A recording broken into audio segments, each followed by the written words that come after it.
Hidden in the dark corners of our world are rituals that allow users to speak with otherworldly beings, summon demons, and risk their lives.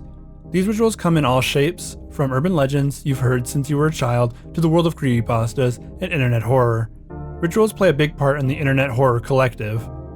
Candles, mirrors, televisions, anything can be used in a ritual. Many of these will bring you good luck or fortune, while others will bring you pain and misery. It's all about how you approach them. I have scoured every inch of the internet, and even my local library, to bring you all the rituals that inhabit our world. This is the complete disturbing Creepypasta Iceberg explained.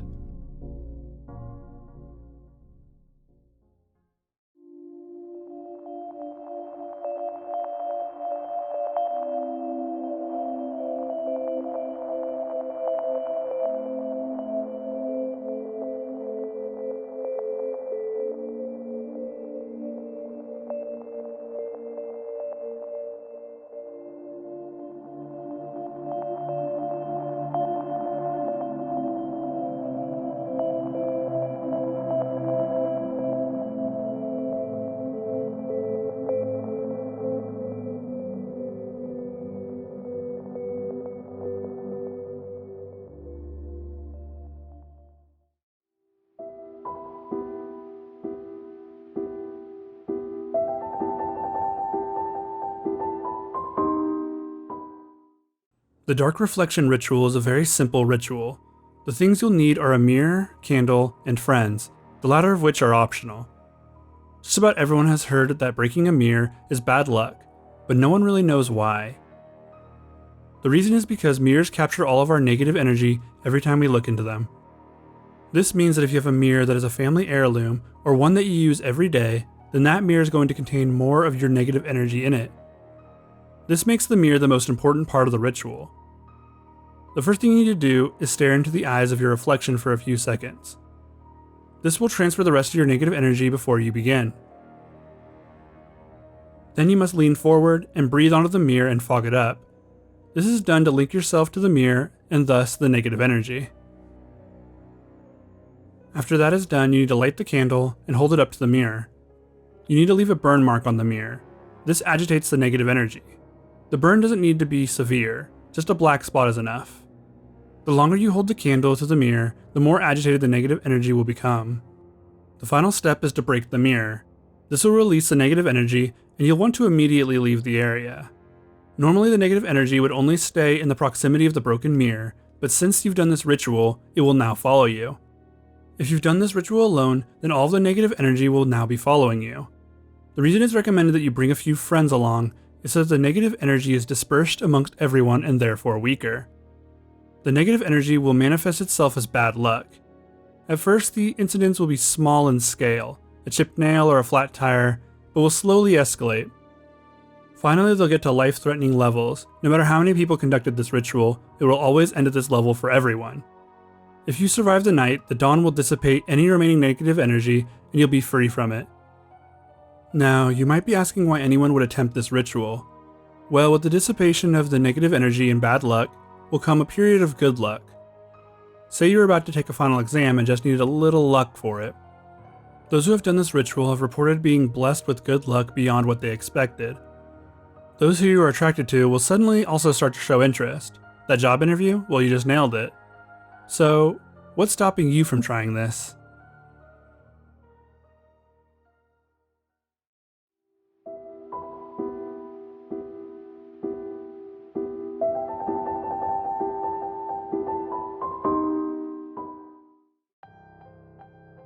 The Holders is about a set of cursed objects and those that seek them out.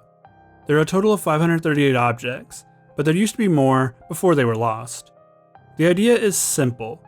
One must simply only go to a special institution and it can challenge a holder for the object. Each trial varies from object to object, but all are pretty horrifying. Failing the acquisition of any object is usually fatal. Just as each object's trial is different, so are the effects of said object. Some are pretty useful, while others are clearly designed only for malicious intent. This makes each item something to fear. The objects must never come together. It's said that if they ever did all come together, that it could mean the end of the world. The objects, as powerful as they are not able to coalesce without help. The objects then entice people to search them out. The ones that do are known as seekers, and they seek the objects for various reasons. The main three are for power, reunion, or for separation. Their reasons may be their own, but most are changed by their quest. The seekers are those that seek out the objects of power, while those that have them are called the holders. A seeker can enter any holder's domain and take a trial for the object. Sometimes if they fail, they will take the holder's place. Other times they will be trapped forever. The most common outcome, though, is death.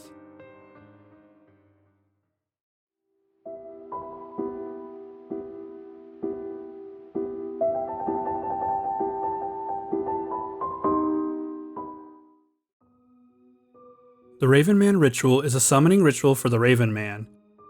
He is said to look mostly like a man but with wings for arms. He is also said to have completely white eyes. The Ravenman can be summoned to answer a question or do something for the person who summoned him. In order to summon the Ravenman, you'll need 5 candles, salt, a knife or needle, and a talisman of protection.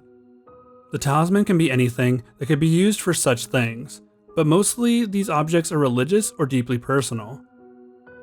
You must then draw a circle of salt on the floor. The candles should be lit after lining them up. The final candle must be lit with some blood from the person doing the summoning. This is what the needle or knife is for. While lighting these candles, the user must speak an incantation. If all that is done correctly, the Ravenman will appear within the circle of salt. Sometimes you'll be able to see the Ravenman standing in the salt circle, but more often than not, you'll only feel his presence. You can then make a request of the Ravenman. You can ask him a question or make a request of him. The Ravenman will answer or do what you asked. Once that is done, you must then thank the Ravenman for his time. For the final part of the ritual, you'll need to snuff out each candle individually and repeat, "I release you, Ravenman." Make sure not to blow out the candles, and only snuff them out with your fingers or a snuffer. Clean up the salt and take it to any doors that lead outside of your house. Dump the salt in front of any entryways to your home. Make sure to keep your object of protection close to you, even as you sleep. If you don't, the Ravenman may come and ask you for a favor. You don't want to do any favors for the Ravenman.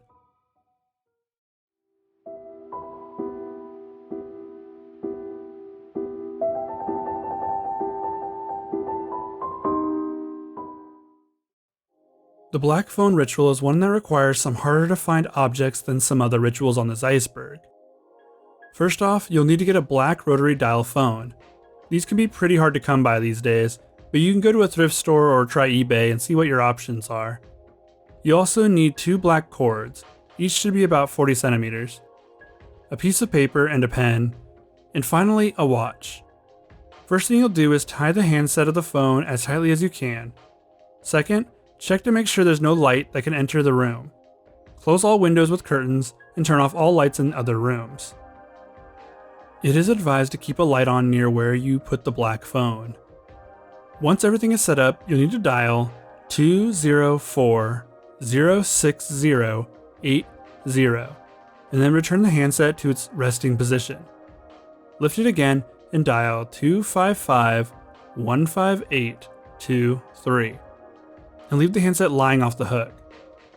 You have to be as quiet as possible and make your way to each room and close the door behind you. You should have 4 rooms that you'll need to close the doors of. At the last door, you'll need to enter the room and close the door. Tie a double 8-shaped knot on the doorknob. Open your eyes in the dark room but don't speak. Head over to the window of the room and peer out. If you can't see anything because the windows are now blacked out, then it worked. Once you're ready to end the ritual, you'll need to find an 8-digit number that should be lying somewhere in this room. Grab it and write it down. Memorize it as well. You'll need to grab hold of the knot you made, close your eyes, and repeat the 8-digit number over and over again in your mind. You still can't speak during this part. Remember to also keep your eyes closed, even if you feel something tugging on you. If you hear voices or sounds, do not respond and keep repeating the number. Do it a dozen times. After that, you can get up and check the window again. If you can safely see outside again, then congratulations, you made it back. If not, then you have to do this last step over again. Once back in the normal world, you'll need to burn that piece of paper with the number on it. Then place it in a satchel and keep it with you. From now on, you'll be more privy to the supernatural, and you'll experience more strange occurrences. None of these will be good though, so play at your own risk.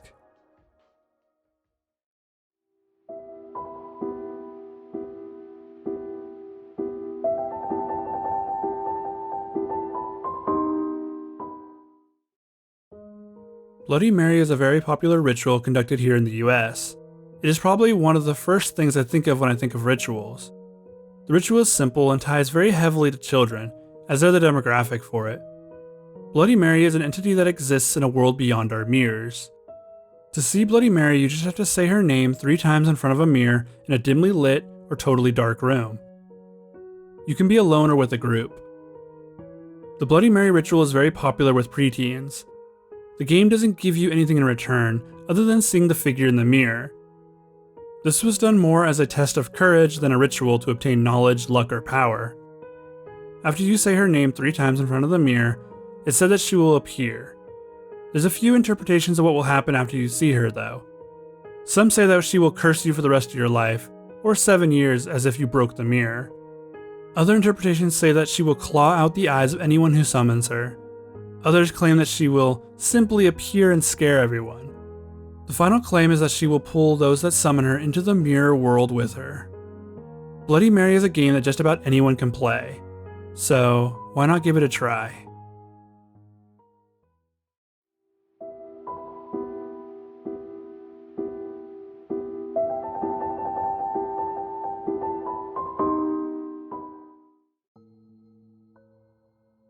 Tulpa is a ritual that requires a strong mind and imagination. A tulpa is an object or being created purely through the power of thought. It is believed by some that only those with psychic abilities are the main people who can create tulpas. Tulpa is also the name of a classic era creepypasta, the focus being on a man who needs a job and finds one in a testing facility. At the testing facility, they ask if he can spend his time trying to manifest his tulpa, or an imaginary version of himself. The test starts off as you expect, with nothing more than him just imagining himself standing in the room.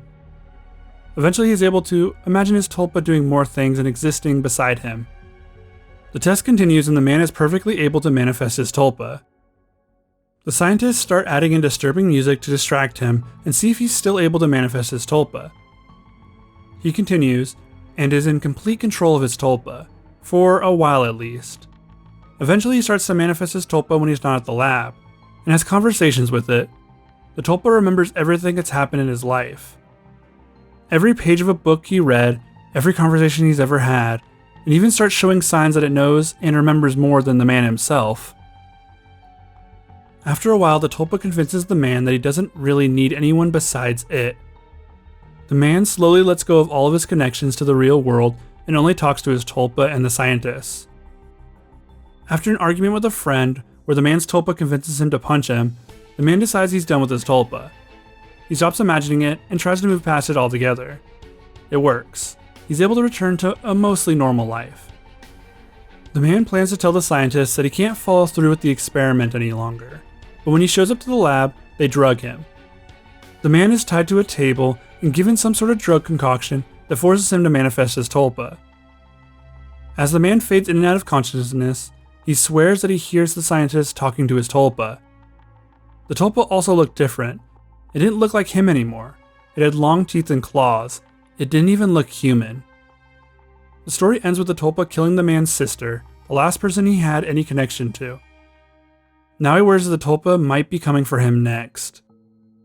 Tulpas outside of this story are seen as possibly malevolent, though there are more stories that point to it becoming as evil as the thoughts of a deluded man. In a story by spiritualist Alexandra David Neal, she says that a tulpa with enough life force will become its own being.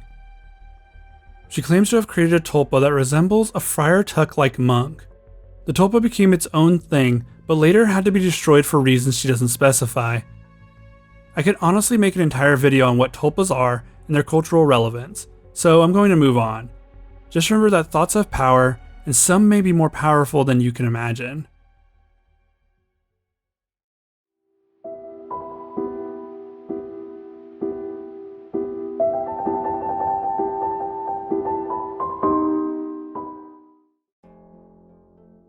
The elevator game, or Elevator to a Different World, is a game that originated in South Korea. The popularity of the game skyrocketed in late 2016 and even had another trend jump in 2021. The game is pretty simple. You'll need to go to a building with an elevator with at least 10 floors. You must enter the elevator either alone or with other players only. If there's another person in the elevator that isn't playing, then it won't work. Press the button to get to the 4th floor, but don't get out here. Then go to the 2nd floor, followed by the 6th floor, then the 2nd floor, and then the 10th floor. Do not get out on any of these floors, but make sure no one that is playing gets out on any of these floors either. Then, go to the 5th floor. There, a young woman could come into the elevator with you. Do not speak or look at her. If you do, dire things could happen to you. Conflicting reports of what she does to you are, well, conflicting. Then, press the button for the 1st floor. If the elevator goes to the 10th floor instead, remain on the elevator, you're still in the game. If you press the 1st floor button and the elevator goes to the 1st floor, then exit the moment the doors open. Do not speak or look back, you need to stop the game immediately. If all goes to plan and you reach the 10th floor, you can choose to get off or stay. If you choose to get off, the woman from step 4 may ask you a question and may even call your name. Do not answer her. Now you have reached the other world. To know for sure, you'll see that you are alone, or your group of players are all alone. When you're ready to return to the regular world, you'll need to do a few more steps. Firstly, return to the exact elevator you used before. Press the buttons in the same order as before, but end on the 5th floor. Once on the 5th floor, you must press the button to go to the 1st floor. The elevator will start to move to the 10th floor, but whatever you do, don't let it get to the 10th floor. Stop the elevator by clicking any other floor, then click the button for the 1st floor again. Once the elevator reaches the 1st floor, check your surroundings to make sure nothing is amiss. If everything seems normal, you may leave the elevator. If not, you must return to step 2 and start all over again. The things that you can do in the other world aren't listed. The beings you may find there can vary greatly as well. It's best to not try this ritual as entering the other world could bring something back with you. Players have reported the woman from the elevator following them home. Other reports have stated that she will kidnap players and take them back with her to the other world, for unknown reasons. Either way, would you really want to take that risk?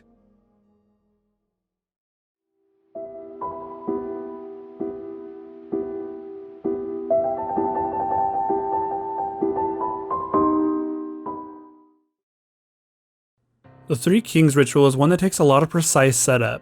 It allows you access to another universe where you may ask any questions you like. If you want to attempt this ritual, this is what you'll need.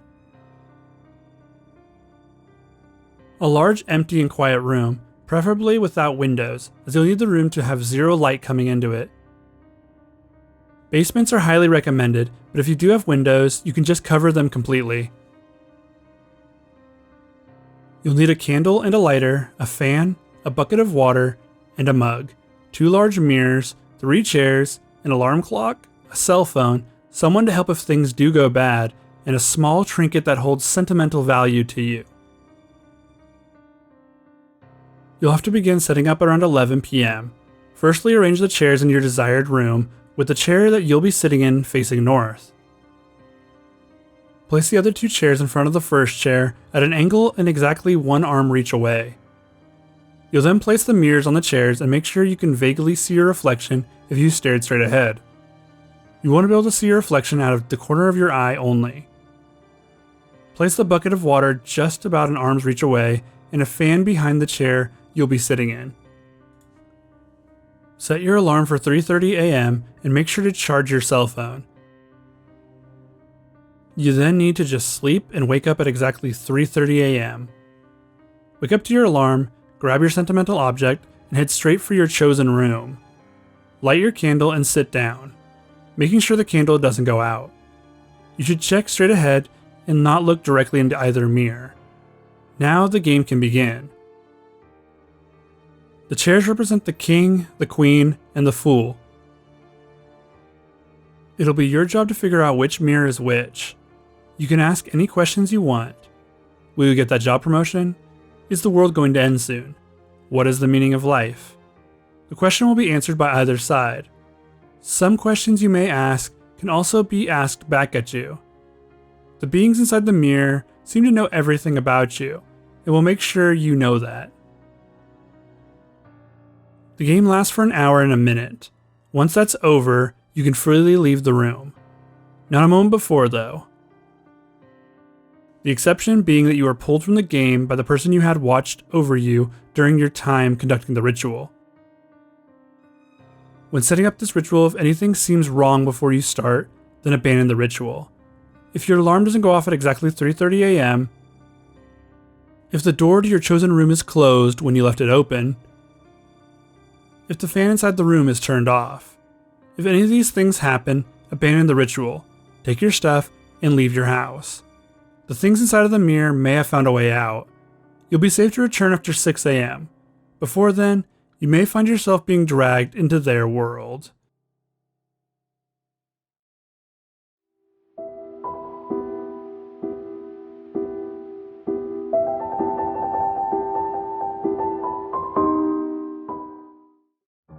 The Man in the Fields ritual is a ritual pasta that has you being challenged for a decent reward. This ritual pasta was uploaded to the Creepypasta Wiki by Rot the Mare, and was uploaded in 2014. Creepypasta begins with a history lesson. The ritual has been played throughout the centuries and was used by farmers as a way to protect themselves and their homes.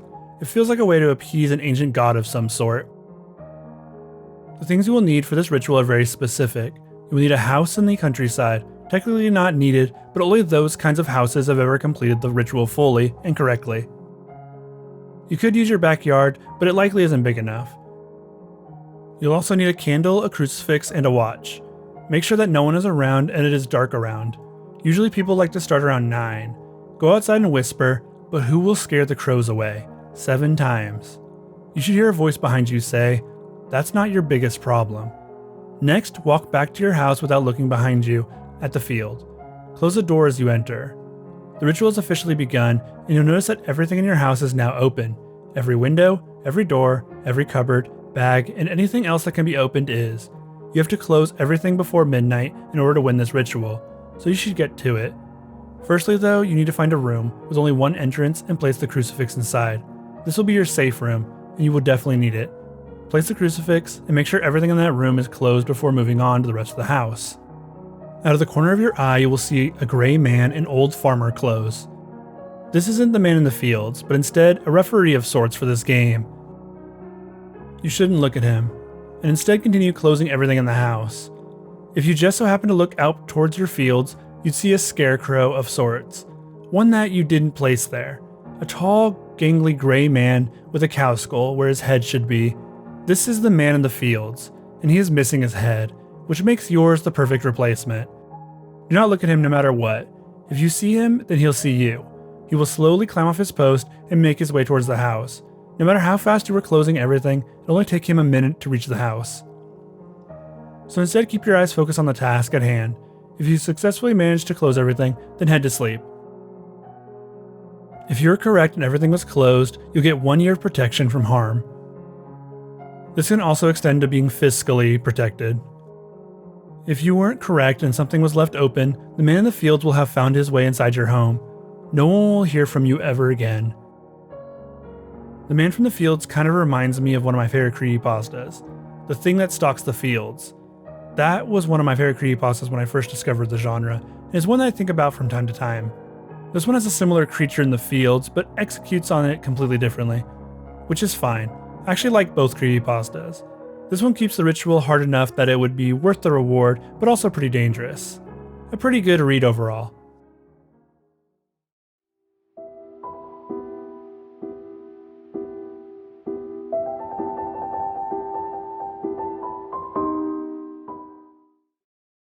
The Bath game is a very popular game that originated in Japan.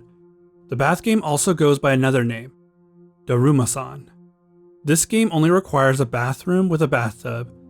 To start, you must remove all of your clothing and climb into the bath after making sure all of the lights are off and the door is closed. Begin washing yourself while facing the faucet with your eyes closed. Repeat the phrase, Daruma-san fell down. Don't stop repeating this until you finish washing your hair. Also make sure to keep your eyes closed. As you finish washing your hair, you'll imagine a woman standing in the bathtub. She'll fall down and hit her head on the rusty faucet. The faucet will go through her eye, killing her. You will then feel the ghost's presence. You have to say, "Why did you fall in the bathtub?" After that, you may leave the bathtub yourself.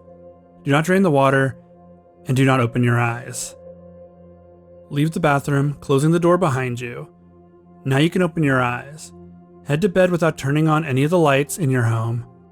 The next day, the game will begin. You can feel the presence of the one-eyed ghost girl following you throughout your day. Each time you feel her, she will have gotten closer. The goal of the game is to make sure that she doesn't touch you. If you feel her getting too close, you can shout at her to stop while turning to look at her. This will stop her momentarily, giving you enough time to gain some distance. This won't work forever though, so use it sparingly. You must end the game before midnight of that same day. If you don't end the game, then Daruma-san will kill you in your sleep.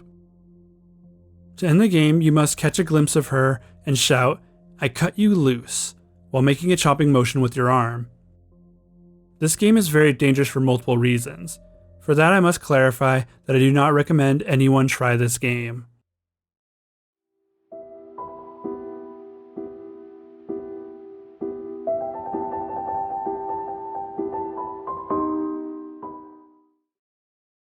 The Devil's Game is exactly what it sounds like, a ritual where you get to summon the devil and then play a game with him.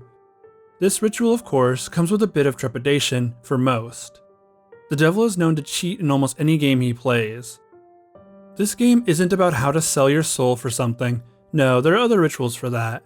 This one simply allows you to play a specific game with the devil, that game being the question and answer game. To start the ritual, you'll need very specific items. A full can of salt, better to have more than less. 7 candles, red or white preferably. A lighter or matches to light those candles. A decent amount of red string, rope, yarn, or thread. And lastly, a full-length floor or wall mirror. With all of those in mind, you'll also need to find a church. The type of church doesn't matter as long as it is a practicing church. You also can't bring any religious paraphernalia with you. No crosses or the like, as the devil won't even show up if you have them. The very first step in this ritual is to sneak into your church of choice without being noticed. If you get caught, it would end very poorly for you and whoever found you. So you'll probably need to sneak in at night and hope they have a mirror already, because it's a bit hard to sneak in with such a thing. Once you made it into the church, find a room that is large enough for you to start setting up. You could use the main hall, a side room, or even a closet. It just needs enough room for everything. Make a circle with the salt around your mirror, making sure not to break the circle at all. If your mirror is against a wall, a semicircle will do. Start to wrap the mirror with your red string or whatever you brought. This will bind the devil to the mirror for a period of time. Now take your candles and place them around your salt circle at even intervals. They don't need to be perfect, but close enough. You'll want to make sure they are stable as well. You don't want one falling over. Once everything is set up, you'll have to do some sacrilegious act in the church to show your resolve. The easiest thing to do is turn a cross upside down. There are other things you can do, but it's easiest as you can just fix it on your way out. If you survive, that is. Turn off all the lights and light your candles. Make sure all of the doors and windows to your room are closed. The room should only be lit by the candles now.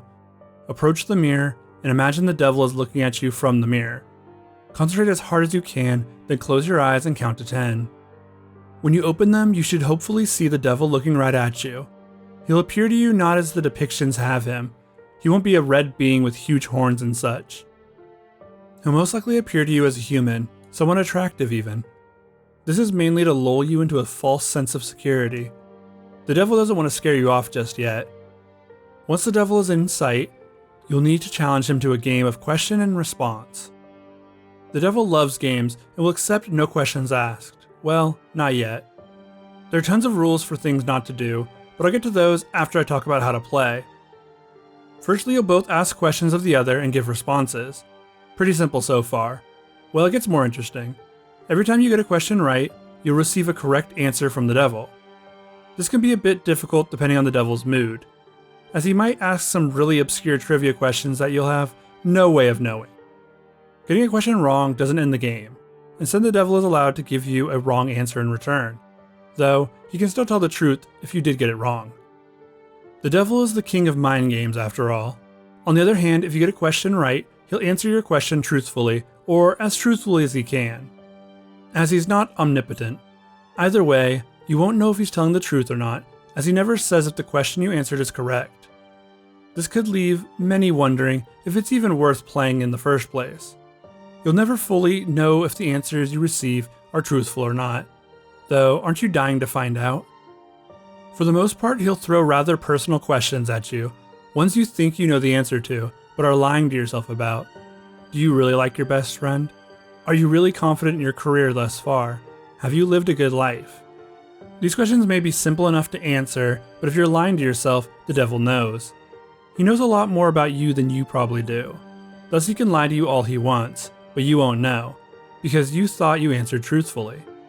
There are other options for this game as well. You can ask the devil a riddle, and if you can't figure out the answer, then you get a free pass on a question. Though, if the devil figures out the answer to your riddle, then you might as well just quit the game early, as he gets a free pass to lie to you. This makes the game marketably more difficult, as you'll never know which question he used his free pass on. If you decide to ask the devil a riddle, make sure you make it up yourself. Any riddle that has ever been written down, he will know the answer to. It doesn't matter how obscure it is. Your riddle must have an answer that makes sense. If it doesn't, then he gets a free pass anyway. The final thing you can do is a dare. A dare from the devil is a very scary thing, but it's not always. Depending on his mood, the devil could ask something simple of you. Tell your friend a lie, run out in public naked, humiliate your significant other. Now these things are bad, but nowhere near as bad as they can get. For a quick rule of thumb here, the devil won't ask you to directly kill or harm anyone. Well, except maybe yourself, as he could ask you to cause yourself a massive amount of pain. Regardless, you won't be asked to murder in his name. The devil may ask that you do some mundane task, like writing a number on a wall or leaving strange packages around town. These questions are far more nefarious, as they are likely in relation to another evil deed he has planned, one that will likely ruin a lot of lives. The final rule of the game is that you end it before 66 minutes and 6 seconds. Yes, I know, very funny. The devil is punctual, and you should be too. So keep the game going and make sure to end it before then. You'll find out why later. To end the game, simply bow to the devil and thank him for his time. He will then disappear from the mirror. Make sure to stare into the eyes of your reflection to make sure that it is you staring back. Once you're sure, you can start to remove the wards of protection you put around the mirror in the room. Fix the cross, clean the room, and get out without being caught if you can. Take the knowledge you have learned, or not, and go back into your life. Now for the list of things you need to make sure you don't do. Always keep your eyes on the devil during your game. If you ever look away for a second, he'll vanish from the mirror. But he's not gone. He's in the room with you, and the police will be lucky to find your body in one piece the next day. Try not to give out your name if he asks. Giving the devil your name can lead to some rather unfortunate results. Your name holds power with the devil, and this can be your soul leaving you. The police will probably find a completely intact body this time though. Also make sure to keep all your protective charms up. Don't let the candles go out, don't let the string unravel, and don't break the salt circle. The devil will have free reign if that is to happen, and you don't want that. Finally, you'll want to make sure not to go over that time limit I mentioned before. If you do, the devil will disappear from the mirror without warning. You won't even know. You'll be left with your reflection. When you try to leave, you'll see nothing but the white void. You go back and realize that only the world that was visible in the mirror exists. You'll look back at the mirror and see your own reflection smiling at you. The devil has taken your body, and he is free to use it how he pleases. He might kill one of your family members, or make an armed robbery. Whatever he has in store, it's not good. Your body will die after he's done with it at sunrise. And you'll be forever trapped in the mirror world. The funny thing about just being a soul without a body though, you exist in a world of pure thought. Every evil, creepy, and monstrous thing you've ever thought of can become real. So every single creature of your nightmares can and will become real, and they will be after you. At least it's better than being trapped in hell though, right?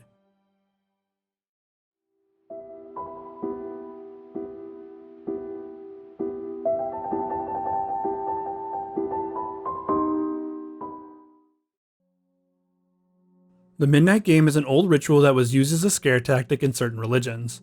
That doesn't mean that it doesn't carry any actual weight though. The game can still be played to this day, if you're brave enough that is, though I do not recommend it. Obviously by the name, it must be midnight in order to play this game. Starting slightly before midnight works as well. Also, it must be midnight in your time zone. You can't play it according to Japan's time when you're in the US. The items that you'll need are simple: a candle, piece of paper, pen or pencil, matches or a lighter, salt, a wooden door, and some of your blood but not much. These items will be needed to initiate the game as well as play it. Step 1 is to write your name on the piece of paper. It'll need to be your full name, first, middle if you have one, and last. You cannot use someone else's name or make up a name. If you do, it won't work. Let a drop of your blood land on the paper and soak in. This is a very important part of the ritual.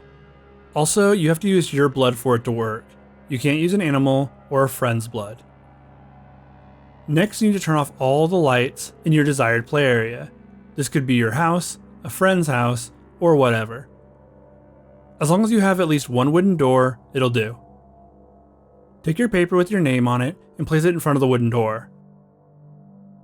Light your candle and place it on the paper. Now knock on the door a total of 22 times. Make sure that it's midnight upon the final knock. Finally, open the door and blow out your candle. You have just let the Midnight Man into your home, and the game begins. Relight your candle quickly and try to avoid the Midnight Man until 3:33 AM. This is how the game is won. If your candle goes out while you're wandering your house, that means that the Midnight Man is close. You need to relight it within 10 seconds to avoid losing the game. If you can't do that, then make a circle of salt around you. If you fail to do both tasks, then the Midnight Man will win the game. He will make you imagine whatever your most detestable nightmare is. While you're dealing with all that, he'll rip your body limb from limb. If you successfully get your salt circle placed, then you must wait in it until 3:33 AM. If you relight your candle, then you can proceed with the game. These are the only ways to win the game. Do not turn on the lights during the midnight game. Do not use a flashlight during the midnight game. Do not sleep during the midnight game. If you do any of these things, there will be dire consequences. This game is really only for those thrill seekers that do it just for the thrill. There is no reward for winning the midnight game, though there is a massive loss. Play at your own risk.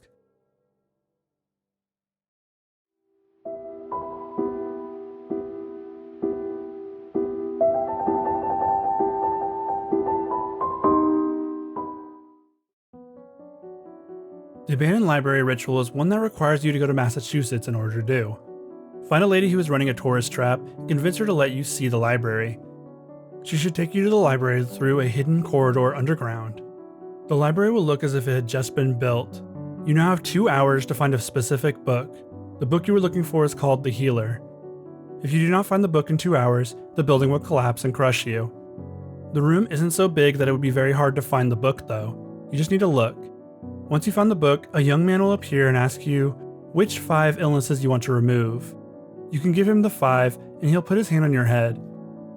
Then you either wake up in your room or not. The ending is kind of hard to follow. Those illnesses that you listed will just all of a sudden be gone from the world. That's a big claim to make for such a simple ritual. Also, it says that you'll get sick but doesn't mention why or how any of that works. Then it ends off by saying you can never return to the library or else you'll face eternal damnation. The whole ending is very hard to follow. It started off strong but then just kind of became a mess of writing that contradicts itself.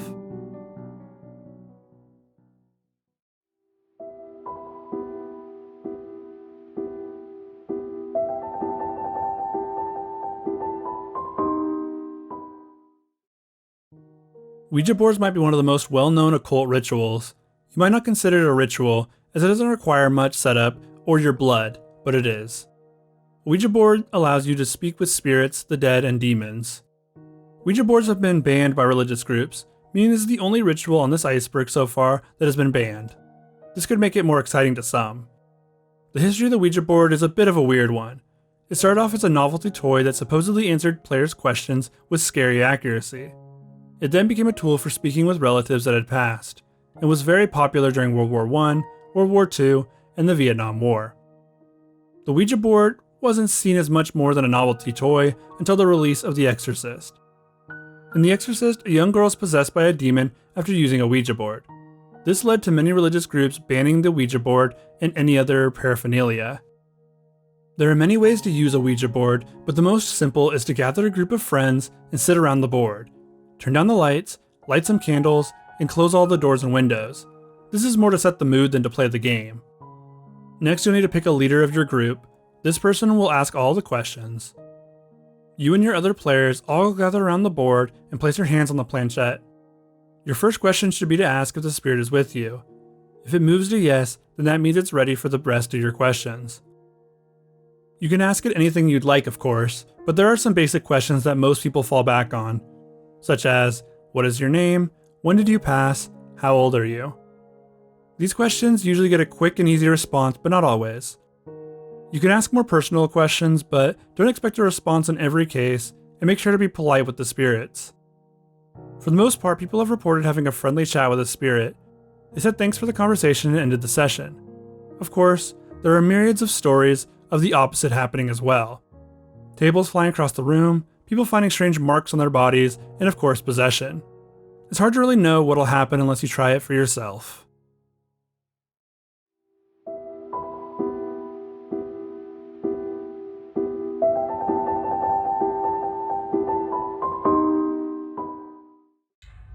Salvation is a creepypasta that was created by T. Strythorst and uploaded to creepypasta.com on April 28th of 2009. A bit of an older tale, well, by internet standards anyway. Predating many well-known faces in the creepypasta world, the author starts the story by telling the reader to go to a very specific hotel and at a very late hour. Knock on the door and you should be let in. If the guard looks to be in his 20s but has completely white hair, then you must take a seat next to him. When the guard gets up at exactly 2:52 a.m., follow him. He will patrol the building as he normally would, but this is the only time he will allow you to follow. Anytime before this and you will be removed from the hotel. Follow him as he checks every room. Stay close behind but do not get in his way. Eventually you will reach the 5th floor and immediately notice that the temperature has dropped. The guard will walk over to a room, 512, and open the door for you. Remember the key that he used to open the door. Do not be afraid, even though the doorway is far too dark for you to see anything. Close your eyes, take a breath, and walk through. Keep your eyes closed as you cross over.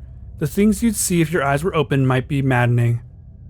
Once you feel hot, open your eyes. You should be staring down a long hallway with 13 doors. One of those doors will have white paint on it, and that's the one you need to remember for later. Past all 13 doors, you'll find an area that looks like a living room. In each corner, a tall creature with burnt flesh will be crouching facing the corner. Their fingers will have the skin chewed away until there's nothing but the bony talons left behind. These beings are the guardians. They are the guardians of the girl sitting in a rocking chair in the center of the room. I say girl, but she can have any appearance. It changes based on who sees her. They will all be asleep, which is what you want them to be. If you were to take a peek out the window, you'd see what looks like a burning world. It will be the same world as the one you just left, only every building is burnt out and the sun is a bloody red. The same creatures that are in the corners of this room will be roaming around, all screaming in agony. Approach the center table, where the girl is sitting. On the table in front of her will be treats and snacks. You are free to partake until she wakes. Just don't eat the pie, it'll make your legs numb. Once you are ready, you must say, "Save me, mother, please." The girl will then place a key in front of you. If the key that she gives you is the one that the guard from before used to open this door, you are good to leave. If instead she offers a different key, you must make a sacrifice. Now sitting on the table will be a knife. You must give her a finger as tribute. She can offer the wrong key no more than 4 times, but requires payment each time. Once you've gotten the right key, you need to run. The creatures are slowly starting to wake up, and if you dally for even a second, they'll be on you. You need to run to the door with the white paint and open it. Rush through it and back to our world. You will wake up in front of your home with the key still in hand. A week will have passed, but you won't be able to account for any of it. One day, the actual date isn't known. A door with 777 will appear before you. Take the key and see that it fits. No one knows where this door leads, but it's better than what this world is about to become. Salvation is a very interesting creepypasta. It's one that was uploaded so early in the creepypasta world that it predates many of the classics. I think it probably deserves to be remembered alongside them though, as it's a really good story. It has an obvious allegory to the rapture, which is a biblical end time. The world is going to become the same hell that the author described. It's not like a religious rant, and it actually pulls off its themes really well. The ritual isn't anything crazy, well, except for the losing fingers part, though that might be more acceptable than being eaten or turned by one of those creatures. It paints a very horrific depiction of what our world would become after the end times. Reading this creepypasta actually made me feel a little nostalgic, even though this is my first time reading it. It reads so much like the other older creepypastas that were released around that time.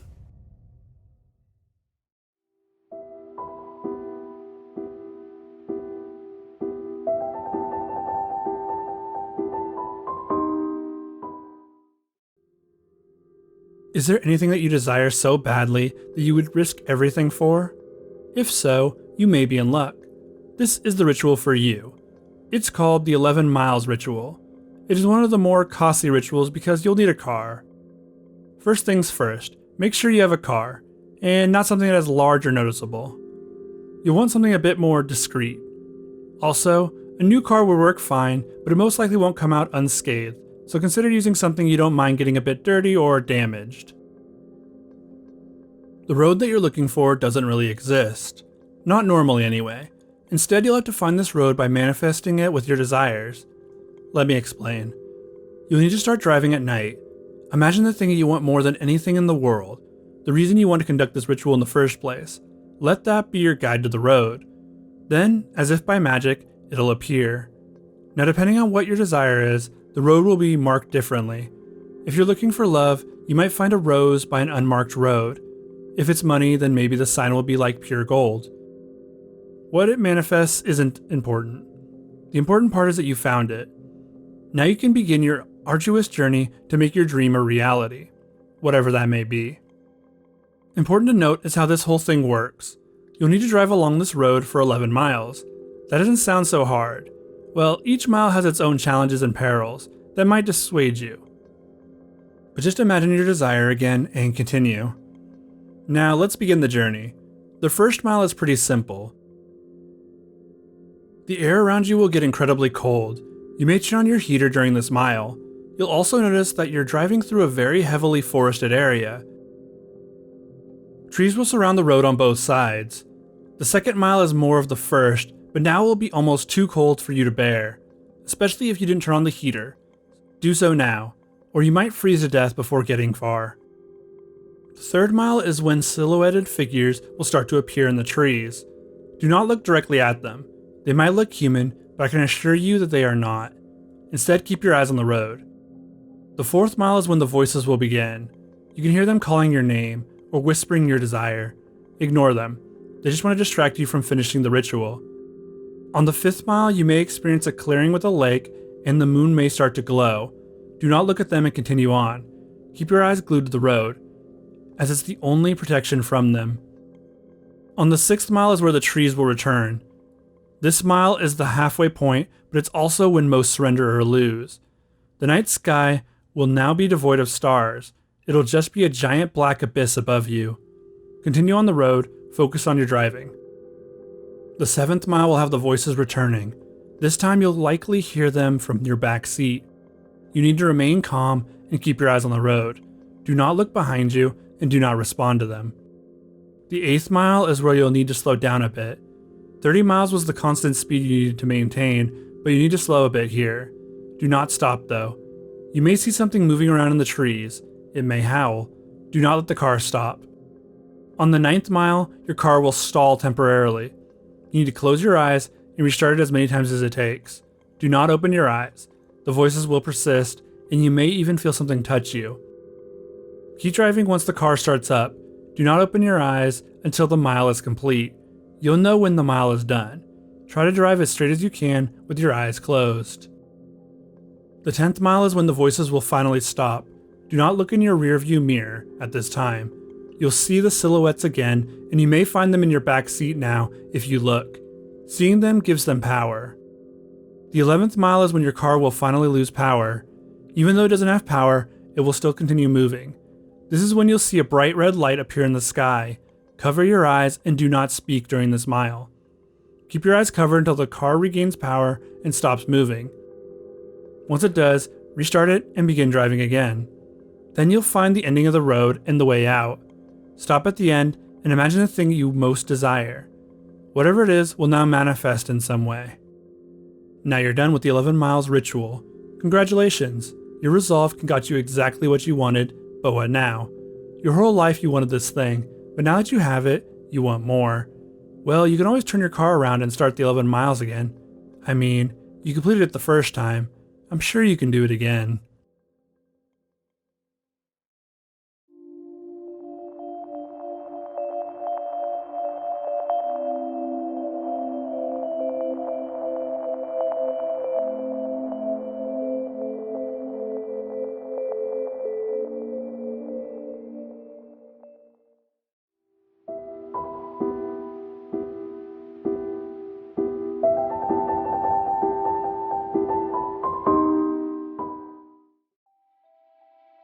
Channel Infinity is a supposed channel that can be accessed through a bit of a convoluted ritual. The Channel Infinity ritual popped up on the Creepypasta Wiki in 2014, but not much more is known about its origins. The original ritual was kind of a mess to follow, so I made it a bit easier. This one will require an older TV. The older the better, so says the ritual. You will need at least one friend with you as well, or a family member. You can bring more than one friend though, and this will help with something later in the ritual. Before you start, you'll need these. An item that you hold dear. This can be anything as long as it has sentimental value. 2 handheld mirrors, and a weapon of some sort. There will be more items, but we'll get to those in a bit. Now that you have all your items, you can start the setup. Find a secluded room in your house and put the TV in it. Turn on the TV and change it to a channel that you don't receive. The channel will either be a black screen if you have digital, or static if you have an analog TV. Without turning off the TV, leave the room for exactly 3 hours. No one can enter the room during those 3 hours. Let the people that you brought know not to go near that room. After the 3 hours are up, enter the room alone. Have everyone else stay just outside the door. You'll then need to stare at the screen long enough for your body to start feeling disoriented and a little freaked out. Once this happens, call your friends into the room. Grab the item that you hold most dear and give it to whichever person you are closest to. If you didn't bring an item with you, then tell the person a secret with a hug and have everyone leave the room. Make sure they know not to come in during the ritual. Next, hold the mirror so that it looks like the TV is behind you. Stay in that position until a question starts to appear on the screen. If you didn't bring the mirrors, then you'll just need to turn around until you hear a noise coming from the TV. And honestly, that's probably the easier method. The TV will display questions that you can answer with a yes by pressing up on the remote, or a no by pressing down. The questions, which can range from 3 to 26, can be about anything. They are personal questions, and some are mundane like what is your favorite food or color, while others might ask some seriously philosophical quandaries. You'll want to answer every question truthfully. This step is important as you won't reach Channel Infinity if you don't. The TV will know if you're lying, so do your best to answer everything correctly. If you lied about anything during the questionnaire portion, then nothing will happen and the ritual ends. If you answer everything correctly though, then you might see one of these 3 things. First, your favorite show of all time, no matter what that may be, will come on screen. Every character in the show will then proceed to be killed in the most heart-wrenching way. You have to watch, as you can't take your eyes off of the screen. Second scenario, you will see a picture come on the screen of your least favorite person or thing. You must immediately destroy the screen with whatever weapon you brought. If you didn't bring a weapon, you should try kicking or smashing the screen another way. Don't worry about the TV though, it'll repair itself. The final scenario is the most hazardous. A dark vortex could surround you, and you'll find yourself in a twisted version of the house you were conducting the ritual in. If you end up here, you have a lot more you must do. Firstly, you will need to find a specific room. That room should have a bunch of items that are important for completing the ritual. Take the items and exit your house. You'll find that the outside world is just as twisted. The sky will be red, the sun is a dark gray, and plants and trees are sickly orange. You need to make your way towards the closest public building. This can be a school, post office, or any government building. Reach into your pocket and you should find a key. If you don't have a key, you'll need to break in through a window. Once inside, you'll need to find a room with only one entrance. Go in and close the door behind you.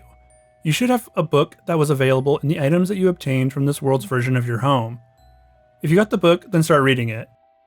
You'll hear the steps of something walking around the building. Those steps will eventually be heard outside of your door. Whatever you do, don't stop reading. Once you can no longer hear the steps, count to 250 out loud. Every 10 numbers, you'll hear footsteps outside the door. Upon reaching 250, you will hear a knock at the door.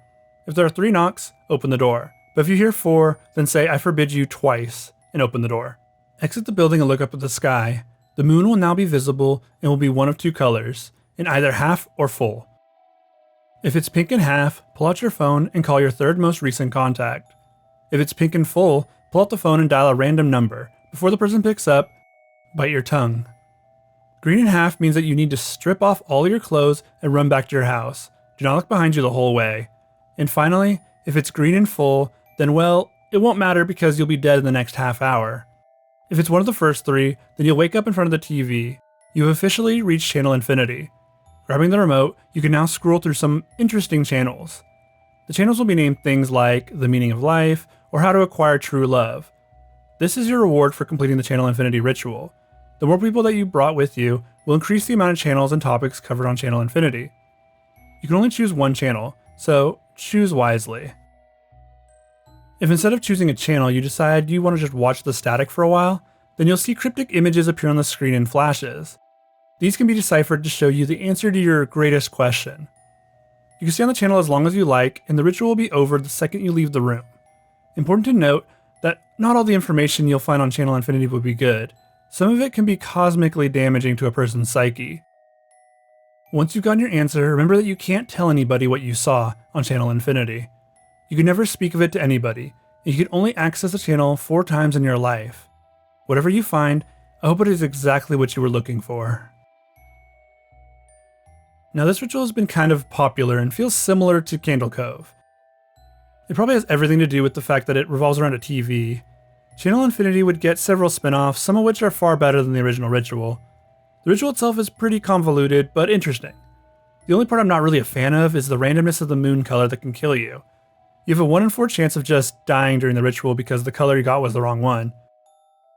From a storytelling point, this is weird, since it takes all agency away from the person conducting the ritual. Overall, not a bad ritual, and it was highly requested by many of my viewers. I look fondly on many of these rituals, be them creepypasta or not.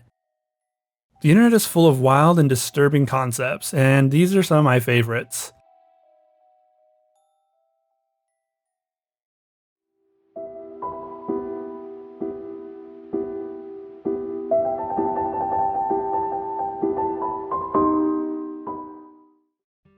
The very last step ritual is another ritual that lets you communicate with the devil, though this time in a much more involved way.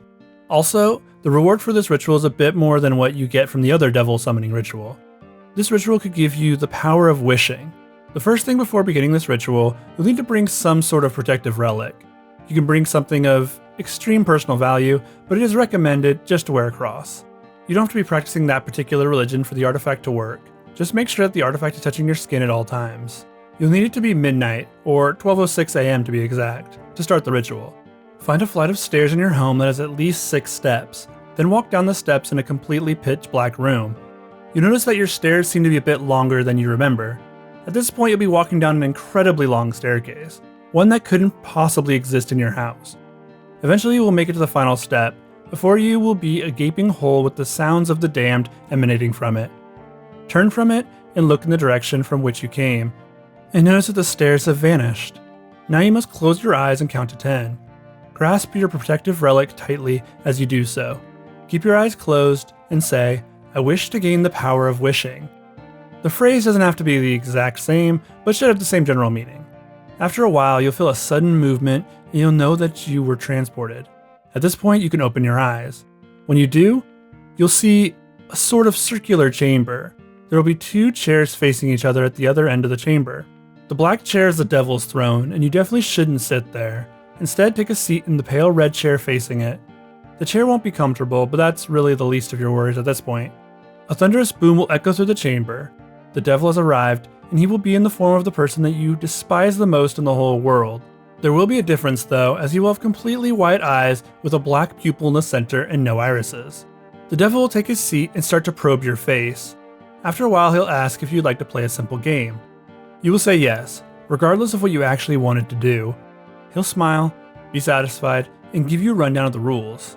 The devil will ask you to recall a moment from your life that you were very proud of or had a great amount of enjoyment. It could be a family vacation, winning an award, or a competition. Try to remember it as well as you can. The devil will then start to ask questions. Who was with you? What was your main goal? What award or competition did you win? After doing so, he will start to tear apart what you've said. He will say the award was meaningless, and that you were a fraud who stole it away from someone more deserving. He'll tell you that other people on the vacation had wished you didn't come. When he is done, he'll once again ask you to recite what happened. If you fully believe in what you said before, you can recite what you had before, and not include anything that the devil had mentioned. If not, then you've already lost the first game. Yes, I said first, as the devil will have you play 6 different games with him. You only need to win 3, and his first one was the easiest. If you won, then that means 2 more shouldn't be so hard, right? The devil will reach for your hand, shake it, and you'll immediately pull away as his hands will feel clammy and gross. Once you do, you'll be plunged into a room with your deepest fear. Your goal is to fight through whatever it is. The fear that you're facing may feel real, but it isn't. If you fear spiders, then thousands of them will be crawling all over you. Have a fear of heights? Then you'll be falling with the ground fast approaching. Whatever it is you fear, it will be manifested.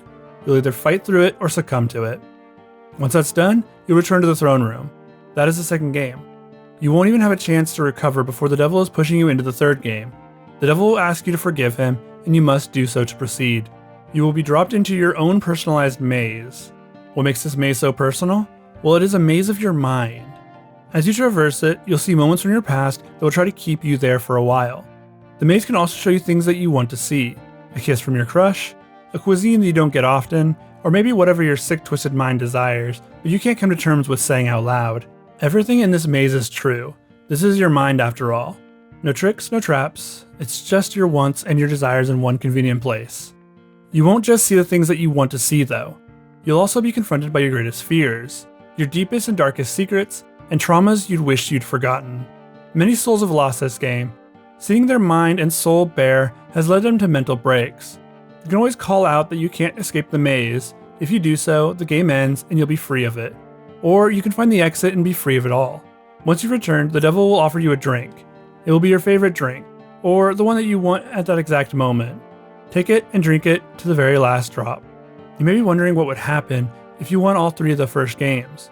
Well, the devil isn't quite done yet. It will still make you play all 6 regardless. Hand the empty drink back to the devil, and as soon as he takes it from you, you'll be teleported into the next game. This one will see you fighting an exact replica of yourself. You'll be given a revolver and a short sword. Even if you've never held a sword in your life, you will know how to use this one. The fight could be grueling, as your doppelganger will know and do exactly as you do. In order to win this fight, you'll have to go outside of your comfort zone. Act in a way that you would never act. Or if you're good with a gun, just shoot your doppelganger in the head and end it quickly. The next game is considered both the hardest and easiest game based on who you are as a person. After you've returned, you need to reach out and grab the devil's arm. Then he'll nod twice and teleport you to a world of nothing but mirrors. These aren't ordinary mirrors though. These mirrors will show all of your friends, family, and coworkers. They'll show anyone you have a personal attachment to. The mirror versions of these people will tell you what they think of you. This could be fine if you have strong relationships and always try your best around them. Or it could be the worst if you're not a very good person and have many enemies. All you have to do is take the heat from everyone. Concentrate as hard as you can on anything but the berating that you are receiving. Push it out of your mind and you'll win this game easily. Once you've returned to the chamber, make sure not to touch the devil in any way. Curl up into a ball in the chair, grasp your relic tightly, and clear your mind. This will take you to the final game. Count to 5 and open your eyes. Before you will be a random generic person you may or may not know. Their face will be dripping with blood and skin will be torn away in places. This person will tell you that you were the one that caused this. They will berate you as well, but you can't tune them out. You have to listen for a very specific phrase. They will need to say, "I'll make you feel pain you've never known before." Once they have, you'll need to shoot them with the revolver that you have now.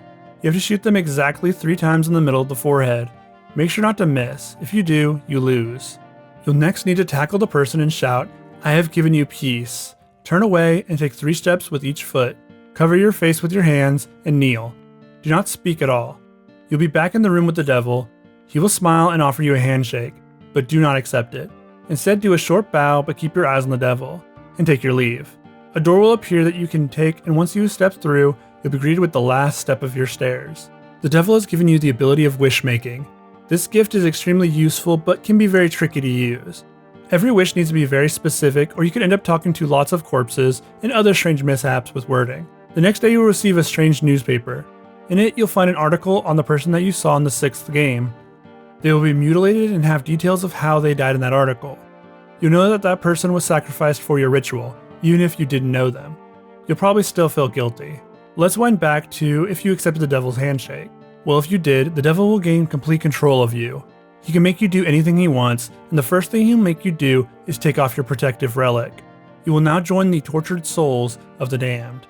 You'll wish you never tried this ritual. As a ritual, this story doesn't really work. It's not something you can even try yourself, not that you should try most of these. As a ritual creepypasta though, it's fantastic. As I mentioned before, this iceberg will deal with ritual creepypastas, internet rituals, and urban legends. This ritual is our second to deal with the devil, but takes on a completely different perspective. This one makes the devil feel a bit more like a Loki figure, whereas the original one had him more of a crazed monster who just loves human suffering. Also, the reward for completing this ritual is the power of wishing. That is an insane reward. The power of wishing essentially means you can make wishes and they come true, like an unlimited genie that you can call upon whenever. The one drawback being that if your wishes aren't super specific, then you might not get exactly what you asked for. Though that seems more tedious than a straight negative, this reward kind of makes the whole story a bit too much overall. Like, of course, risking eternal damnation should have a pretty good reward, but not one that breaks the fabric of reality. Overall, the creepypasta and accompanying ritual are fine.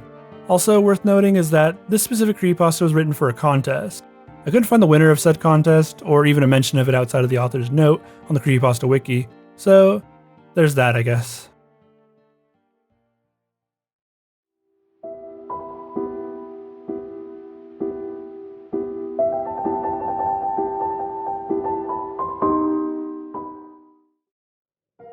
The Ritual of the Seven Sins is one that promises a very unique gift as its reward. You'll be able to see through any lie, no matter how big or small. The original ritual was posted on Reddit's r No Sleep series, and eventually found its way to the Creepypasta Wiki. The original post had many typos and grammatical errors, but if you can read through that, then you'd find a mostly interesting story. With the mention of the 7 sins, you can probably already guess how this ritual plays out. Let's check out the ritual. Firstly, you'll need salt. Most of these rituals require salt. Store-bought should be fine. Then you'll need a piece of paper, a candle, and a lighter or matches. Finally, you'll need an item that is of great importance to you. This last item is the most important, as it is with most of these rituals. It needs to be something with heavy sentimental value to you. A book, photograph, anything really, as long as you care about it. You should find a quiet place to perform this ritual. Make sure to start at 11:30 p.m. And most importantly, don't bring any religious icons with you. No crosses or Bibles. The creature that you will be summoning in this ritual will be highly offended by such things. They can either not show up at all, or the police would be lucky to find a shred of you the next day. Now if you still want to continue with this ritual, this is what you'll need to do. First, start by creating a circle of salt big enough for a person to stand in. Take the pencil and write a name on it. It doesn't matter what name you use, as long as it's a real name. Next, light the candle. Take the candle into your left hand and whatever item you brought with you in your right. As the clock approaches midnight, you must say, "I turn from the Lord who would hide the true nature of his creation to one who will reveal to me the truth hidden within the lies." Then say the name on the paper and say, "To thee I offer a gift of friendship." Place your object in the circle as a gift, stand back and wait. Wait until the clock strikes midnight and blow out your candle. Count to 13 quietly and relight your candle. Once you are bathed in the candlelight, you should see a figure standing in the salt circle. They will be divinely beautiful, but something about them is just wrong. It's as if they do not belong on this earth, and you will be right. They will accept your gift and ask to give you one as well. You must decline politely first, then accept after their continued insistence. You will feel dizzy immediately upon agreeing and black out momentarily. When you reawaken, you notice that you're in a maze. A heavy fog will permeate and the walls will be covered in vines. Make your way through the maze until you enter a room. Inside will be a grand hall with tables covered in some of the most delectable food you've ever seen. You must leave this room as quickly as possible, and do not grab a scrap of the food. If you do, then you'll be overcome with an insatiable hunger. You won't be able to stop yourself as you start to eat and eat. Nothing will fill your hunger. You will eat until you can't eat anymore and burst. Gluttony is the first room. Leave quickly and you'll find yourself in a chamber filled with gold. Not only gold though, you'll also find the newest electronics, the nicest cars, and other luxuries that go from wall to wall. This room represents greed and you must not touch anything. If you do, then I hope you know the story of Midas because you'll be turned to pure gold. A fate worse than death. Once you've escaped greed, you'll suddenly become very tired. The very thought of sleep will sound like the greatest idea you've ever had. Of course you can't do that though, or else you'll be trapped forever in a room where you'll feel like you're falling forever. This is the trap of sloth, and you should be mindful of how long it takes you to leave. The longer you're there, the more tired you'll become. Quickly make your way to the exit and into room 4. The next room will have a few people in it. They will be yelling, jeering, and insulting you as you make your way through the room. They are trying to provoke you. Do not give in. This room is wrath, and you don't want to know what happens if you give in. The 5th room is waiting, and the shouting will immediately be replaced by cheering. Crowds of people will be chanting your name and asking you for autographs. This room represents pride, but do not fall for their sudden approval of you. There hides many dangers in this room. The 6th room will just be an ornate bed. In it, you will see the most beautiful people that you've ever met. They will be everything that you wanted in a romantic partner, and they will beckon you to bed. You must resist, as the punishment of this room is eternal torture till the end of time. The 7th and final room will await you. Once inside, you'll see the creature from before. The room will have 2 doors, one with the gift you have undertaken this quest for, and the other will be a world of pure ignorant bliss. Do not take the left door. It will lead to a world of horrific bliss as you lose your soul and become nothing more than a husk. Take the other door and receive your reward. From now on, you'll be able to tell if someone is lying to you, know what someone's intentions are, and know exactly what they are feeling at all times. This can be a gift as much as it can be a curse. You'll always know that someone is lying, or what they actually want. You'll never be able to talk to a loved one without fear of finding out something that you weren't meant to. This ritual will give you what you want. It might also take away everything you already have. Now this ritual has some interesting ideas, but I'm not sold on it overall. Of course the grammatical errors and writing play a part in holding it back, but it feels like a kind of predictable story. That's not to say that it isn't a good story. I really like the descriptions of the rooms, and I really like the perils that you may face as you progress through the ritual.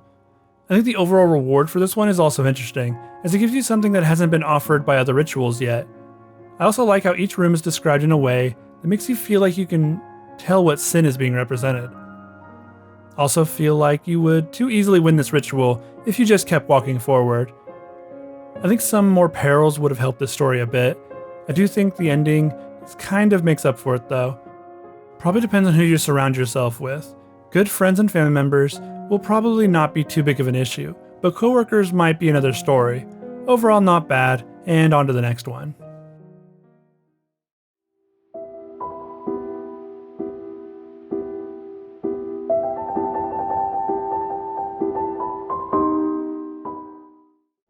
The Scorpion Ritual is supposedly a ritual that lets you bring back the dead. Of course, not without a catch though. There's always a catch when it comes to rituals involving the dead. Playing with life and death just happens to have consequences. There's kind of a monkey's paw effect to any ritual with the dead. The wish comes true but with a consequence.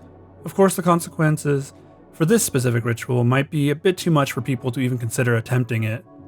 The list of items you'll need for this one are a bit harder to find, for a multitude of reasons.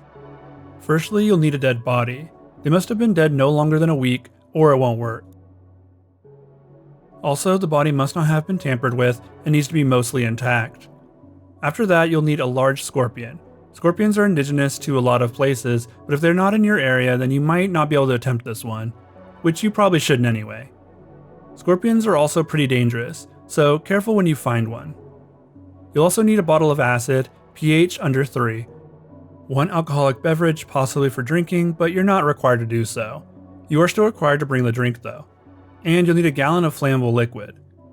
Next set of items are a primitive lighting method for the flammable liquid, a spear that you make yourself, optional tinder, and optional torch or lantern. If you want to bring your car and other electronic devices, make sure they stay at least a mile from wherever you decide to do this ritual. These devices may stop working during the ritual or cause the ritual to not work at all. Better safe than sorry. Spectators are allowed as many as you like, but only one other person can participate in the ritual with you. Though do note that the more people you bring, the more people you put in danger of what may come. To start, you must obtain that dead body. Like I mentioned before, they can only have been dead a week at most. The cause of death can be anything, just as long as the body is mostly intact. They can even have a few missing limbs and be considered viable. Also, they can't have been preserved in any way.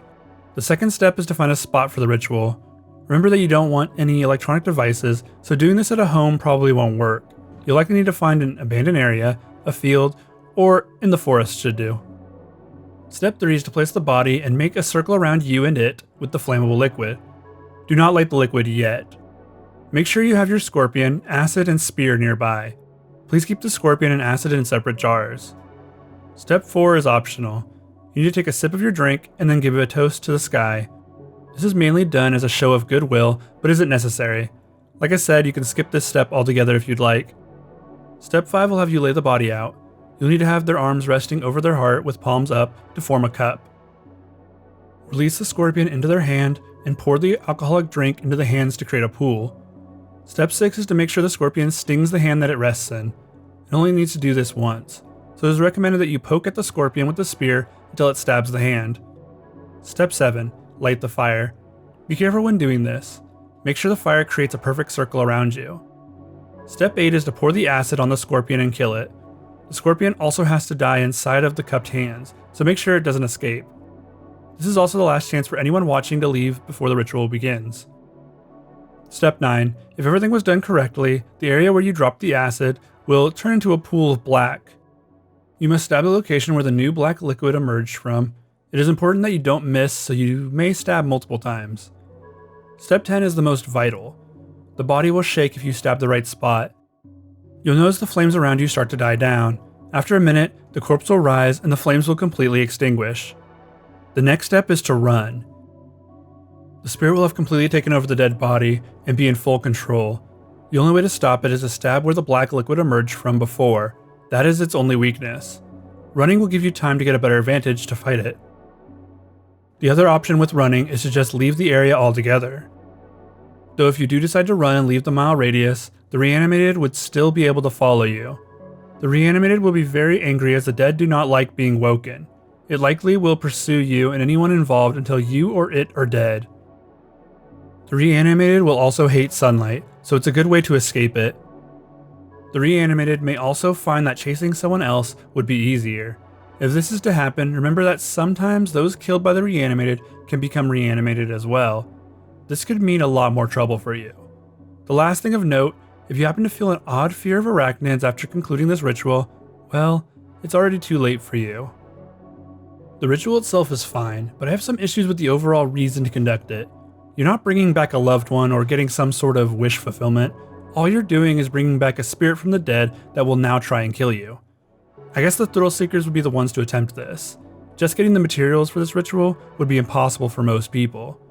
A dead body alone would make this impossible for just about anyone to attempt.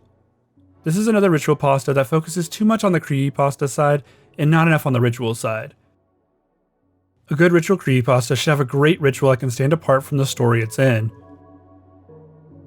Something that is practical and makes it feel like you could try it if you had the same time and resources. Of course, it's still a fine story, definitely more creepy than some of the others we've covered so far. The reward isn't really a reward, but maybe you could attempt this as some sort of rite of passage. Let's go to the next one.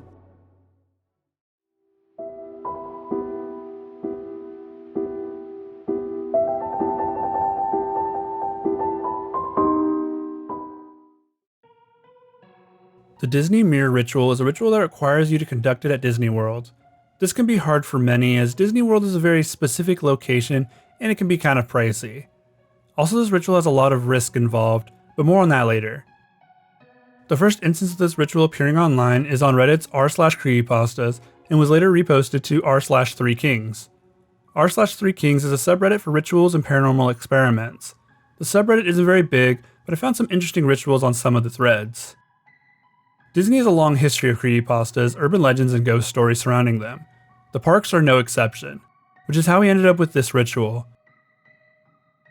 This ritual takes place at Cinderella's castle, which is essentially the center of Disney World. With how much traffic Disney World gets, the hardest part for many is trying to get into the park and into the place where you need to be. If you do decide to try this ritual, you'll need 3 items: a piece of chalk, a knife with no handle, and a broken shard of mirror. Now, you'll need to sneak these items into Disney World, so it's recommended that you bring smaller items and a way to conceal them. To start the ritual, you'll need to hide the 3 items all around Disney World. This must be done during the day. Yes, you will have to stay at the park overnight. The items can be hidden at Main Street USA, Liberty Square, Fantasyland, Adventureland, Frontierland, and Tomorrowland. Which ones you choose doesn't matter. Before you hide the items, head to the tunnel going through Cinderella's castle and mark a brick at eye level with the chalk. Say "Mirror, mirror" as you do so. This tells the park that you intend to play. Next thing you need to do is find a place to hide until the park closes. You can enjoy the park in any way you want before then though. Make sure you find a good spot. Disney employees and security are kind of used to people trying to stay in the park after hours. Important tip, you can cancel your request to do the ritual by erasing your chalk from the brick and leaving the park. There's no consequence for doing this, and you can go on with your life. This is the only chance you'll have to willingly walk away. If you decide to follow through with this ritual, you'll need to wait until the amount of security guards has waned and start to collect your items. Make sure to grab the mirror shard last. This will trigger the harder part of the ritual, so save it for later. One more important note, if you go to your hiding places and find that your items are all gone, run. The park has decided not to accept your challenge and you are no longer welcome. Leave the park immediately and don't return. Once you've retrieved all 3 of your items, the true test of the ritual will begin.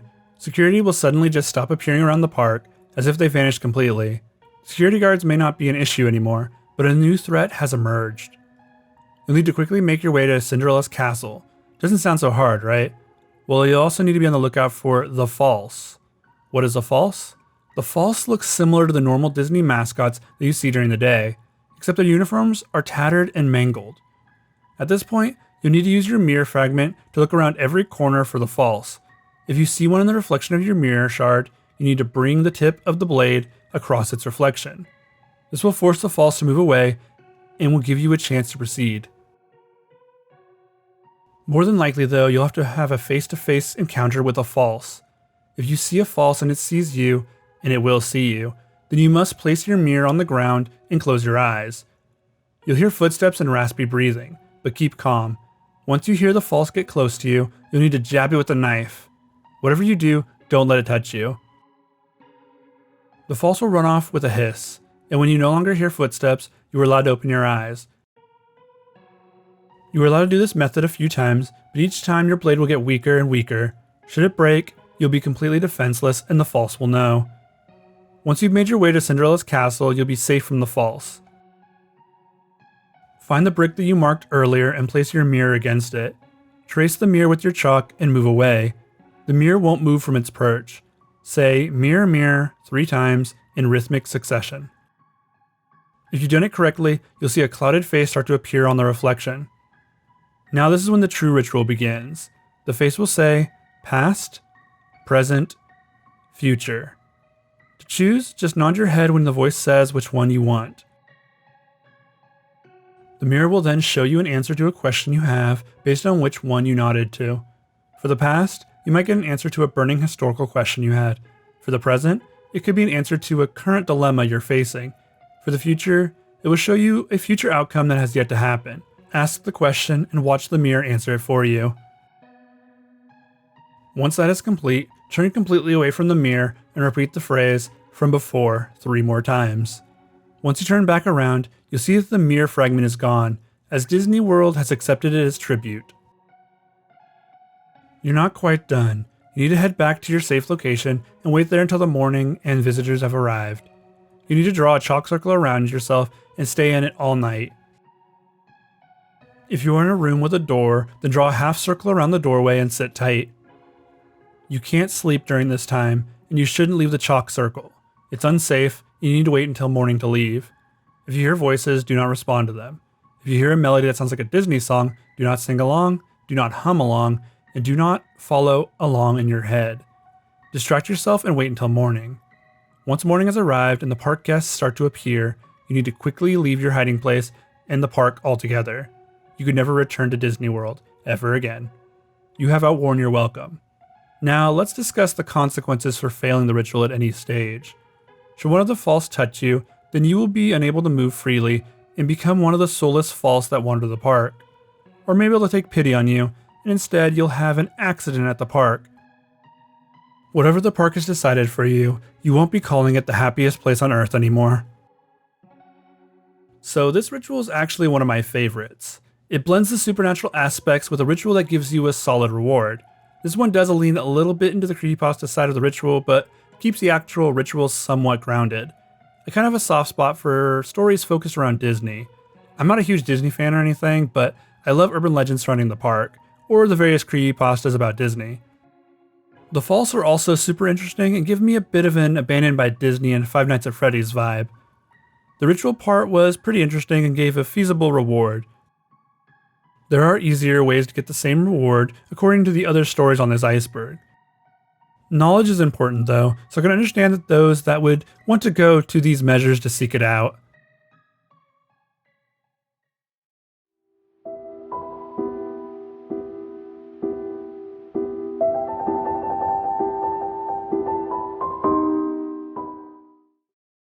How to play hide and seek alone is a very popular ritual that allows someone to contact the dead. This ritual is one that I remember vaguely from a decade ago being talked about heavily online. The ritual or game originates from Japan, but is also very popular in Korea. The first posts that contained the urban legend were on horror bulletin boards in Japan and Korea back in 2007. Eventually the urban legend would spread to the West in the form of a creepypasta. The ritual has a few steps that you need to follow to a T for it to work. All of the items are at least easy to get. The things you will need are a stuffed doll with limbs, rice, one needle, one crimson thread, one pair of nail clippers, one sharp-edged tool, one cup of salt water, a bathroom with a bathtub, and a place to hide that has a TV in it. These items are all key, so make sure you have them. Also, for the sharp-edged item, anything will work as long as you can stab something with it. During the preparation period, you'll have a few things you'll need to do. First, replace the doll's stuffing with the rice. Second, clip some of your fingernails and place them inside the doll and close it up with the crimson thread. The third thing you'll need to do is fill up your bathtub with water. And finally, return to your hiding place and place a cup of salt water on the ground. Now, how to actually do the ritual. First, give the doll a name. This can be any name but your own. Claim that the doll is it and throw it in the bathtub. This must be done at 3 a.m. Now, go around your house and turn off all of the lights. Go back to your hiding place and turn on the TV. After counting to 10 with your eyes closed, return to the bathroom with your edge tool of choice. Grab the doll and say "I found you" before stabbing it. Leave the doll on the bathroom counter and say you are the next it. As soon as the doll is resting on the counter, you need to leave. Go back to your hiding place. The game has begun. During the ritual, you may hear sounds of something moving around your house. This is normal, though you should end the game if things start to get out of hand. To end the ritual, you must put half of the cup of salt water in your mouth and hold it there. Then go and find the doll. It won't be in the bathroom anymore. Pour the rest of the salt water on it. Spit out your salt water on the doll and say, "I win," 3 times. That should end the ritual, but you'll still need to get rid of the doll. You'll need to dry it, then burn it. This item is now cursed. It must be destroyed. Remember to keep this game under 2 hours. Any longer and the spirit of the doll will grow too strong and may look for a new host. This is the first ritual I thought of when I started the research for this iceberg. A lot of staples are here except for the reward at the end. The only reward you get is the thrill from the game. I really enjoy hearing different urban legends from other countries. I especially like the ones that have similar stories to the ones I'm used to. It lets me compare and see what similarities and differences cultures will have on the overall story. There are many variations of this exact ritual too in the States, though I prefer this original version more. It kinda reminds me of the Midnight game, but that game seems to have more dire consequences. On to the next one.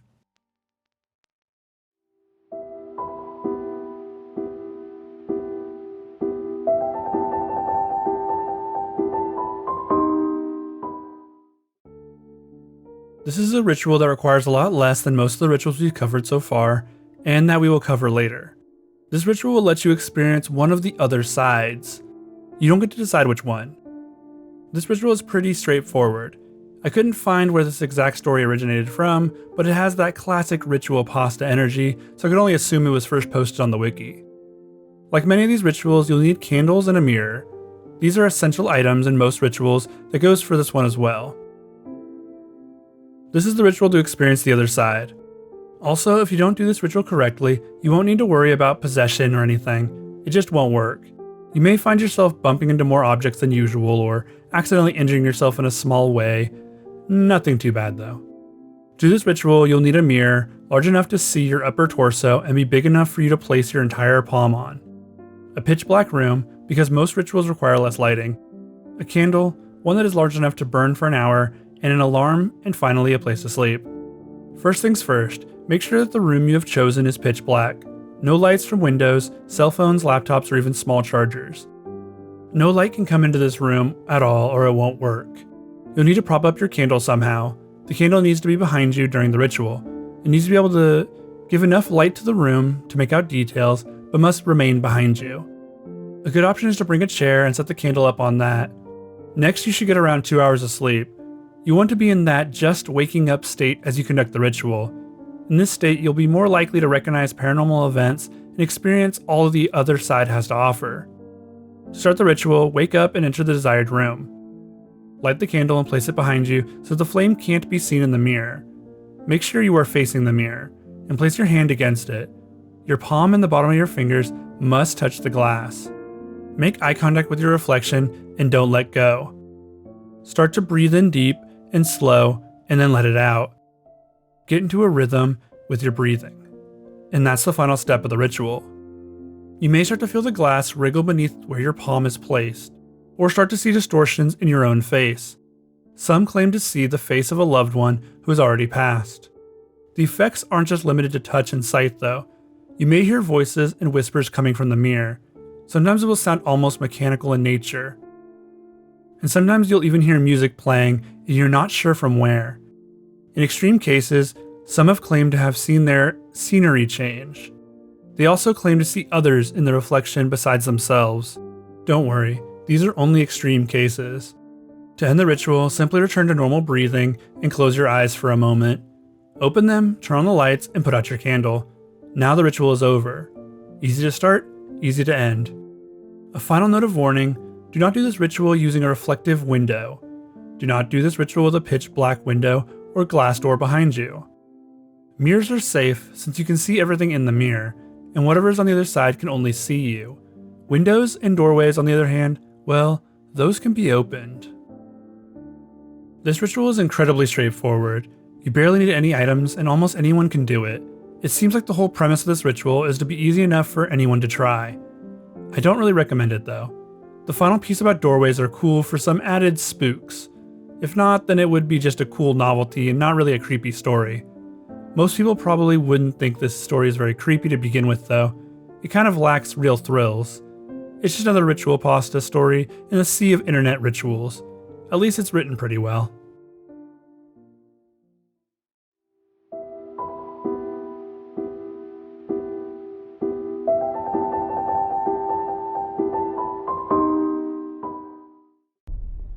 Seven Gates of Hell is a ritual pasta that appeared on the Creepypasta Wiki in 2012. It was posted by user Xeroxed. The story is focused on a Halloween night ritual. If you walk past 7 black gates on Halloween night, when you fall asleep, you'll start to see the gates of hell. Of course, you'll only see them if you know this ritual exists, and now you do.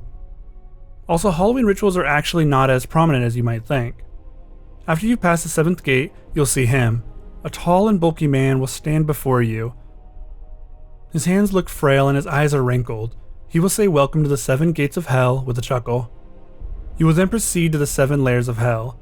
The first will have fire and brimstone. This layer belongs to the souls of those that have passed and didn't receive a proper burial. The second layer has people being tortured in the ways that they tortured others in life. The imagery here includes many medieval torture devices. This will lead to the 3rd layer, which belongs to those that have taken their own lives.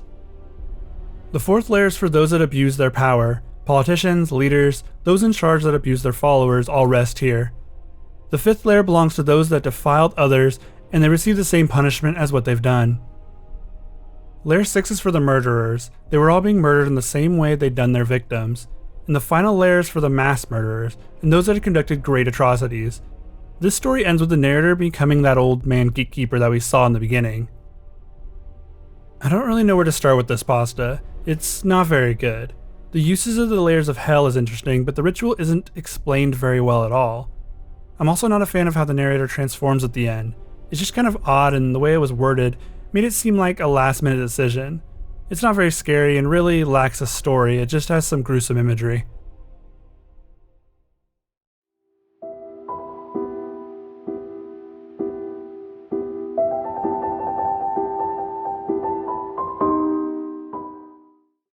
Lights Out, Light Switch, Lights Off, or Room Wars is a game ritual that can be played in just about any home.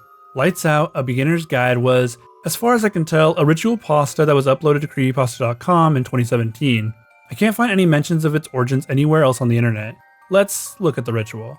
Supposedly, Lights Out has been played since the invention of the light bulb. The original author of this article on Lights Out advises those from playing it, unless they know the inherent risk. Of course, that risk is something we'll go over in a minute.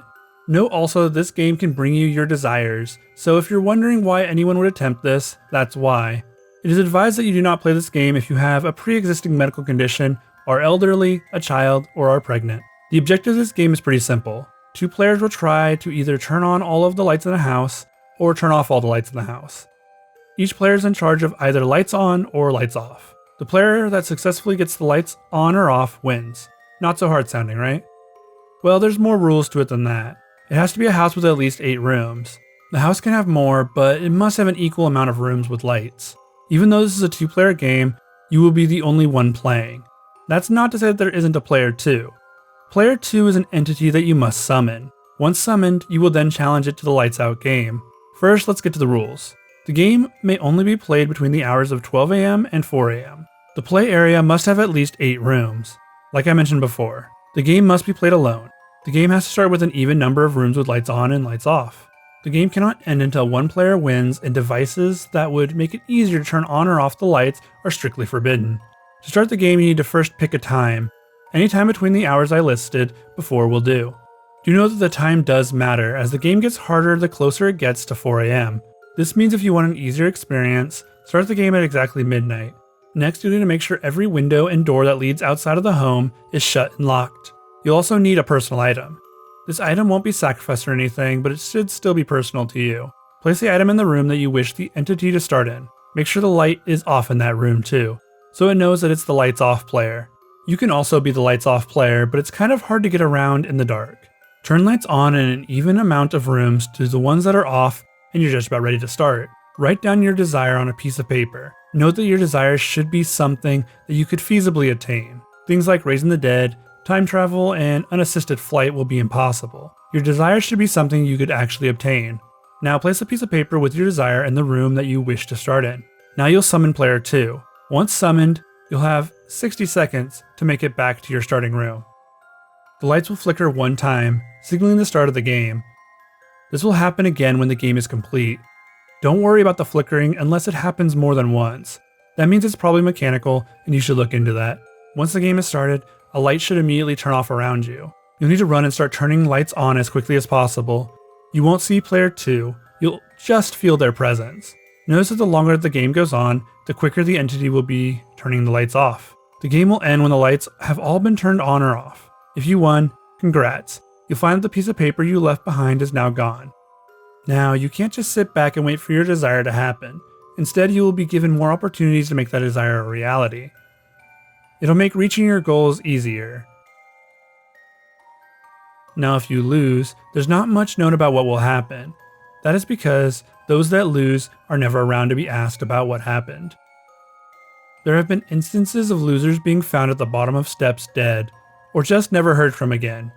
It is a common theory that a lot of losers decided to go out on their own terms, and that's why they're never heard from again. Another theory says that the losers are then fated to become the next player too. This ritual is definitely a ritual pasta. It has all the markings of a decent story though. A lot of what makes a ritual pasta interesting is the risk-reward loop. This story offers you a reward that most would take it up on, and the game is easy enough to follow.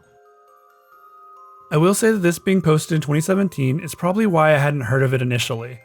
2017 was kind of when creepypastas were losing their spark. The whole genre as a whole had suffered some massive blows to their popularity for reasons I'll discuss in a different video. The story is good though. I even think that the game could be fun without the ritual aspect. Might be hard to play without running into another player though.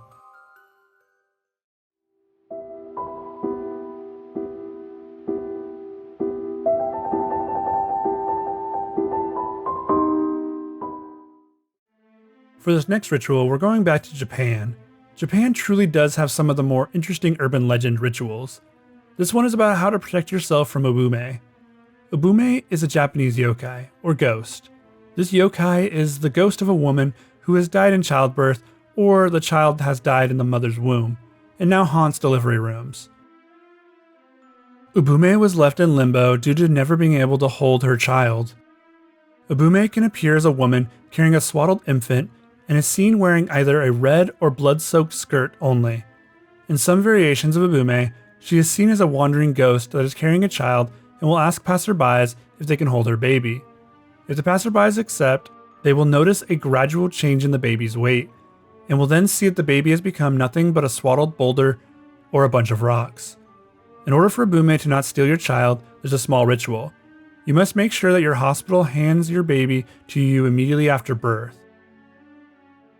If mold appears in a delivery room, this means that Ubume is present and is waiting for your baby to be born. The mother's hold over her baby is much too powerful for Ubume, so she will not interfere. Even if the child, mother, or even both pass, the doctor must place the child in the mother's arms. This is so they will not end up like Ubume. Ubume will even go as far as to physically attack mothers if the child is not delivered. A C-section must be performed to ensure that no matter what, your baby is delivered, and you will not become an Ubume. The ritual is rather different from the ones we've discussed before. The urban legend attached to it is pretty interesting and really shows how important holding your child for the first time is.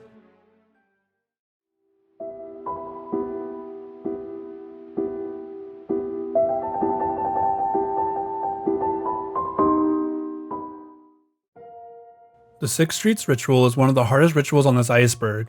It deals with loads of simple to break rules that could lead to an eternity of torment. The risk versus reward here is a bit outlandish, but it promises you anything you could ever want. The first instance of this ritual was on r/nosleep, but has been removed since. I don't know the exact reason for its removal. Since its removal, there's not many ways to come across this ritual online. Most of the links I found led to dead pages, so it's not archived all that well. I had to listen to a narrator read me the story, just so I could research it. Shout out to Lighthouse Horror for covering this ritual, or else I would have never found it. To start the Six Streets Ritual, you'll need to find a still street. There can be no movement in sight. There also needs to be a clear sky with a crescent moon above. And finally, it needs to be between 2 and 3 a.m. Once you've entered, time will stop. This ritual doesn't need to be done alone, but it is advised that you do come alone. The group's mistakes will become your mistakes, so it is recommended that you do this alone. Step onto your street and take a deep breath.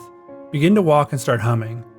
When you reach the next street, look up and see that the moon is gone. You'll have officially entered the 6 streets.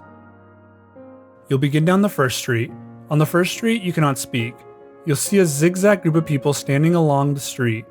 They will be frozen, but their eyes and mouths are following you. The people will start to talk to you. They'll say or do anything to try and get you to speak. You'll likely see your parents or someone else that you're close to. They'll be standing there, one person looking sad and reaching for a hug, and the other looking terrified. Behind them stands a 3-meter tall creature with black eyes. That is their true form, and they are waiting for you to speak. Once you've made your way past them, you'll start to hear them crying. You still can't talk here. If you even make a sound, then the creatures will be on you in seconds. They'll begin to devour you, not even changing back to their regular forms. You'll be ripped apart by the faces of your loved ones. The second street will start as soon as you hear a train behind you. You need to start running as soon as you hear it. Behind you will be a woman, or someone who used to be. Her face is rotting and her hair has dead maggots and rodents living in it. Whatever you do, do not look at her. She is the first ever player of the Six Streets Ritual. She is the first loser of it. You'll need to run to 3rd Street as quickly as you can. If you do look at her, you'll hear her laugh. You are now trapped in a loop of streets and can never leave the 2nd Street. You'll die of dehydration, and then you'll be alive and running through the streets all over again. The 3rd Street will look like a road going through the forest. You are on the right street, so don't worry about that. This street is a very different requirement. In 10 minutes, a creature will appear and begin to look for you. You can't run and you must hide from it for a set period of time. You'll have 10 more minutes to hide. The creature is big and lumbering. It has poor hearing but great eyesight. The creature is not visible to you. You can only hear it knocking over trees and searching for you. You cannot be found. As long as you hear it moving, then you know you're safe. If all of a sudden everything goes quiet, then it has found you. It will be staring silently at you. You'll hear it scratching at its neck. Next thing you know, your neck will start to itch too. A strong and insatiable itch that feels like tiny bugs are wiggling around your collar. You've become a creature, and now it is your job to find someone and ruin their chances at completing the 6 streets. If you aren't seen and make it to the other side of the forest after the 10 minutes is up, you'll hear the creature crying somewhere in the distance. It has to continue its fate of being a monster, and you get to go on with your journey. On the 4th Street, everything will be pitch black. You need to continue walking straight and get to the end of the street in under 3 minutes. Do not get lost. You won't be alone during this part, as tall white creatures with long black fingers will be poking at you in an attempt to make you lose your way. The creatures will stand in your way, they will stare at you, and you might even walk into one of them. Eventually you'll feel a caterpillar under your tongue. You can't spit it out, you must continue moving forward. If you fail to reach the next street in 3 minutes, then the once silent creatures will begin shrieking. The shock will send you to the ground immediately. They will then grab you and wriggle their fingers around your arms, legs, and neck. They'll begin to strangle you. If you get to the end of the street, you'll finally be able to spit out that caterpillar. You made it to the 5th Street, and you're almost done. This street will present you with a baby on a white plate. You have to eat the baby, and leave nothing but the bones and teeth. Just remember that the baby isn't real, and you should be able to do it. At the end you'll see the creatures again, and they'll be smiling at you. They know that even though you are at the end, you'll likely still won't complete the ritual. You are at the final test now. The final street will have a small wooden chair. You need to sit in it. It'll creak as you do, but pay it no mind.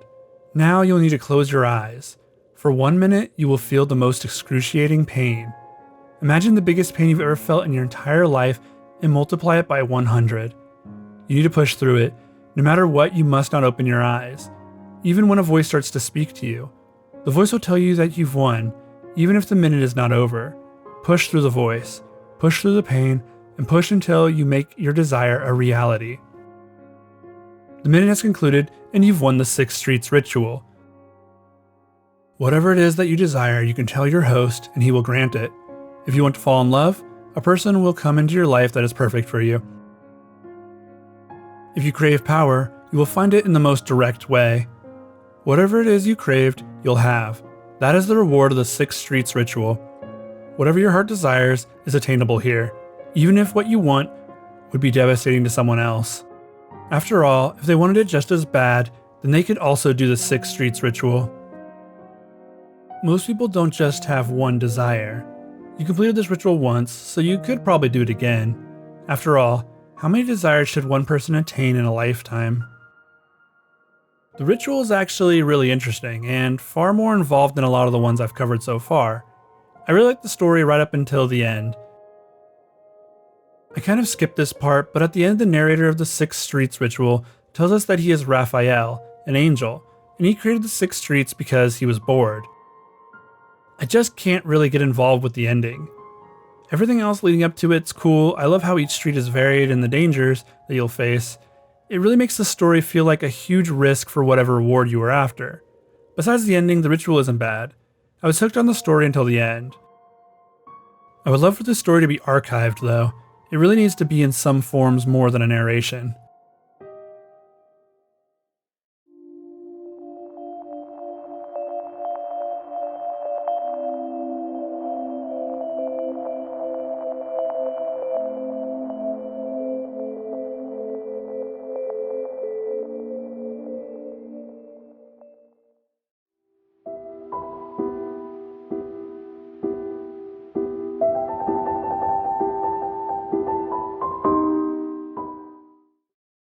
Doorway to Serenity is our first story starting off this tier. It was uploaded to the Creepypasta Wiki by user XRWood and was written and posted for a Halloween story contest, in which it took first place. Doorway to Serenity opens up with two men having a conversation at the lake with some beers. Our narrator is a man named Ethan, and he is talking to his friend John. The conversation is about John's mother recently passing away. Ethan notes how John was upset because he didn't say anything to his mom before her passing, but he had recently seemed to be doing much better. Ethan asks him about it, and John takes a sip of his beer before starting a story. John explains that he was able to make things right in a very unbelievable way. Ethan sipped at his beer while listening. John seemed to be testing Ethan for whether he should even tell him or not. After a little prodding by Ethan, John continued his story. He had found a doorway. Before Ethan could really ask any questions, John continued. A doorway to a memory. One that gives the ability to change a memory. Ethan, of course, didn't believe his friend actually knew a way to change a memory. That's impossible. John doesn't sound like he's lying, Ethan notes, but he still finds it incredibly hard to believe. The story then shifts to John grilling Ethan about someone named Peter. Peter was a friend of Ethan's who was now in a vegetative state after trying to take his own life. Ethan says that he wasn't his friend, but John notes that he seemed to become depressed after this event. John tells his friend that he should try the doorway, and reaffirms that it actually works. 2 weeks pass and Ethan finds himself ready to try and conduct the Doorway to Serenity ritual. He didn't quite believe John, but if it didn't work, it wouldn't really be his problem anymore. Ethan looked at the scribbled notes of his friend. The ritual needed to be conducted at the pier. As John noted, it looked kinda like a doorway. This would act as a path into his memory. It also meant swimming was involved, which at night could be especially dangerous. The waves could get out of hand, not to mention that sharks roamed the waters near the pier. The first step for the ritual was to make sure that the waves were at least shoulder high. Step 2 required it be a full moon, and he had to swim at night. The third step was to swim through all 13 columns on the right side of the pier, then swim back inside the pier. Finally, he would have to swim out of the columns, like he was entering the doorway. The night of the ritual came, and Ethan noted that he wasn't alone at night, as divers seemed to be in the area. He steadied himself and began the ritual. The waves were indeed harder to swim through than he expected, but he was on the swim team in high school, so he could handle them for the most part. Ethan bounced around the waves, moving between the pillars with relative ease. Eventually he found himself bumping into one of them rather hard. He wasn't worried about a concussion, and just kept swimming. Eventually he swam through the doorway and started to see his vision fading. When he came to, he was back on land. He was wearing a bunny costume, and he was 10 years old again. John had been telling the truth. You really could relive a memory. He knew what memory this was and knew exactly what he had to do, so he grabbed his sack of candy and was on his way. It was Halloween, and he was about to see an old friend. Today, Ethan was meeting up with Peter. He found Peter, and the first thing he did was scare him. Ethan noted how weak the poor boy was, and how he lacked any kind of spine, which is why they were out there that night. The plan was to do some fake ritual to make Peter become stronger. Ethan knew it wouldn't work, based on his memories. Either way, the two still made their way into the woods. The ritual started and Ethan pulled out a large knife. He had Peter lay on the ground and did some kind of ritual while standing over him. He plunged the knife down and Peter started to cry. The knife landed firmly in the dirt next to the boy's head. The two stayed like that for a moment. Ethan sighed and pulled the knife from the ground. He looked down at the crying boy. Ethan put the knife to his throat and sliced it clean across. The gurgling sounds of Peter trying to cry and breathe continued. Ethan watched as Peter bled out on the ground. He didn't give any hint of emotion. Once he was sure he was dead, he grabbed his stuff and put it in the back of his sack. He took it to a nearby overpass and threw it over the edge.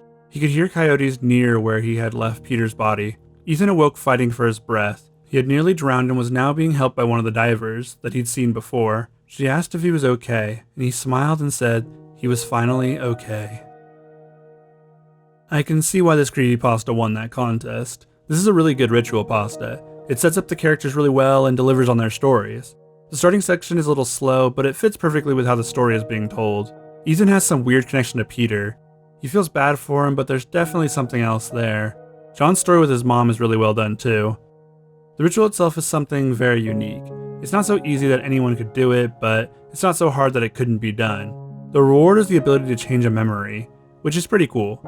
It also never states if you're supposed to change the memory for the better or the worse. The ending is vague and creepy.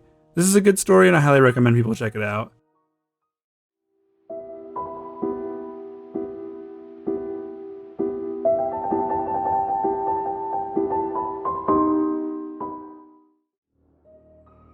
The next story in this tier is Lucifer's Playlist. This story was created by W.C. Hotchkiss and is about a playlist that can be found online. The only place I'm able to find this creepypasta is on Mr. Creepypasta's YouTube channel as well as on his SoundCloud profile. It looks to have started circulating in 2015. The creepypasta is told through a character named Lucifer, not the devil or Satan as the voice protests. They are two completely different beings, though he does note that he has very similar tastes. Lucifer explains that he is a playlist full of information. He claims that knowledge gives him power, but also sustains him. He originated from the mind of a witch, the writings of an author, and the voice of a narrator. He claims to be a virus or a curse, but really he is just a playlist found in the darkest corners of the internet. Lucifer loves to play games, not too dissimilar from the devil. His game is simple. You will find all sorts of sections in the playlist that will give you answers to any questions you might have. You can learn what the meaning of life is, how to find true love, or how to dismember a human body. These are just a few of the playlist's options available to you. Of course, you can't just listen to whatever you want without payment.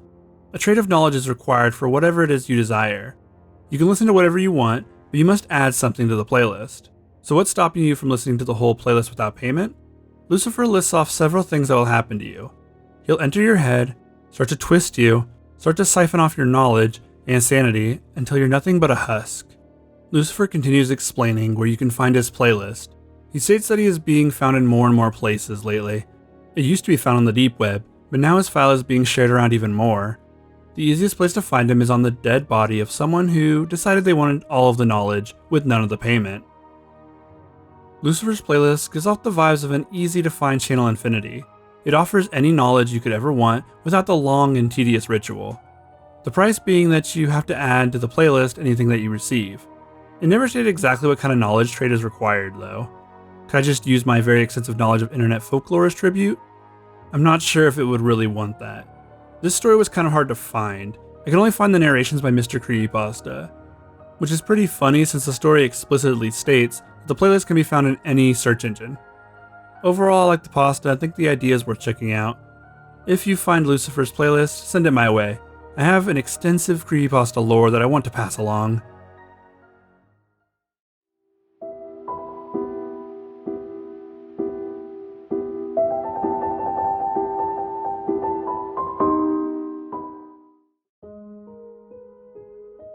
The Stonegate Ritual originates from a Reddit post on No Sleep. It was posted by user author Jojo in September of 2019.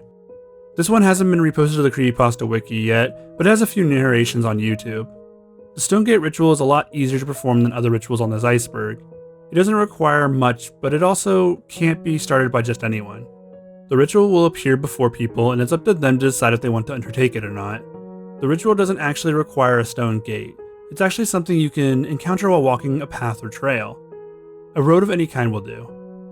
You'll happen upon two semi-identical stones. The two stones will sit on either side of the road. One will be a bit shinier than the other. Their colors won't be the same, but they will both have that same smooth and flat look. To start the ritual, you simply need to walk over to either stone and pick it up. The stones will feel smooth in your hand, and you'll notice that they are completely clean. No dirt, no scratches, nothing. Once you have either stone, you'll feel a need to make your way over to the other stone. As you do so, the world around you will start to distort and lose color and form. The stone will start to feel heavy, like the heaviest object you've ever carried in your life. Each step will be agonizing as the stone will increase weight. You have to proceed to the other stone. The world around you will lose all vibrance until it appears to be just white lines in a void. Those lines will come together and create something. That thing will watch you as you cross over to the other stone. Just as you feel like you can't carry anymore, you'll reach the other stone, and the weight of your current stone will be back to normal. The world around you is now back to normal as well. The pain you felt from carrying the stone will remain, but everything else is as it should be. So that's it then. Well, not quite. You've completed the Stonegate Ritual. The being that was watching you is now gone, and all of a sudden your luck seems to have picked up. You got that promotion, people are giving you more attention now, and you seem to be getting better at different hobbies you had. You continue to walk down the paths you had before and notice the stones again. You ignore them, not wanting to do that again, but notice that your life is starting to stagnate. All your luck is starting to fade and you're back to life as it was before. Well, not exactly, because the good luck is starting to turn into bad luck. Every time you walk by the stones, you'll notice a faint outline of the creature from before watching you. It'll only last for a few fading moments and then you're back to reality. No matter what you try, nothing will work out as you expected it would have if you hadn't done the ritual. If you try the ritual again, you'll notice that the rock you've picked up keeps getting lighter. It eventually gets too light for you to stay on the ground and can disappear into the sky. If this is to happen, you'll be met with incredible amounts of bad luck. Losing your job, failed marriages, or other mishaps will litter your life. The only chance you'll have is to try it again. It's a gamble every time you attempt this ritual. Sometimes you get the heavy rock and sometimes the light. Each one will either give you good luck or present you with the option of not getting bad luck. You can skip the ritual altogether, but every time you do, the creature will last a bit longer in your vision. Most likely it'll do this until it lasts long enough to get you. I've read a lot of these rituals by now, and something about this one really intrigues me. The Stonegate ritual is the one that offers you a lot, but if you try it, you'll never escape it. It's something you have to come back to over and over again or lose everything. This presents an interesting dilemma of being attached to the ritual for the rest of your life. Whether you live long enough to see a natural end, or whether this creature brings it to you. I love the imagery used here, and the vagueness of the creature is also great.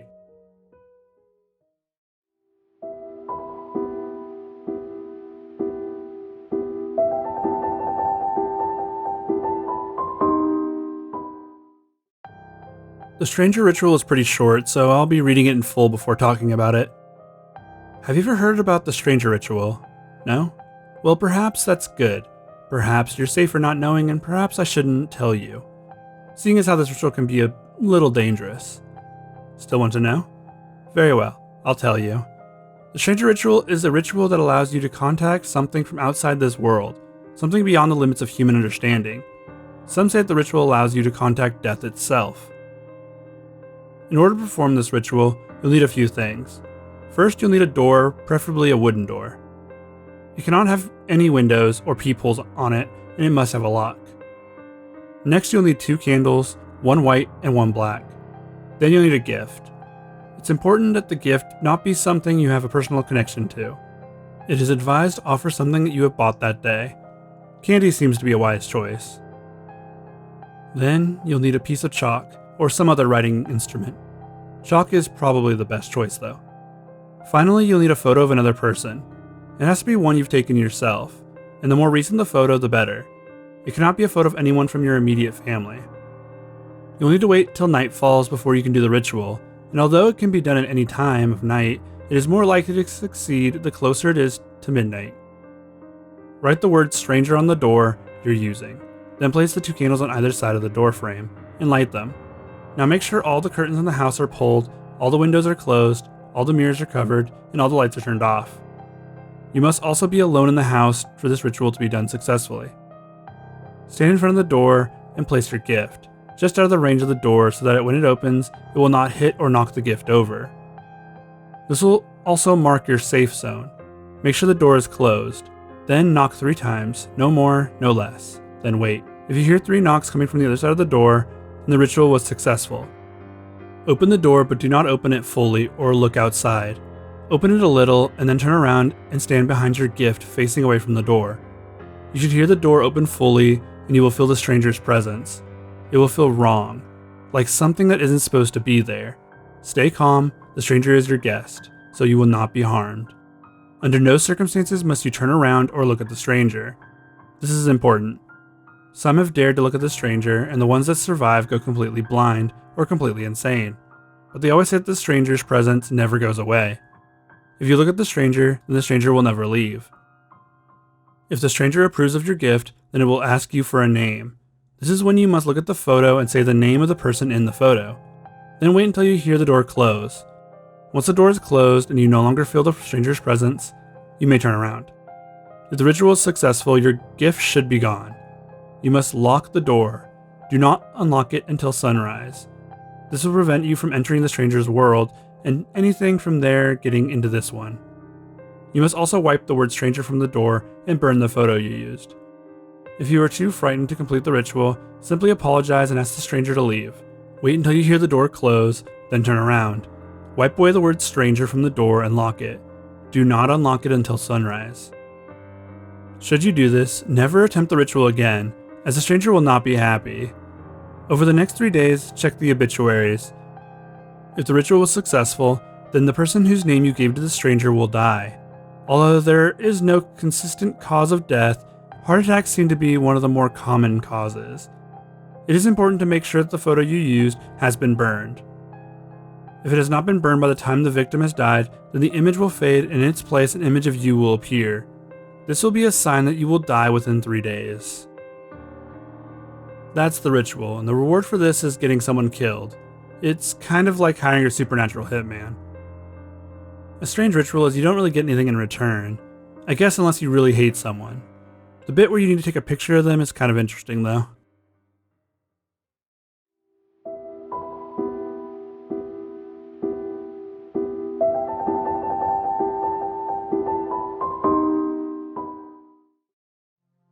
Kagome Kagome was one of the very first ritual pastas that came to mind when starting the research for this iceberg. I remember finding a narration of it on Mr. Creepypasta's YouTube channel at an absurd hour. I also remember it terrifying me. The story starts by mentioning another well-known creepypasta, Gateway of the Mind, which is a pretty good story. I highly recommend it. This pasta also tries to establish itself as a history-based story. What I mean by that is it tries to set itself just after the events of World War II. There have been a few creepypastas that have done this, and it's a very easy way to give an air of legitimacy. Honestly, I don't hate this approach. Kagome Kagome describes tests that were being conducted by the Nazis during World War II. The purpose of these experiments was to discover immortality. There was a belief that a human brain had a kill switch that would initiate it at a certain part of someone's life.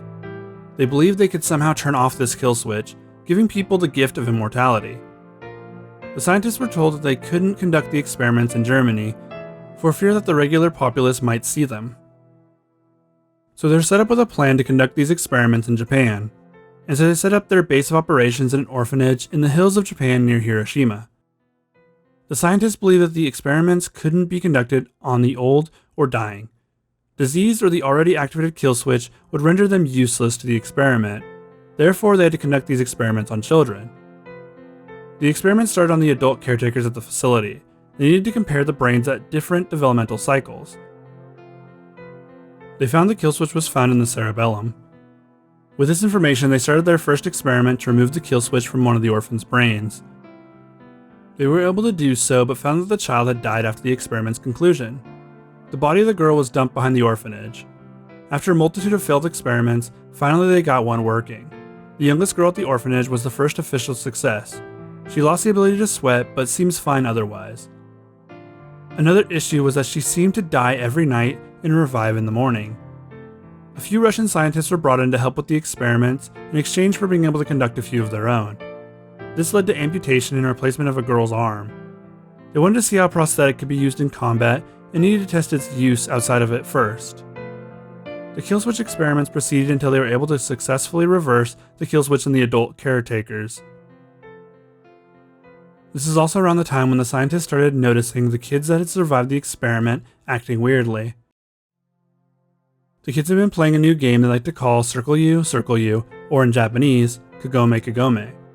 The kids would surround someone in the center of a circle. After that, they would link arms and spin around making scary faces at the child in the center. If they flinched, they lost. The scientists noticed that the kids, after dark, could be found just standing around in the orphanage, usually at the end of dark hallways or outside of their rooms. They would ask strange questions. This all unsettled the scientists. After the end of the war, the scientists packed up their stuff and left. 4 stayed behind for a while but were ready to leave before the caretaker and children asked if they would play one more game before going. The 4 scientists said yes and were later seen running away from the building screaming. Now, if you were to go to the hills near Hiroshima, it is said that you can still find this orphanage. The trees around it will all be cut and the trails are overgrown, but it'll still be there. If you choose to enter the orphanage, the smell will hit you first. It smells like death. Opening the door, and all you'll see are dark hallways. Once you enter, you'll hear children playing. Follow the sound to what looks like a playroom. Inside you'll see 10 people, the children and their caretakers. You'll see a kid missing an arm, one with no forehead, and one missing part of her jaw. One of the caretakers will approach you and ask if you'd like to play a game. If you choose to say yes, they will usher you in and place you in the center of the circle. You are now playing Kagome Kagome. The children will circle you and chant the Kagome Kagome. It'll appear that the children are reaching out and trying to slash at you, but but it's your mind playing tricks on you. If you lose, well, it's not really known what happens to you if you lose, so try not to lose. If you instead say maybe to the caretaker's question, then the kids will start to scream inhumanly. They will scream that you need to make a decision, and if you say no, then the door will slam in your face. A creature will then appear at the other end of the hallway, and that's it for you. The only way to escape without playing the game is to say you do not understand. If you do that, then the caretaker will tell you to leave, and you should be quick to do so. Give a bow and close the door on your way out. This creepypasta was one of my favorites back in the day. It had such a creepy atmosphere, and I love the way it's told. This one feels more like an experiment or history creepypasta than a ritual pasta though. The ritual part is the game of Kagome Kagome. I really dislike how this story starts and ends though. The beginning references another creepypasta, and they do it again at the end. The ending references Zalgo and the Rake, which were very popular at the time, which kind of kills the originality of the story. The ending also has a section that says most creepypastas are fake, but this one is real. That's such a weak ending, and I absolutely hate it. If you cut that section off, you don't lose anything from the story. The premise is cool, and I still like the story, but the immersion-breaking sections really bring it down.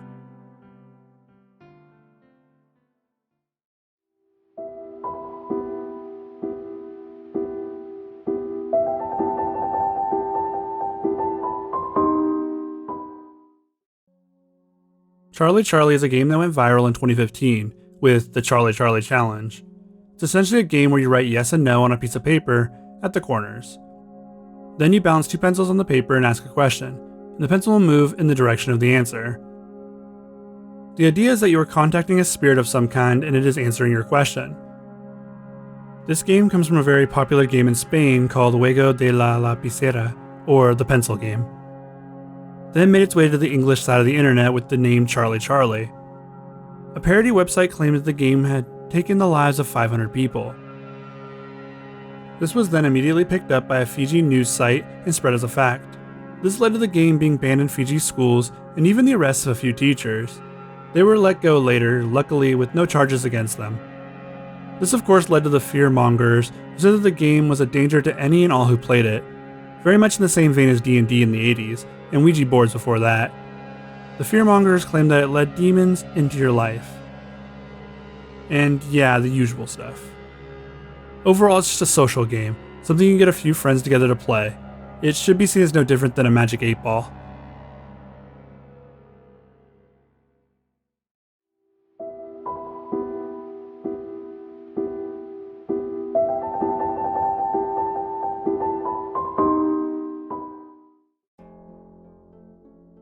Our next entry is the Dead Poets game. This is another question and answer ritual, sort of. The downside of this one is pretty hard to come back from. The ritual process starts with a quick history of the person who made the game popular. It was a magician named Alex that attempted the game in front of a live audience. This breaks a few of the rules, and thus the game punished him. To do the ritual, you need to follow these rules. You need to be alone, you need to be in a place where someone has died, and you need to take everything in the ritual seriously. Follow these rules and you'll have a fair chance at the game. In order to start the ritual, you'll need to be near the dead body of a poet. The poet can be anyone. They don't need to be famous or anything. Place the body of the poet on a table and place a chair at his feet and one at his head. Pour 2 glasses of alcohol, your choice, and place the glasses in front of the chairs, on the table. You need to summon the spirit with a polite greeting, raise your glass, and take a sip. Once you put down your glass, you should see someone sitting across from you. This is when the game begins. You must declare a letter, either A or B, and invite the spirit to the game. A gets to ask a question and B has to answer it. After each question, both sides take a drink. After each question, the letters and thus roles will swap. The goal is for you to be the letter A player when the game ends. For that to happen, both glasses must be empty while you are the one asking the question. If you are successful, you'll see the spirit take the glass and disappear.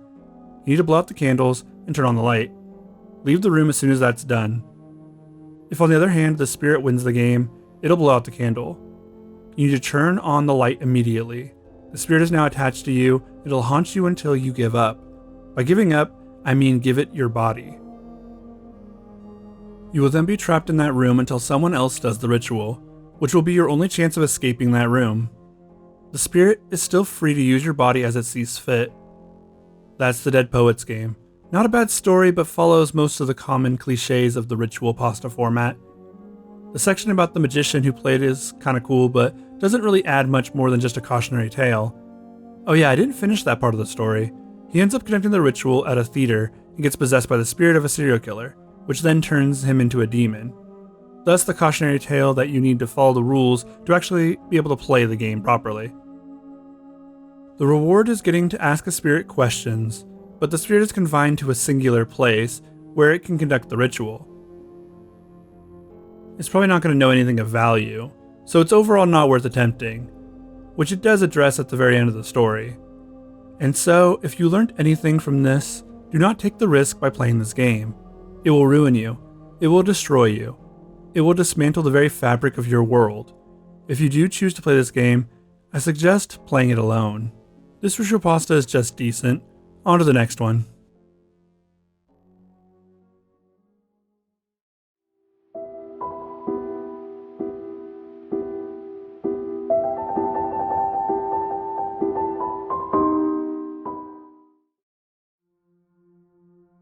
Tomino's Hell is a Japanese poem that is said to bring misfortune to any that read it aloud. The poem was very popular on 2chan, the Japanese version of 4chan, and even had people posting pictures of what happened after they had read the poem. There were even users that said they were going to try it and never came back. I'm going to now read Tomino's Hell in full. Well, the translation at least. His older sister vomited blood, his younger sister vomited fire, and the cute Tomino vomited glass beads. Tomino fell into hell alone. Hell is wrapped in darkness, and even the flowers don't bloom. Is the person with the whip Tomino's older sister? I wonder whose blood is on it. Hit without hitting. Infinite hell's one road. Would you lead him to the dark hell? To the sleep of gold, to the bush warbler. Fit as much as you can into the leather sack. For the preparation of the journey in the familiar hell. Spring is coming, even in the forest and the stream, even in the 7 valley streams of the dark hell. The bush warbler in the birdcage, the sheep in the wagon. Tears in the eyes of cute Tomino. Cry, bush warbler. Toward the raining forest. He shouts that he misses his little sister. The crying echo reverberates throughout hell. The fox pinoy blooms, circling around hell's 7 mountains and 7 streams. The lonely journey of cute Tomino. If they're in hell, bring them to me, the needle of the graves.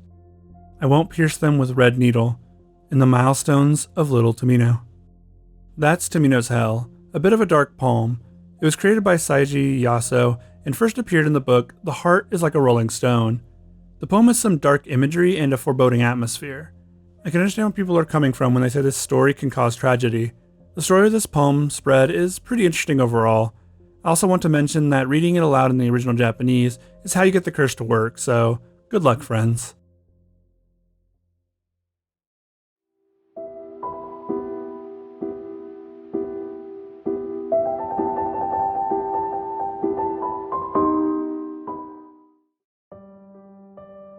The card game is sort of a Ouija board type game that you can play with a deck of cards.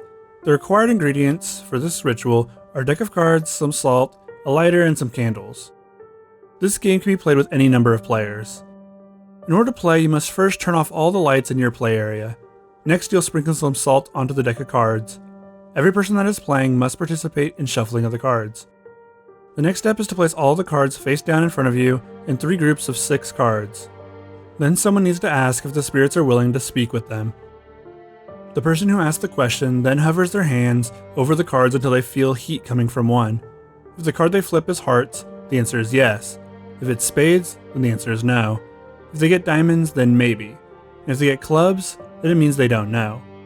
Each person takes turns asking questions and flipping cards. This is how the game is played. It works very similarly to Charlie Charlie and regular Ouija boards. The creepypasta then states that if you start to feel anything strange while playing, stop playing the game. If you hear sounds such as whispering, knocking, or bangs, end the game. If you feel something touch you, end the game immediately. To do so, you must say goodbye, blow out the candles, and sprinkle salt all over the playing cards. Then you need to shuffle the cards again. The card game is honestly an interesting way to communicate with spirits. This one feels more accessible than many on this iceberg, aside from Charlie Charlie that just needs some pencils. You can't really say it does anything new with the formula, but that's not necessarily a bad thing. Sometimes all you need is a good game idea. It's so simple that just about anyone can do it, and it could even be a fun card game to play with friends over Halloween. I couldn't find anything else related to the creepypasta, just the original from the horror Kamino app. This one was short but sweet and to the point. Sometimes that's all you can ask for.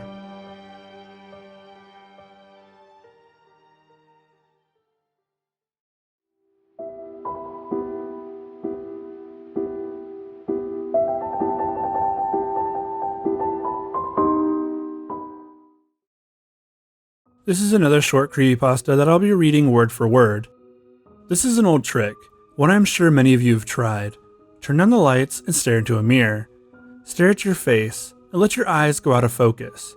Your face, the face you've known your entire life, will start to morph, twist, and become demonic before your very eyes. This used to be a fun party trick, especially if you were telling a scary story while it was happening. Something about watching your own face twist is just unnerving in such a deep and personal way. Don't ever do it. If you're reading this, just don't. I did it recently on the spur. I was walking out of my kitchen and my bathroom door was open. There was just enough light from the little kitchen light to see the mirror. I stared and watched my face turn ugly, same as always, until it smiled back. At first I thought I smiled. No, the reflection did. I don't know much, but I know that whatever's on the other side of the mirror hates you. Maybe because we just see it as our reflection, our property, something to use to comb our hair and brush our teeth, but it's alive and full of hate. I hear it now, at night, tapping on the mirror. It wants out. I tried to show my wife, but it's smart. She just sees the reflection, but as soon as she turns around, it smiles at me. The taps have started to turn into pounding. Not just at home anymore either. It goes wherever I go, and it wants me. Tonight I am alone. I can hear it tapping, and now it's pounding. Its face is that twisted face. See? I figured it out. That twisted face, that isn't from our eyes going blurry. No, that's its real face showing up. Oh god, I just heard the glass shatter. This creepypasta was created by Vending in 1979, and it's pretty alright. The imagery of your face twisting in the mirror is something that has been covered to death, especially in horror media. I like the idea that just about anyone can do it though, but that makes it so you could do it by accident even. It also goes into the idea of another world existing beyond our mirrors, which I kinda like. The demon in the mirror trick is a short but sweet creepypasta.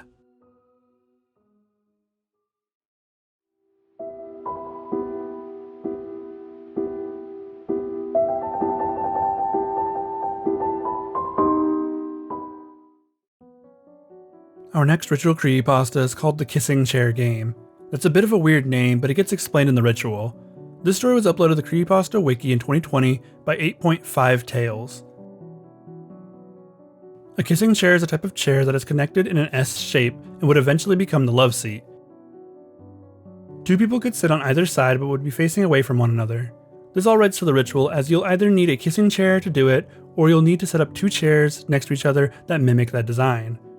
Other items that you'll need are salt water, 2 candles, 1 red and 1 black, a quiet room, matches or a lighter, and opaque adhesive tape. This game starts at midnight, so you'll need to do all of your preparations before that. Go around your house and close every door and window, cover the blinds, and allow no light to enter your home. This goes without saying, but also make sure that no one is home. This includes pets. Find your quiet room and place your kissing chair in the center. Go to your front door, just before midnight, and light both candles. Place the red candle outside the door and close it. You need to knock on the door 3 times, then 5, then 7, then 3 again. If you hear 3 knocks back, open the door and see if the candle is still lit. Say, "You are welcome in my home. I am your host. Enter as my guest." Then pick up the red candle, close the door, and walk towards the kissing chairs. Place the red candle in front of one of the seats. That will be your guest's seat. You need to sit in the one opposite with your white candle. Invite your guest to take a seat, and keep inviting them until you hear something physically sitting in the chair, at which point the red candle should go out. Next is your basic question and answer game. You get to ask a question of your guest, and then it gets to ask you questions. You win the game by answering every question truthfully or to the best of your ability.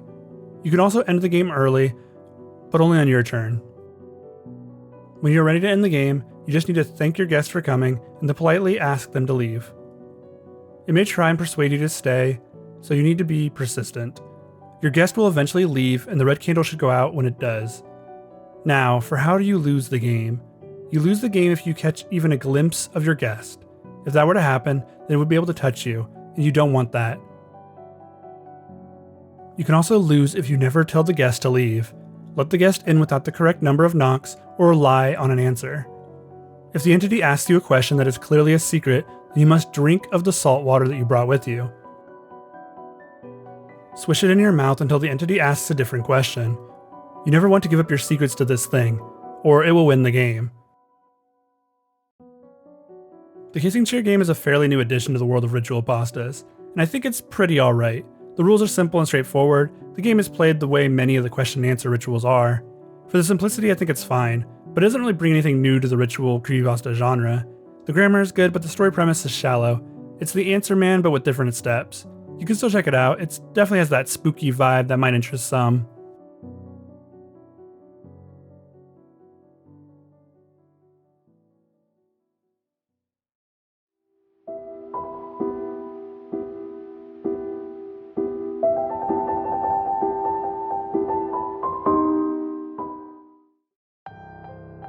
A Little Gift is a ritual pasta with an unknown author that was posted to the Creepypasta Wiki.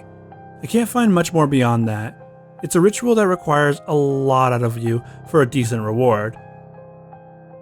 The ritual pasta requires you to be in the UK and go to a very specific place called the Queen's Head. Before any of that though, the Creepypasta mentions that you have to be of a certain mind before attempting this ritual. They explain it as you wouldn't mind if life just ended. You'll need to go to a crossroads area, one where 4 towns connect to one another. Say that, I've seen these crossroads too many times. Next you'll head into the pub, and it'll look a little different. Everything will have taken a step back in time. Sit at the bar and order the house Malefic. The man will oblige you, and as you finish it, he'll ask you to leave. You'll need to leave immediately, as he can be a very callous man. Go outside and you'll see a black horse. Take it. It's yours. You must ride him for a while, into the fog and down a road that looks like it hasn't been used in years. You will see people along the way who will tell you to stop following the road. You'll see family, friends, and others who will want nothing more than for you to stop. You may even see guards. Do not let them stop you. Eventually you'll come upon an enormous gorge. It's so deep that you won't be able to see the bottom. The next step is to jump in with the horse. This part, according to the story, is where most people fail. As they fall, they will approach by some otherworldly being. He will show you your loved ones, even those that have already passed, and he will promise you a life with them. You must deny him. Doing so will have you wake up in the most comfortable bed you've ever slept in. The rewards for this ritual are irresistible charm, not being able to be harmed, and immunity to every disease. All you have to do is jump. This ritual pasta, when taken at face value, appears to be pretty simple, where a being, most likely the devil, is trying to convince you to jump into a gorge for a reward.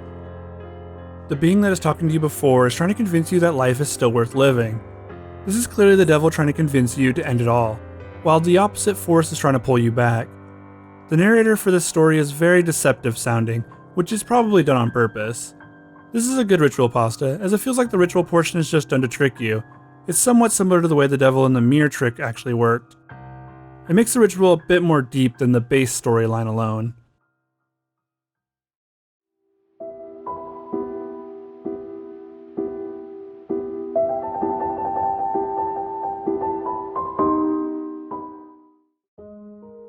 (630-296-7536) seems like an ordinary number.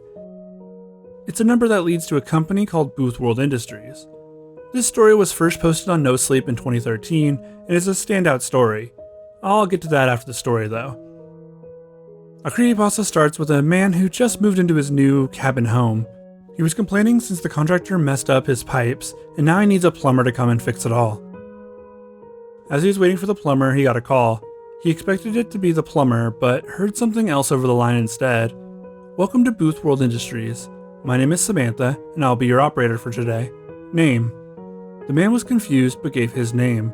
Sir, we know who you are. I'm your operator. Please give me a name to access. The man still wasn't understanding and tried to give a fake name, but got told that they knew that he had made that name up. This was starting to scare the man. He didn't know what name to give until he finally blurted one out. Jessica Goodwin, he finally said. She was his ex from high school. Jessica Goodwin, she said. Remodeling is scheduled for Wednesday. The story continues with the man stating he would like to reschedule it for today, if he could. The operator replied that there was an opening today due to a cancellation. The operator told him 3 o'clock and the phone call ended. At exactly 3, the man received a phone call from the same number. The operator spoke. Sir, this is Samantha with Booth World Industries. Your courtesy call begins now. The man stood in shock as he could hear his ex's voice over the phone.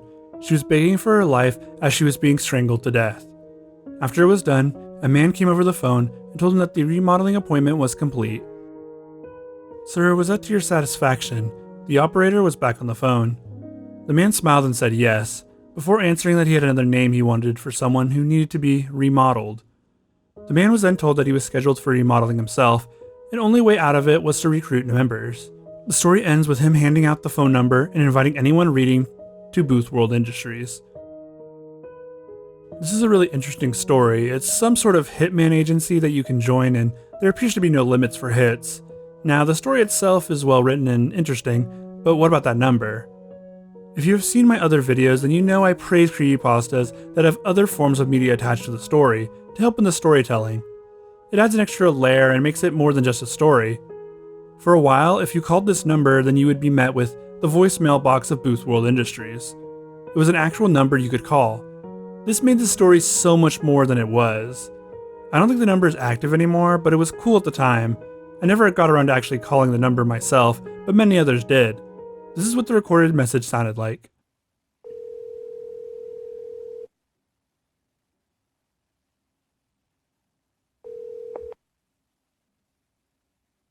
You have reached Booth World Industries. Your number has been logged and traced. A service representative will be with you shortly for remodeling. We at Booth World Industries say thanks. You have a marvelous day. I love this. It adds so much depth to the story. I know the whole story is pretty obviously fake, but this little extra bit makes it just top tier easily.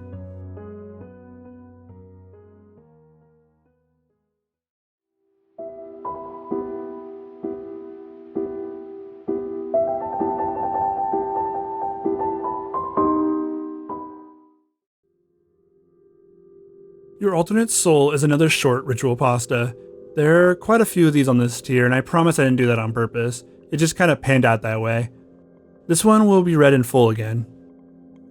At 12:17 a.m. on any given night arises the opportunity to awaken an alternate soul, the most common way of viewing them, through a mirror. It is through said medium that the process must take place. Begin at exactly midnight. By no light but that of a single candle, stand before the selected mirror. For 10 minutes you must concentrate in silence, focused entirely on your reflection. Do not look away from your eyes, for it will be interpreted as weakness and you will be overcome. After 10 minutes have passed, you must draw blood to smear in a line across the eyes of your reflection. Doing so will blind it, and you will watch as your own features begin to warp. Slowly, gradually, they will mutate into a frightening creature, one beyond the comprehension of those who have not experienced it. You must not look away through the entirety of the change. Soon the writhing movements of the image will cease. By now an echoing, inhuman sound will resound all around you. The creature will begin to ease towards the mirror's glass. You must keep watching as it approaches. If you do not extinguish the candle at exactly 12:17 a.m., creature will escape. Be warned, should you succeed through any polished surface, be it mirror, wood, or window, your reflection will always be watching you. And that's the creepypasta. It is very short. It feels like this could have been condensed even more, and they could have made a short 2-sentence horror out of it. It's not a bad story though, and a long story doesn't equate better. Now let's talk about the bad of the story. The short nature fails to talk about any sort of reward for doing this. Instead, you just get tormented by some eldritch abomination that you created. Secondly, it just uses the mirror trope that so many of the other stories do. It feels kind of derivative of other ritual pastas. It's not bad, like I mentioned before, but it doesn't add anything new. There's literally a story on the same tier that is a similar entity in a mirror ritual. If this was your only ritual pasta, it wouldn't be bad, but since we've covered so many already, it's not great.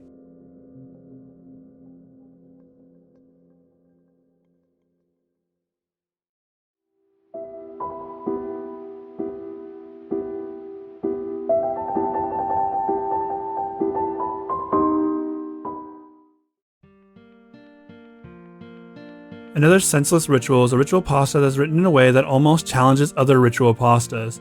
It's refreshing after all the samey ones I've read so far. This creepypasta was written by Icy Dice and uploaded to the Creepypasta Wiki for a contest called the Summer Solstice. Icy Dice is a writer who I've covered a few times on this channel.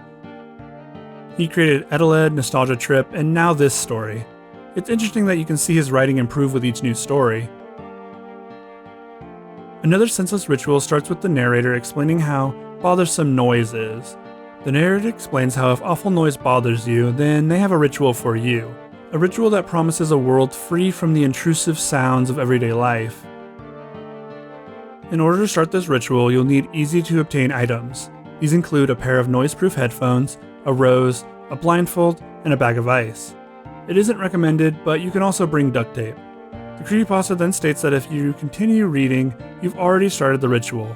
You can't back out now, or something bad will happen. Something they will talk about later in the story. You need to go to a room that is secluded, close and lock the doors and windows, turn off all the lights, and let no natural light into the room. Sit in a chair or lie in a bed. You'll need to be comfortable as you'll be there for a while. Place the items you brought in a square around you. Think of a memory when the noise got to you most. Hold on to that memory and ruminate on it. Finally, open your eyes and grab your items. Blindfold your eyes, cup the ice to your body, place the duct tape over your mouth, and place the headphones over your ears. Make sure you do these in this order: bag of ice, duct tape, headphones, and then blindfold. That is the order in which you'll be conducting the trials. Finally, pick up the rose and the ritual will begin. The creepypasta continues with different rituals that cover the senses. Starting with touch. Your sense of touch is important, as are all the senses. Here you will lose that sense. You won't be able to feel pain or anything really. You have to make your way down this dark hall, and at the end, you'll see a creature of unimaginable horror. You can face this creature head on, but you should probably just run. Before you will be 3 doors. You have to try and open all 3 before whichever door you tried last will open. You'll notice that these 3 doors are hot to the touch. Well, you won't actually notice that since you can't feel anything, but if you look down, you'll see that your hands have terrible burns on them. Lucky for you that you feel no pain. The next trial will be taste, as you'll have to eat a bunch of bugs on a plate. This includes worms, maggots, and moths. You have to try to eat every last one of them off the plate. Don't worry, you won't be able to taste them, so this should be easy, right? The monster's still coming for you, so do be quick about it. The next step for the ritual takes you to a room full of clocks. They will be ticking, but you won't be able to hear it. This is the trial for hearing, and you must touch one of the clocks so you can feel its vibrations. A small tracing of the wood and inputting your birthday is all that's required here. Once you're done, a staircase will open and take you up. Once at the top, you'll need to jump. It'll hurt a bit just as you notice that your sense of pain has returned. Around you will be a maze. You notice that you can't actually see. The final trial is for your sight. You'll need to feel your way around the maze, and be careful not to set off any traps. Once you've found a door handle in the maze, pull it open and your sight has been returned to you. Congratulations, you've completed the ritual. Now time for your prize. You'll feel your body start to warm up, and then you'll notice heat blisters popping up all over your body. Your reward for completing this ritual is to become the creature that you were trying to escape from. Every sense will be burned away, except for your hearing. Now you'll need to hope someone else attempts this ritual, as it'll be your turn to try and find them in order to steal back your senses. And that's another Senseless Ritual. Honestly, it's really good. The writing keeps you involved and it feels like the narrator isn't being upfront about everything right from the beginning. This gives a sense of betrayal before you even finish the story, which is cool. I kinda saw the ending coming, but still liked the execution. I'm not sure who won that contest, but I'd be surprised if this wasn't either the winner or in the top 3. As far as ritual pastas go, this one is very much worth your time.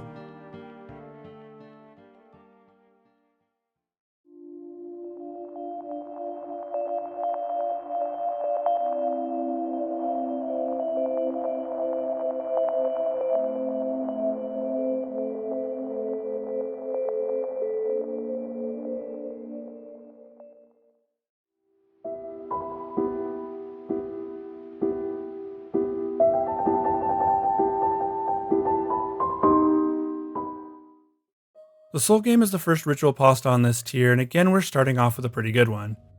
The Soul Game was posted on r/nosleep in 2012 and starts off with an apology. The narrator wants to apologize to everyone that is reading this post. All that they ask is that you read the entire post until the end. The narrator introduces herself as Andrea and says that she is a single mother. She then remarks that it was hard, but her child made it all worth it. One day her son, named Jesse, had made a new friend at school.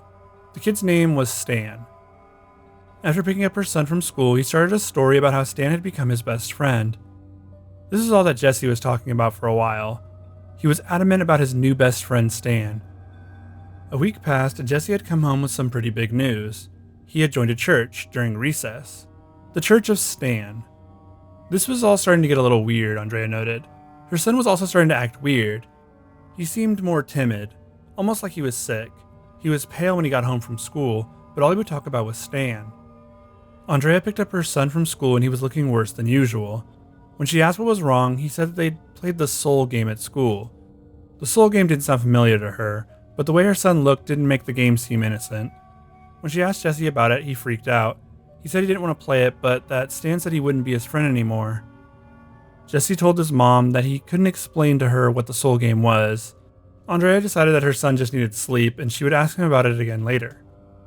She awoke to him screaming that night, something about the Soul Game.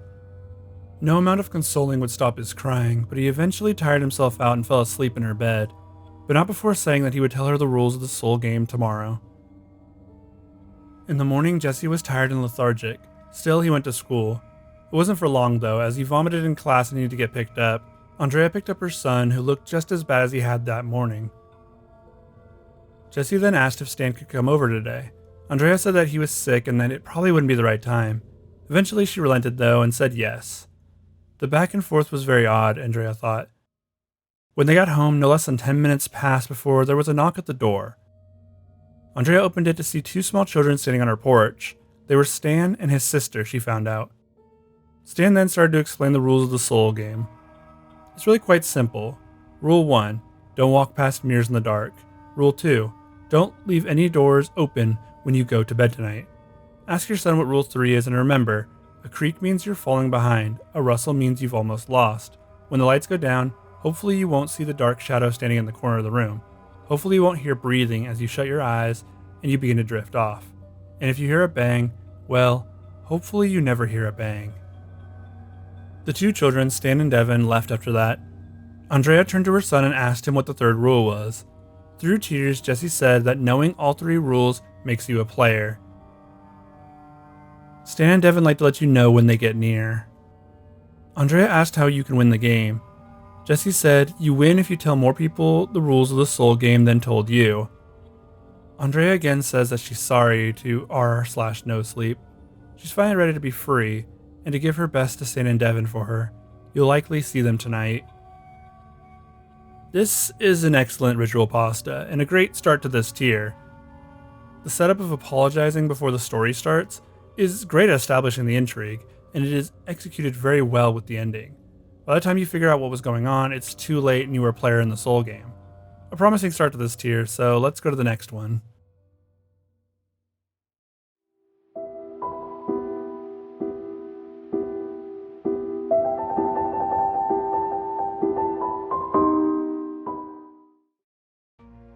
The Librarian Ritual is a ritual that feels more in line with many of the ones we've already covered on this iceberg.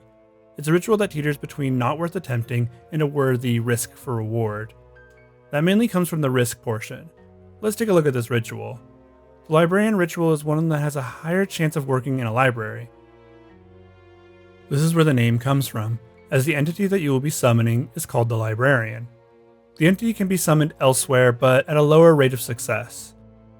The list of items for this ritual are 13 candles, a book which is an ideology that has led to the deaths of people, this could be religious or not, a quill, drops of your own blood, enough to write with, a small desk or table, a sharp knife, matches, and a handgun.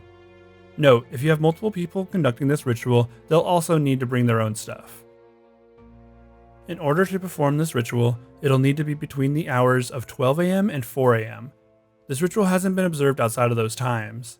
You could try it, but there's no telling if it'll work or not. Step 1. Find a spacious area with many exits. Step 2. Place the candles in a circle in the center of the room. Step 3. Position the desk or table in the center of the circle. Step 4. Place your book of choice on the desk or table. Step 5. Take the quill and draw a large circle with your blood on the first page of the book. Step 6. Write the name of everyone who is participating within the circle of blood. Everyone must use their own blood for this. Step 7. You must say, "What is the most powerful weapon?"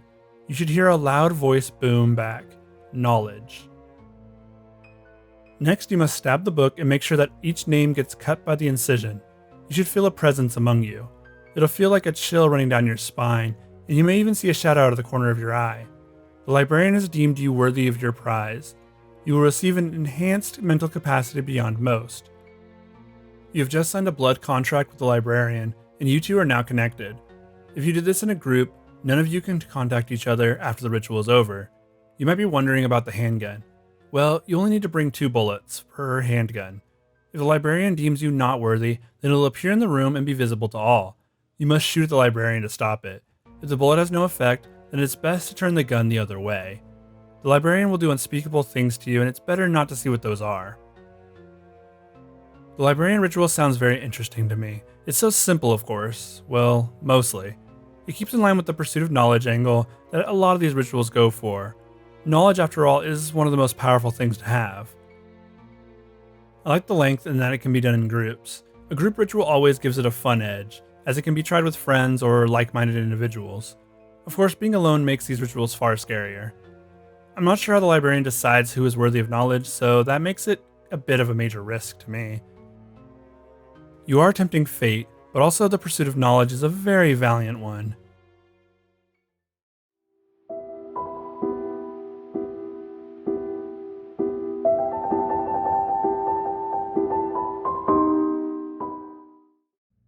The Devil Face Ritual is split into 2 parts, 1 part ritual and 1 part cautionary tale. What the ritual does is in the title. It lets you see the face of the devil in a mirror. This was a popular ritual in Spain and played mainly amongst teenagers. The ritual doesn't require much, 12 black candles, a mirror, and a room with no light. This can be easily done in any bathroom. Go into your desired room and turn off the lights. Stand in front of the mirror and light the 12 black candles. Close your eyes and keep them closed until the clock strikes midnight. Open your eyes and you should see the devil. What this ritual doesn't say is why you'd want to see the devil. There doesn't seem to be a reward attached. It could also be more of a test of courage style ritual, in which case it doesn't seem viable.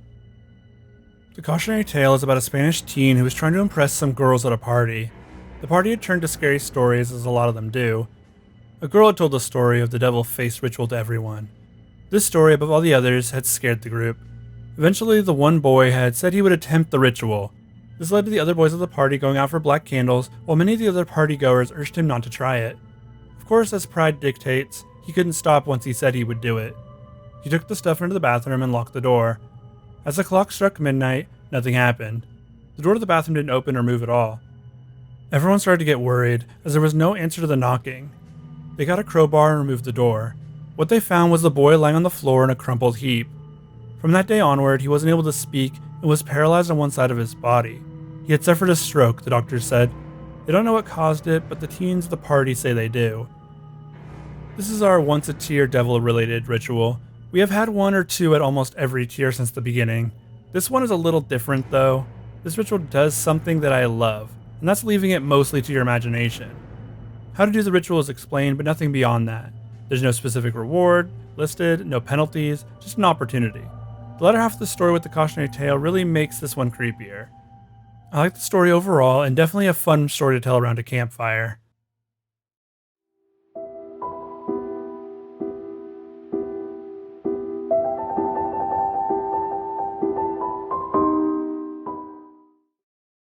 How to Summon the Dead in 3 Simple-ish Steps is a story that was posted on r/nosleep. It was created by the Jesse Clark and teaches the reader how to become a psychic medium. This story was removed from r/nosleep before being allowed during the Purge, where it was posted again in 2018. The narrator of the story explains how one can become a psychic medium. They offer a service, for a fee of course, that will test if you have what it takes. They highly recommend that you evaluate yourself first before paying for the course though. What they mean by that is to check if you have any latent psychic abilities.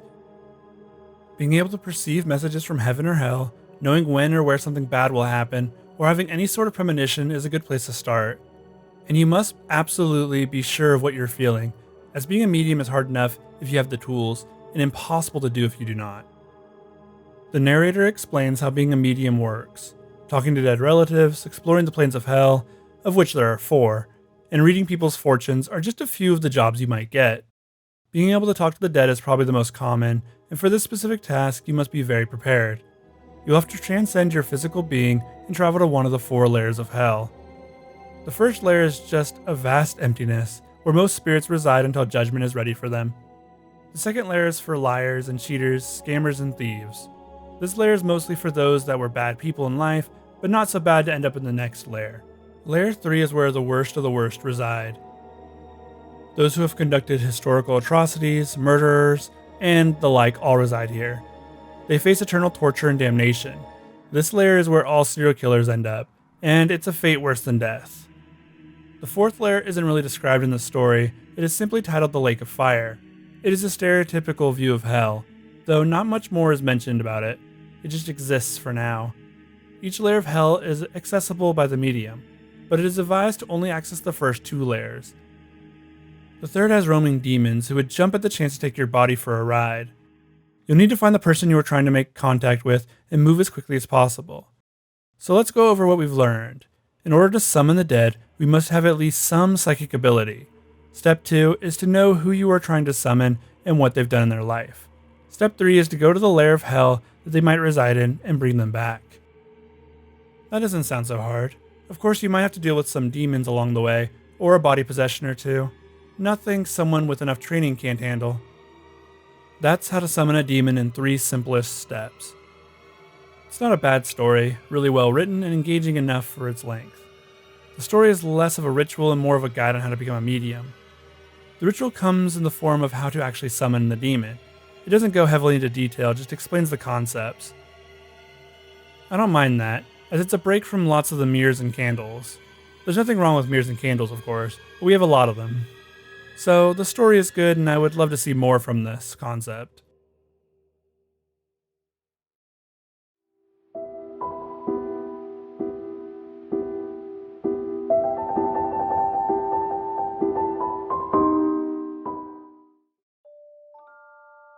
How to Speak with the Dead is a rather short ritual pasta, so I'll be reading it word for word. Do you have a dead relative? Have you ever wanted to say goodbye but it was too late? This is a way you can talk to one of your dead relatives, maybe a grandparent, a mother, a father, a son, a daughter. Well, this is the way you can do that. But be aware, you are going to be tampering with evil forces whom you can't control. Go to the cemetery in which the relative is buried at exactly 4 a.m. Any other time will not work. You must go to the gravestone of the relative is buried in. Be quiet, this is very vital to your safety. Approach the grave, do not use any tools that emit light, however dark it might be. You must approach the gravestone and slowly, oh so slowly, get down on your hands and knees, and close your eyes and sing this. Obsecro autem vos de sepultro tuo, ex ecterna tua somus. Apiri oculus tuos et animo purgabat. Keep your eyes closed, and in 2 to 4 minutes you will feel something touch your arm. Do not get scared, and do not open your eyes. If you want to see him, he will not like it. After the being lets go of your arm, you may open your eyes. You will see the relative sitting on their knees. They will look the way you best remember them as. Unfortunately, their eyes will not be renewed, leaving them rather filmed or gone completely. You cannot talk to the entity like they once were. To initiate conversation, you must ask, "How have you been?" The only thing they will ever say is, "I am doing fine, you?" The only thing you can say is, "I'm doing just fine, thank you." Anything else will displease them. If you say anything else, you have a 50-50 shot of them disappearing and your throat being slit. After this, she or he will ask, "May I hug you?" Do not answer. If you say yes, they will grab you by your leg and drag you down with them for eternity. If you say no, they will be displeased. You have a 50-50 chance of them slitting your throat or leaving. To counter this, you must say, "I would like to speak to" the name of the dead relative. Say this in an asserting tone, but be cautious. You wouldn't want to get them mad, would you? At this time, they will nod their head. You must close your eyes. Again, you will feel a touch. Not the same touch, a familiar touch. You may now open your eyes, and you will see the exact same figure you saw before, only this time, they will be the relative. Do not film or attempt to bring them out of the graveyard. Any attempts at this will have a very displeasing outcome. Also, do not bring anyone with you. You go alone. You may now talk to the relatives as you remember them. This is the time when you were able to say goodbye or even ask them what death is like. If you want to end the conversation, all you must say is, "Goodbye, their name. Hope to see you soon." At this time, you must close your eyes once again. When you open them, they will be gone for good. Any other attempt to say goodbye will result in them not listening to you. They will follow you out of the cemetery, in which you will be slaughtered. Don't be sad when they leave, or you will be hearing from them soon. A very short creepypasta and kind of a bland one, really. The ritual itself is easy enough to do, you just need to break into a graveyard. After that, you can do some reciting on the ground and you're in.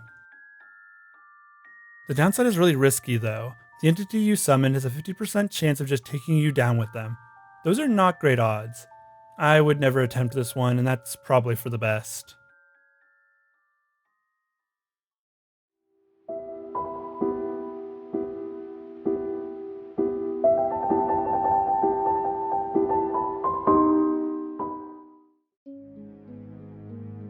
Cursed Key is another short creepypasta. This one can be found on both the Creepypasta Wiki and the Horror Amino app.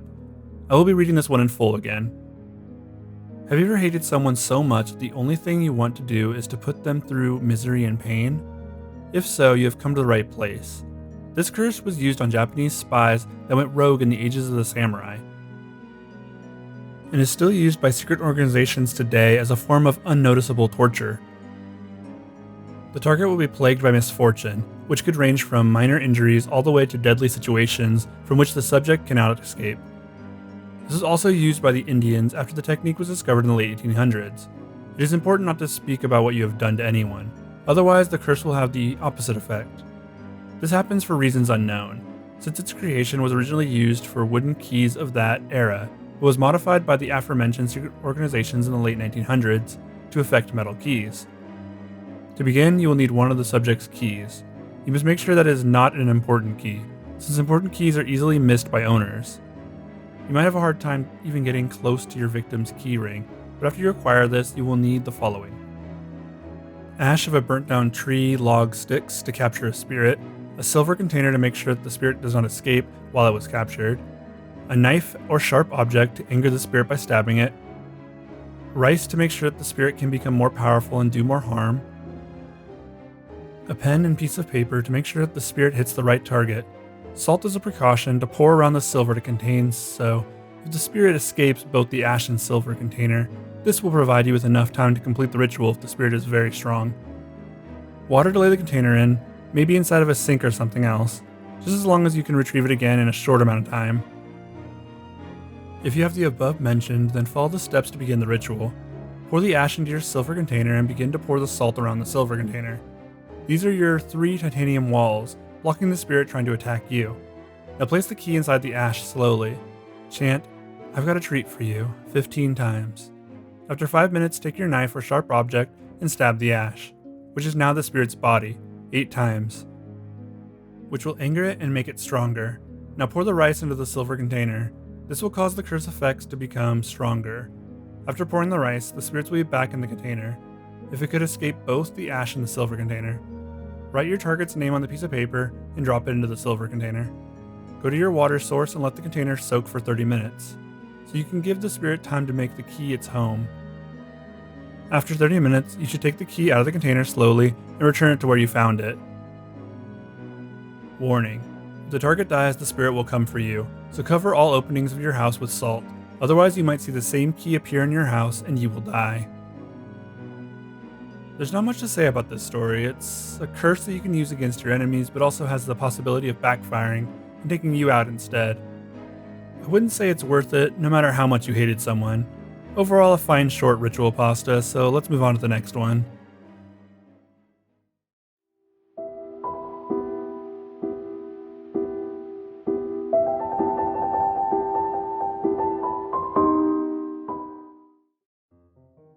"12 Polaroids" is a ritual creepypasta that was uploaded to the Wiki in 2017 by user Sigmund Alpha. This ritual is a bit hard to do as you need quite a few things. Firstly, it'll need to be done on the night of a new moon. You need to find an abandoned building bigger than your house. Once inside that building, you need to find a room with a door that faces south. Also, the room needs to be of adequate size, not too big and not too small. And lastly, make sure the room already has a storage unit in it. Once the location has been picked, it's time to start the ritual. You must enter the room without any clothes or a watch. You'll need to be good at keeping time as those items aren't allowed. It'll need to be between 2 and 3 AM for this ritual to work. Go to the storage unit and open it. Inside you'll find candles, matches, and a Polaroid camera. Take the candle and light it with the matches. Next, place the candles against the east-facing wall. Take out the Polaroid camera and you can now take pictures of the candle. If everything is done correctly, then you should see a picture of yourself sometime in the future. This can be 5, 10, or even 200 years, in which case you'll probably just see a tombstone. Whatever the furthest out date, it should move closer to your current date as you take pictures. Be careful though, as you only have 12 Polaroids in the camera, and you can't use all 12. The consequences for doing so are dire. Once you've seen enough, put everything back in the storage unit, get dressed, and leave. You can never return to this place. Now, if you did use the 12 pictures in the Polaroid, you have just summoned an entity into our world that is bent on causing you suffering. It could take control of your body and make you watch it do unspeakable things. It could torture you for all of eternity, or it could do the same to your loved ones. This is a very interesting premise for a ritual pasta. 12 Polaroids exceeds my expectations with the promises it gives you and the requirements. The ritual needs a lot of things. Abandoned buildings aren't just a dime a dozen. Even with the hard requirements, the reward is pretty cool, being able to see into the future through pictures. I like that aspect, and it gives it an interesting theme. Pictures and creepypastas are so interesting together.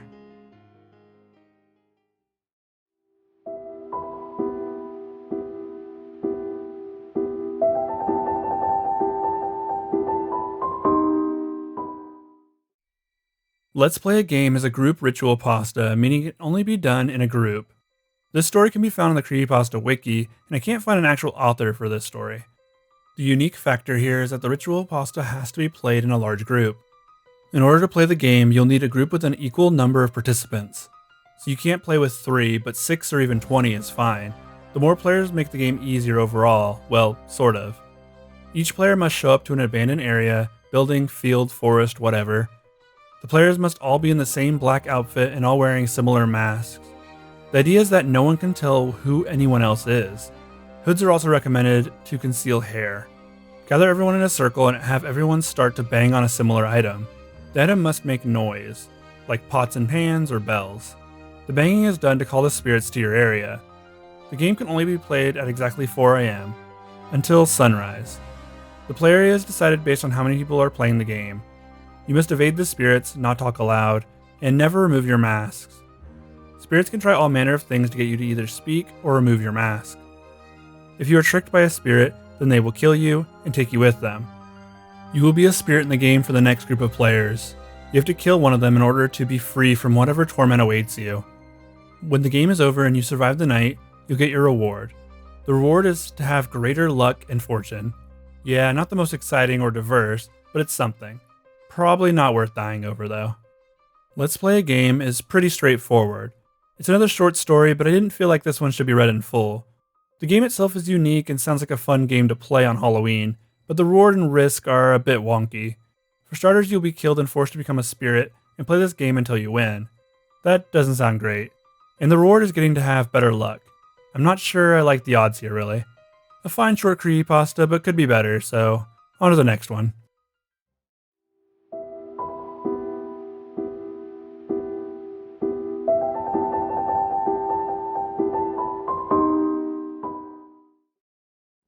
The Red Book, or El Juego del Libro Rojo, is a popular game played in Mexico. The game uses a book to ask questions of spirits and the divine. It's a pretty interesting game overall and very creative. In order to play the game, you'll need a book with a red cover. The cover shouldn't have any illustrations on it. The game can only be played with 2 or more people, making it a great Halloween or party ritual. The first player places their hand on the book and says, "Red book, can I enter your game?" Keeping your eyes closed, you'll then flip to a random page and place your finger on a random sentence.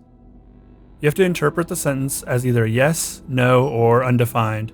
If it's undefined, you'll need to start from the beginning. Each player will then take turns asking questions and flipping through the book to a random page. The sentence they land on will answer the question they asked.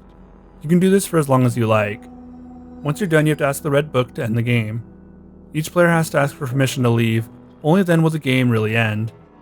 This is a pretty simple ritual, but it's very creative. I actually used to do this as a writing exercise. I would create a prompt by grabbing a random book and flipping to a page and sentence. I would then write a short story based on whatever sentence I landed on. I also needed to use that line in some way in my story. It was a fun writing exercise. This story feels very similar, and I really enjoy its unique take on a paranormal game. Just make sure to get permission to leave the game at the end, otherwise there will be consequences.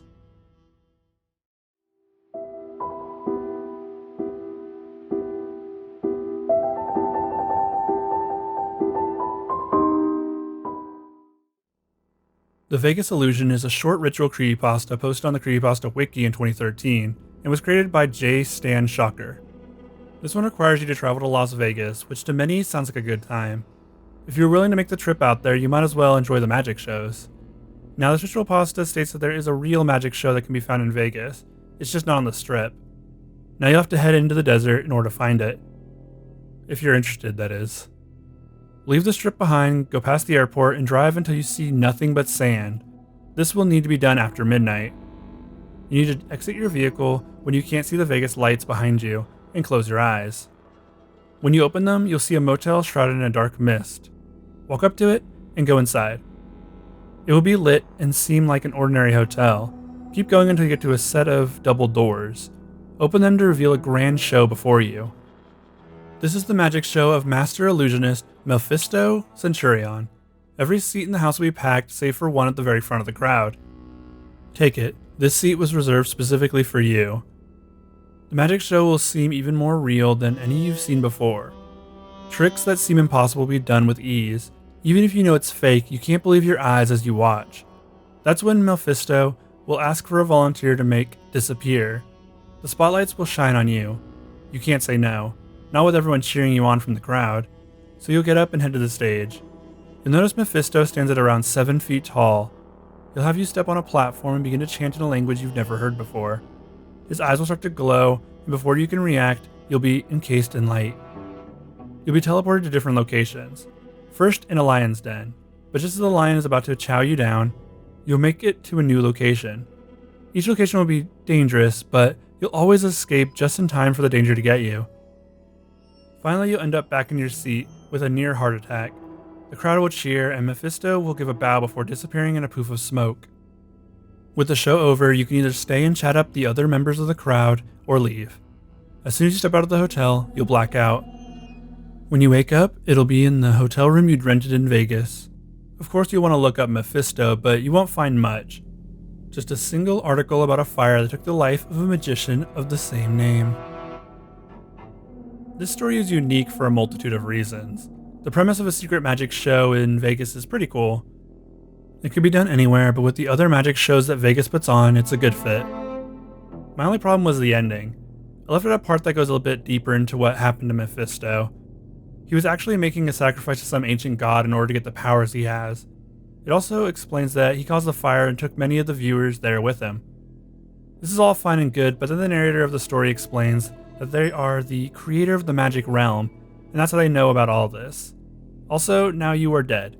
Yes, if you did this ritual, you're now dead. I just don't really like that sort of ending. It's not bad, but definitely takes me out of the story a bit. Where I cut it off is a better place to end, I think. A little mystery goes a long way, especially in horror.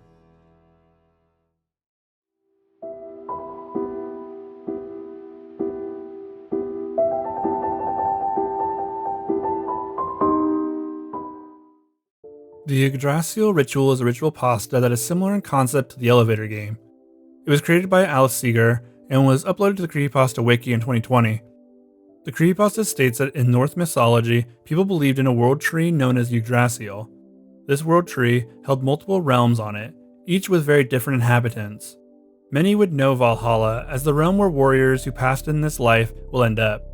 In order to conduct this ritual, you'll need a building with exactly 9 floors and a working elevator. You have to do some chants and travel between floors, but once that's done, you can enter the different realms. Honestly, there's not much more to say about this ritual. It's pretty straightforward and doesn't really do anything new, except in the instance where you accidentally exit the elevator before the ritual is complete. There's a chance you can end up in an alternate version of our current world, one where different world events have taken place. No JFK assassination, Japan had never entered World War II, or even the Soviet Union winning the Cold War. You can escape this alternate reality by conducting the ritual again. This ritual pasta kind of lacks one important thing though, the horror. It's not scary at all and feels more like a ritual for living out a fantasy novel. Of course there are dangers to leaving the elevator and getting off in one of the 9 realms, but those aren't really that scary. I would have liked more options for the actual ritual too. It just kind of tells you how to do it and it's not that hard at all.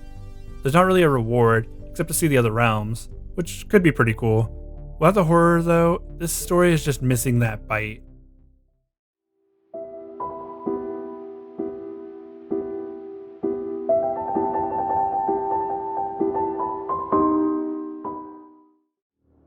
The fortune game, Suchi-ora, or the crossroads divination are all names for the same ritual. This ritual is to have someone read your fortune, an unknown entity. This story has spread heavily online and it's hard to find an exact source, other than it being Japanese in origin. Suchi-ora are actually rice crackers with a fortune attached, similar to American fortune cookies. This ritual will require a comb, something to cover the participant's face, and for them to go to the crossroads at night. It doesn't specify if it needs to be close to midnight or anything, but that is closer to when paranormal events happen, so it's a safe bet. Take the comb and run your fingers along its teeth. Repeat this 3 times. Suchi-ora, Suchi-ora, grant me a true response. Then you'll have to wait for an unspecified amount of time. If someone you know approaches the crossroads, the ritual has failed. If a significant amount of time has passed and no one shows up, then it has failed. Only if a stranger shows up at the crossroads is when you know the ritual has been successful. As soon as a stranger approaches, cover your face. You must ask them to read your fortune. Be as polite as possible. They will either say yes, nothing, or no. If they say no or nothing, then keep the face covering up and wait for them to leave. When a stranger walks up and they answer with yes, you will have your fortune told. This can be anything. You can't ask for a specific reading though, and must listen to whatever you're being told. Even if it's not what you wanted to hear, know that it is true. The stranger is incapable of lying to you. That is your fortune and outcome. Thank them for the reading and keep your mask up until you know they are gone.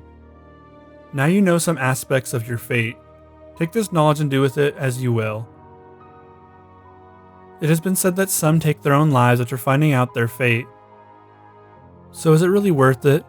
That's for you to decide. This is a short but interesting ritual. It requires a few items, but promises just about what you put in. Knowing your future could be really useful, but you don't really get to pick here. That's a pretty interesting aspect, I suppose. Not bad overall.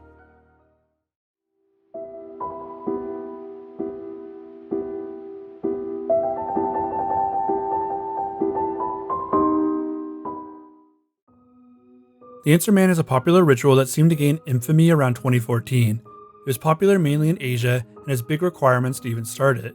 It will require 10 people and 10 disposable cell phones. In order to play the game, gather your 10 friends with their cell phones into a circle.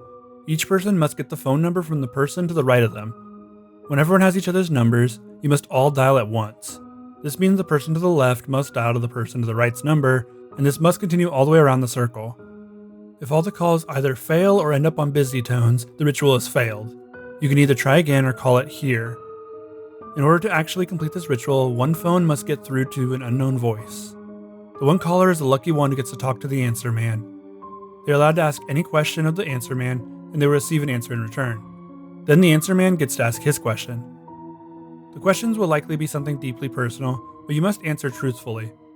You can ask as many questions as you'd like, but for every question you ask, he may ask one back.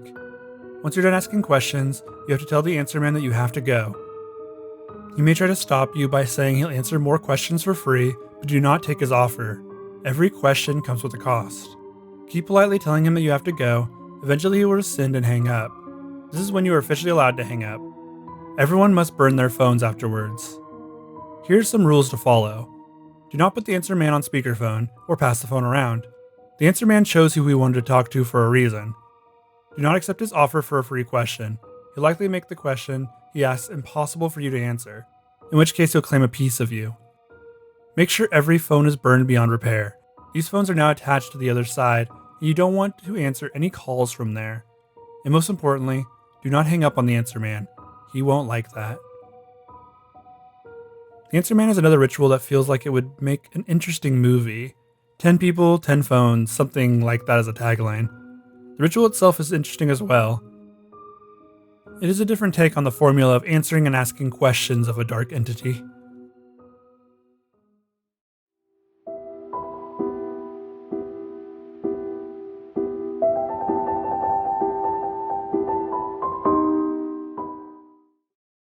Another short creepypasta for you all. This is the abandoned convenience store. Ever wonder how some people you meet seem to have no fear whatsoever? You know, those people who go skydiving every weekend, climb thousands of feet up mountains, just to snowboard down a side that's probably pretty safe, as long as I avoid those trees. People who marathon, watch the scariest movies you've ever seen, then don't even blink before falling asleep. Well, if you envy them, then there's one way to conquer your own fear.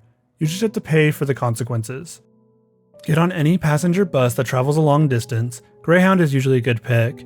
Anything that's on the road for longer than 24 hours. Get a window seat facing west, then stare at the sun, waiting until sunset. Just before the sun touches the horizon, close your eyes. Hard. Do not turn away, don't look at anything else, cover your ears if you have to. After a while, you'll notice that the bus has stopped moving. That's a signal that you can open your eyes. When you do, you'll see a gas station, illuminated only by a few flickering fluorescent lights. There will be no sun, no moon, no stars in the sky. The convenience store will have its windows boarded up, but the sign will say open. If you feel you can't go through with it, get back on the bus, return to your seat, and fall asleep. You'll wake up at sunrise the next day, well on your way to wherever the bus was going. If you enter the store, the door will slam behind you. You will spend an unknown amount of time there, living out your worst nightmares made real. If you survive the ordeal without going mad, you will awake back on the bus as it reaches its destination. Nothing will ever scare you again. Some say that after going through this ordeal, everything else simply pales in comparison.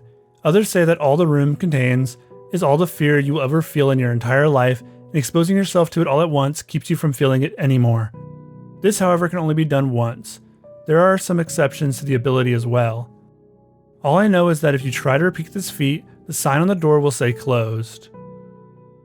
I like this creepypasta. It's short and sweet, but doesn't really take the concept much further. I always found abandoned convenience stores or gas stations to be pretty creepy, and I'm not sure why. The reward for this ritual is the loss of fear, which would be pretty cool, but also fear is an important emotion that keeps you from doing stupid stuff. So I guess it's just give and take. I'd rather not have the chance of going mad, though.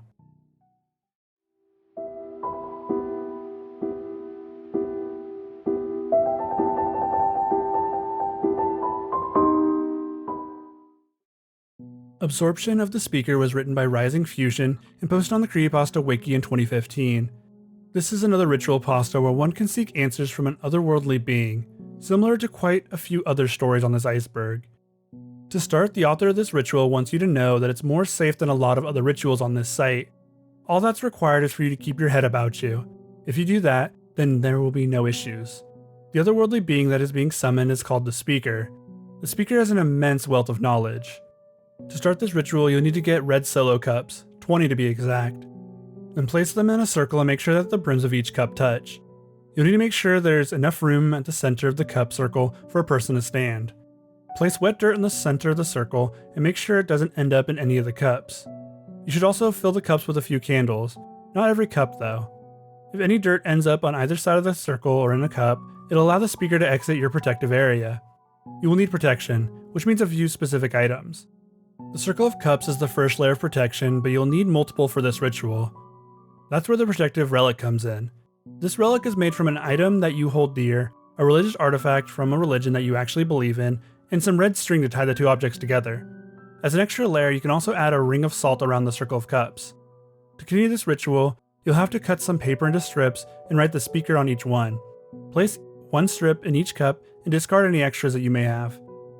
Finally, you must give an offering to the speaker. Most people just offer a calorie-dense meal. Place your offering on the dirt and close your eyes. Imagine that the speaker is standing before you. When you open your eyes, a being will be in the middle of the circle. He'll seem as normal as any person until you notice that he has pure white eyes. This is the speaker, and now is the time to start asking questions. You should start off asking simple or easy questions that you know the answer to. The speaker will play your game, but may not if you ask any hard questions right off the bat. If you ask the speaker a question and he's clearly lying, the candles you place in the cups will light. The speaker caught in his lie will then give you the right answer, but not always. Once you're done asking him questions, you can either pull out of your protective charm and he'll be gone, or you can dismiss him. If you dismiss him, he'll ask you for an item to remember you by. Depending on the item, there's a chance he'll answer one last question for you before going. Remember that the speaker may be cordial, but he is not a being to trifle with. Make sure to keep all your protective charms. The speaker gets hungry very easily, and he feeds off of humans' life forces. If he is ever to get free, he will literally suck the life out of you, until you are nothing but a husk, which is all your family and friends will find left of you. See, isn't this ritual easy? There's no downside to doing it multiple times either. And hey, even the dirt that gets left behind is supposed to give you good luck if you keep it around. Why not try it for yourself? Well, it's only a matter of time before you make a single mistake. This ritual pasta isn't bad, but a little cliche. The start of the story is literally trying to differentiate itself from other similar stories. Of course, even though it makes these claims, it still falls into them. I will say the underlying theme here is that the author wants you to take away is that the ritual is easy. Easy enough to try over and over and over again. Eventually you will make a mistake. You will cut a corner. You will get too comfortable. I like this idea, as it adds an extra layer of addiction to the story. Like the pool of knowledge and luck is worth the risk of your life.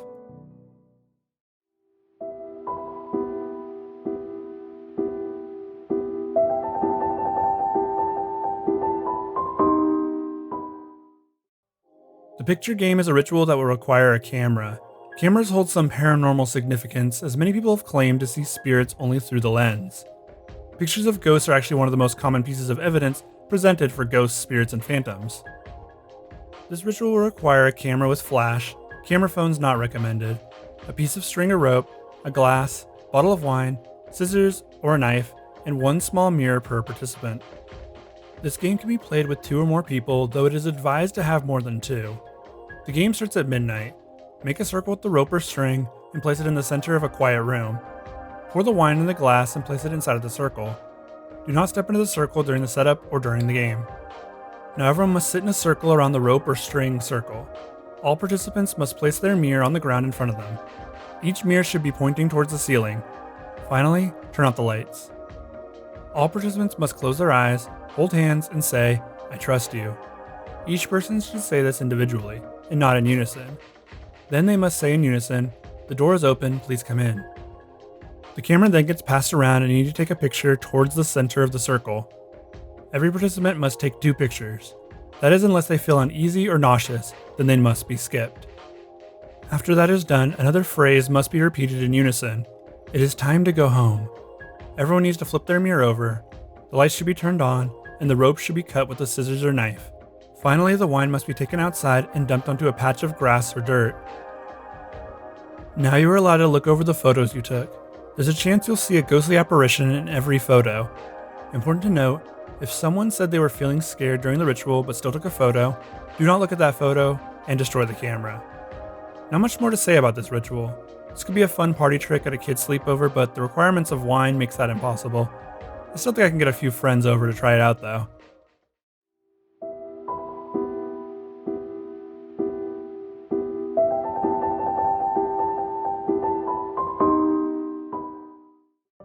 The corner game is one that's hard to track down an origin for. It appears to be from a part of Asia, but I'm not sure which country. It was popular for a while before coming to the West. The corner game requires 4 participants, an empty room with 4 corners, and the ability to say your own name backwards. Gather up your 4 players and head to the room where you wish to play the game. The house must be empty. No additional people or pets are allowed inside during the game. This can be hard for many. Before you actually start the game, a speaker must be picked. Only the speaker can talk during the game. Once they've been decided on, you must enter the room and say your name 3 times. Everyone must go to a different corner of the room, and the lights need to be turned off. All players need to face the corner directly and have their backs pointed toward the center of the room. Once everyone is in position, the speaker needs to count to 3. On 3, all players need to start moving clockwise towards the next corner of the room. This step needs to be repeated until you're ready to stop the game. If one of the players goes missing during the game, or another entity has appeared in the room with you, you must alert the speaker without speaking and start the completion ceremony. To do this, every player needs to gather near a light switch and say their names backwards 3 times, then turn on the light. The last player should appear in the room with you now. They won't know what happened, just that everyone was gone for some reason. There's a chance that they won't come back, and if that happens, good luck. The most important rule here is to not speak during the game. You don't want to know what will happen if you do. The corner game is a very simple ritual that requires 4 players. I do like group rituals, as it feels like there's more fun in everyone participating. Of course, this particular game doesn't seem to offer much except for a chance meeting with a spirit or entity. It could still be an interesting encounter, though you could also lose someone randomly, with no chance of them ever coming back.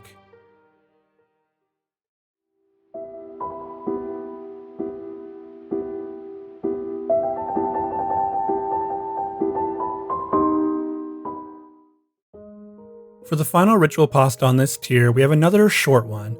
I'll be reading it in full and then going over it afterwards. This is one of them. Any night around 10 or 11 p.m., take yourself to a flat, open area where you can walk in a straight line for 2 minutes or so without running into anything.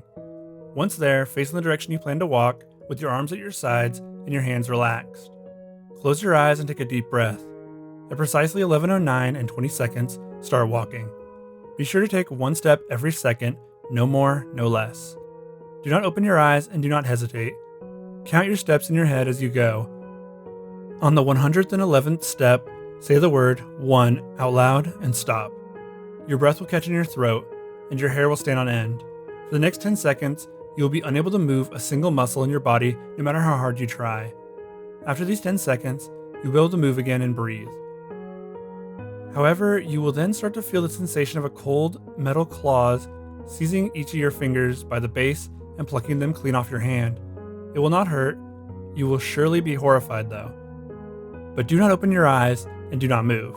If you move or open your eyes, all that anyone will ever find of you is your 2 fingerless hands severed cleanly at the wrist. Once the claws have stopped and all the fingers have been plucked off, stay still for another 10 seconds. It may help to count. After these 10 seconds have passed, you may open your eyes. You may find that your fingers are still quite firmly attached to your hands. Go home immediately and go directly to bed. Speak to no one for the rest of the night and enter no building that you do not consider your home. The next day you will become one of them. Once per day, as long as there is even a sliver of sunlight left, you may point at someone and speak the word 1. That night, he will face the same trial that you faced. If you see the person the next day, you will know that he too has become one of them. If not, then do not be alarmed if you do not feel hungry for the rest of the day. One of them is such a strange but interesting creepypasta. The ritual is pretty short and easy to do if you're good at managing and keeping track of time. Of course, you also need to live in a safe area to travel around at night. The entity, the way it is described, is pretty creepy, especially since we know almost nothing about it. I really like the ending, where it can be assumed multiple things have happened. 1, that you, as one of them, ate the person you pointed at.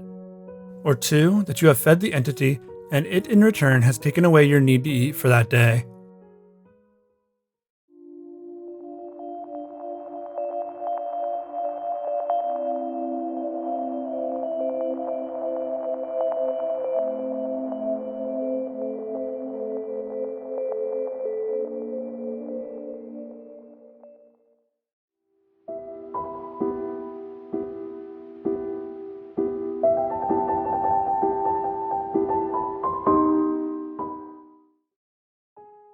Another use for a bouncy castle is actually a very recent ritual pasta.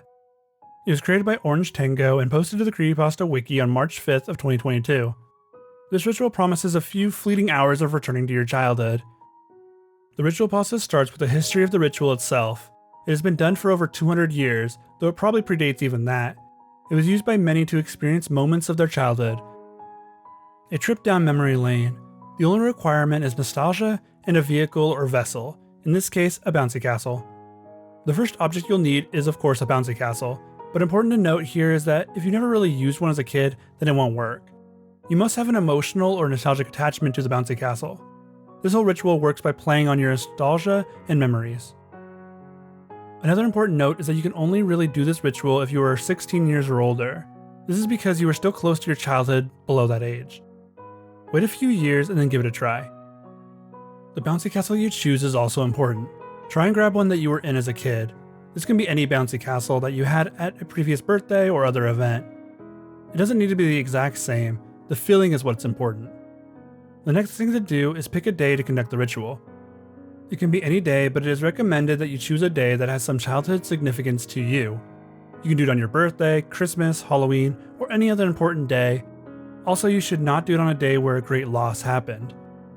The supplies you'll need are a crayon, the color doesn't matter as long as it can be seen against the color of the bouncy castle, your favorite book from your childhood, a song that is important to your childhood, a toy that you like, and some candy and candles. Both should be connected to you in some way. Start the ritual during the day and inflate your bouncy castle. Light your 4 candles and place them at the corners outside of the bouncy castle. Now you're ready to enter. Get inside the bouncy castle and draw a big circle in the center, one big enough that you can lay inside of completely.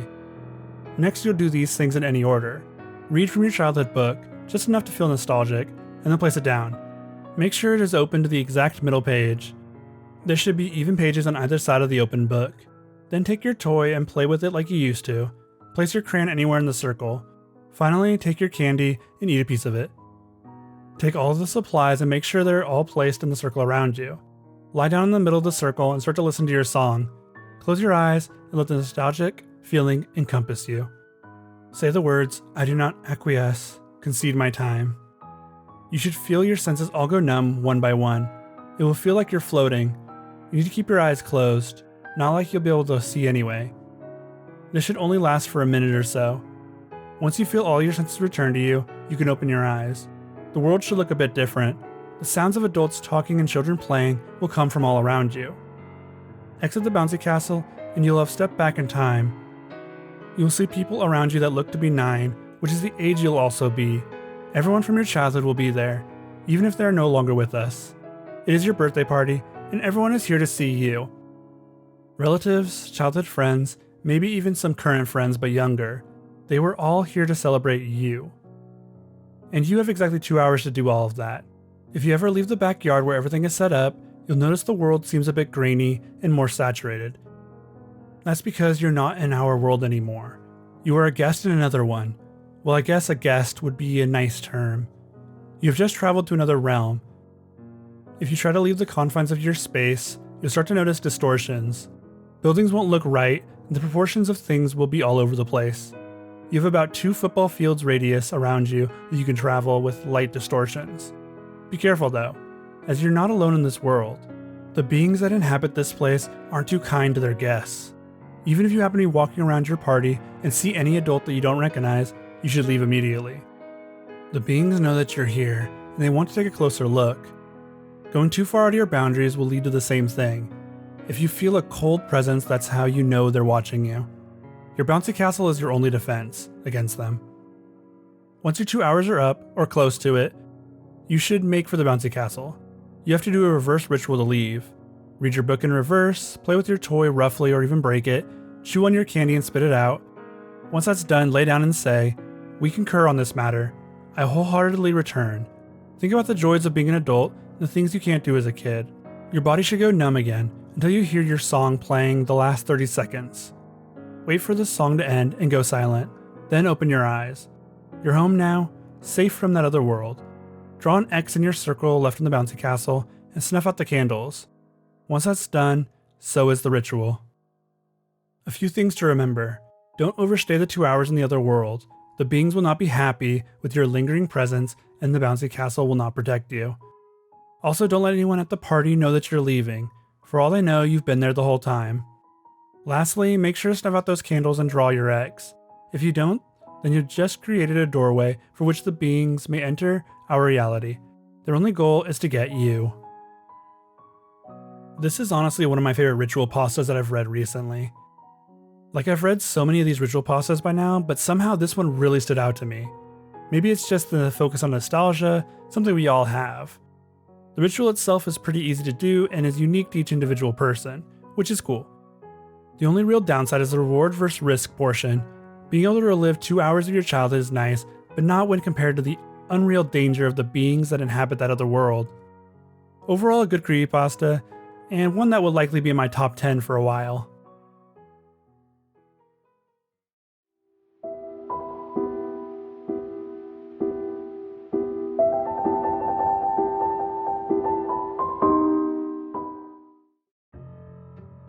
The 50s restaurant is a very short creepypasta, so I'll read it in full. In the most deserted part of Wyoming, there is a restaurant. There are no roads leading to it, no signs advertising it. It's just there in the open. Walk inside, however, and you will learn 2 things. 1, it's jam-packed with people talking, eating, and enjoying themselves. 2, the entire place looks like a scene from the 50s, including the people, the food, the newspapers, the music, everything. Take a seat, observe the atmosphere, and relax. When the waitress comes over to get your order a cheeseburger with mashed potatoes. Afterwards, a red-haired lady should ask you to dance to a tune on the jukebox. Find the song that has the same number as your current age, pick it, then dance your heart out. When the song ends, a flash of light will engulf the whole scene, and you will be standing outside your home the following morning. You now should have the power of clairvoyance for the remaining year.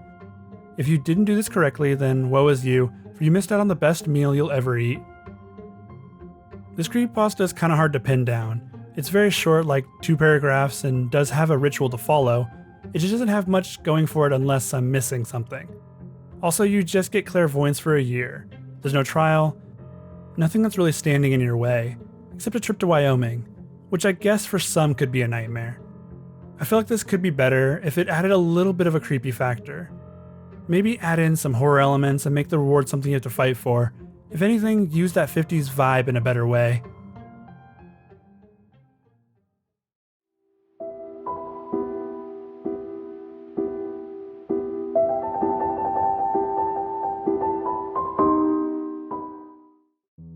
The Tamura-San Ritual is one that starts with a short backstory.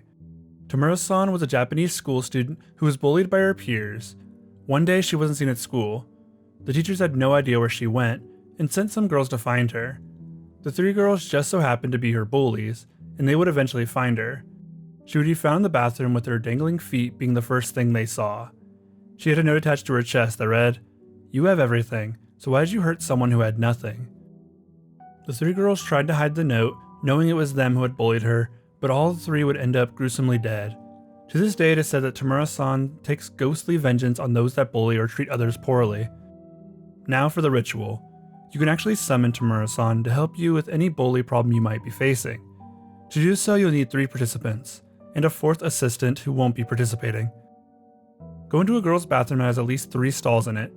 Bring salt, a pair of bland women's shoes, 3 candles, alcohol-based hand sanitizer, red spider lilies, 3 lighters, and a small bowl for each participant. Place the shoes in the middle of the bathroom, facing away from the stalls. Take the candles and put hand sanitizer in them. Place the candles on a toilet seat behind each participant and light them.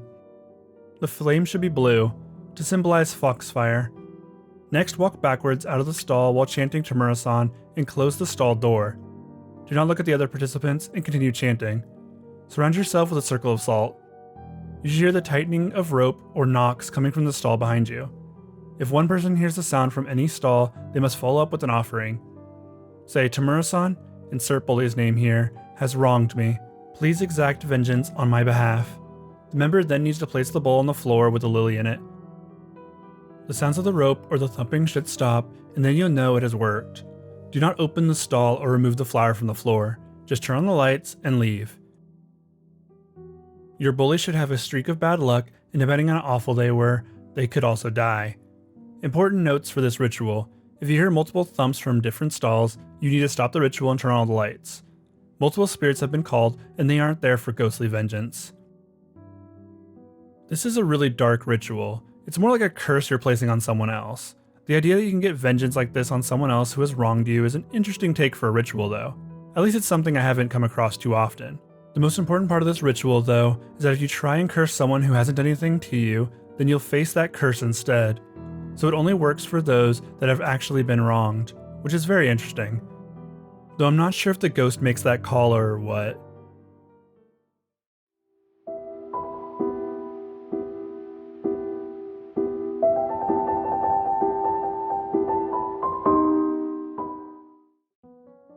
The smile in the mirror is another short creepypasta that we're just going to run through. Get yourself 2 mirrors, preferably one big enough to see your whole body. Now, when you're doing this ritual, don't try to record evidence of it with some kind of device, because it won't work. But, you see, I can prove to you that it is real. Because this ritual doesn't require much out of you. Put the 2 mirrors between you, facing each other so that they reflect off one another. Adjust the space between the 2 mirrors so you can see as many reflections as possible. Now stare at yourself through one of the mirrors, but don't smile. Just keep up a serious or sad face. Eventually, after some staring, you will realize that one of your reflections will be smiling, but only moments after your realization, it will look just like a reflection of you. Now the ritual is done. Wherever you go, when you pass by a reflection of yourself, you will notice that your reflection will be smiling. If you're a quiet man, like me, you'll dismiss it. But one day it will eventually break you apart, and you realize that there is nothing wrong with your reflection, and that you are actually smiling. During the ritual, you brought something to our dimension, and now it's with you forever. Whenever you see yourself in the reflection smiling for no reason whatsoever, don't be confused. It's just the man from the other dimension smiling at you. I don't really have much to say about this one. Pretty straightforward and just another mirror ritual to add to the list.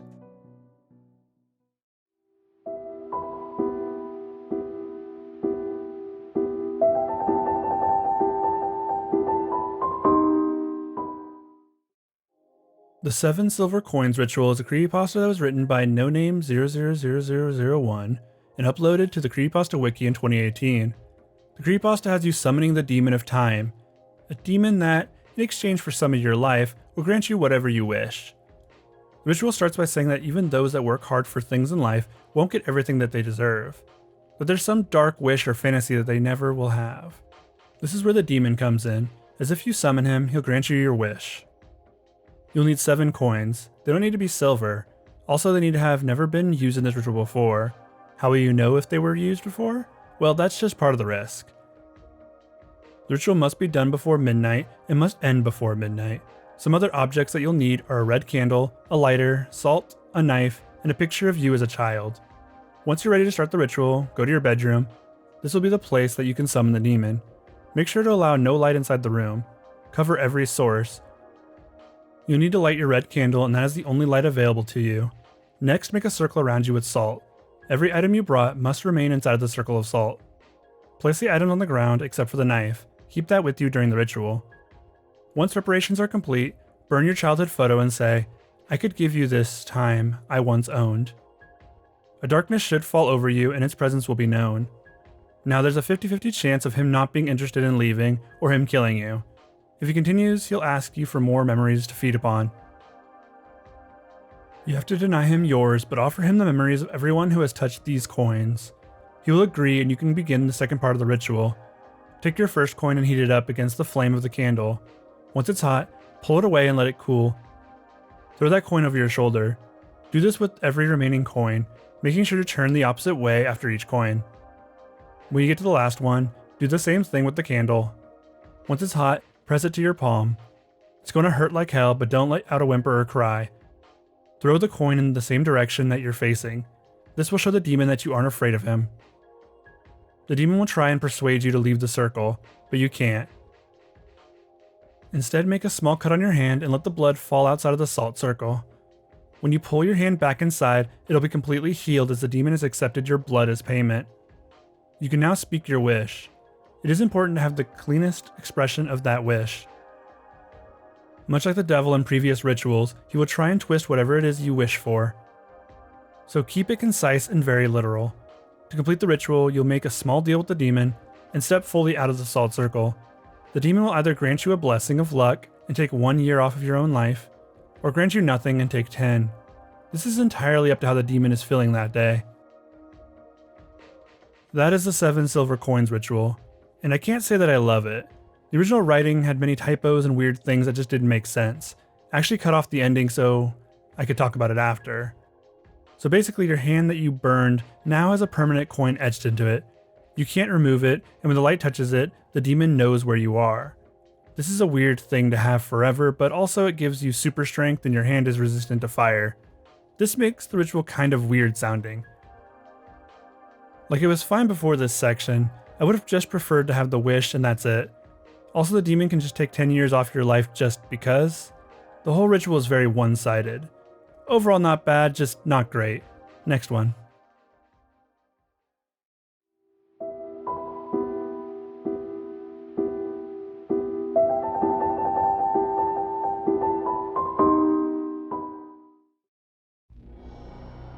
Satoru-Kun is a Japanese ritual and urban legend that is another variation of a seeking knowledge ritual.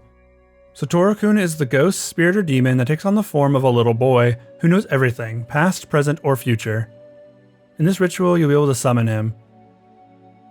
In order to summon him, you'll need a cell phone, some coins, and a coin-operated public phone. Two of these things are very easy to find, but the latter might take you a while. Most major cities still have payphones though. Step 1 is to insert the money into the payphone and call your own phone number. Step 2 is to repeat this chant. Satoru-Kun, Satoru-Kun, please come here. Satoru, Satoru, please show yourself. Satoru, Satoru, please answer me if you are there. After that, hang up the payphone and turn off your cell phone. If everything was done correctly, you'll receive a phone call from the demon within 24 hours. Each time he calls you, he will tell you a location that he is at. He will call multiple times, and each time he will be closer. Eventually he'll call and say that he is right behind you. Do not turn around to look at him. This is your chance to ask a question. No matter the question, he'll be able to answer it. It doesn't matter what type of question it is. He will always give you the right answer. A few rules to follow. As mentioned before, do not turn around to look at him. Do not hang up on him. Do not try to touch him. Any of these rules being broken will lead to him dragging you to hell with him. This is a very simple but good ritual. Satoru-Kun is another demon or entity that will answer questions, but also is willing to kill you for not playing his game correctly. I like this one a lot, but I don't have much more to say about it. On to the next one.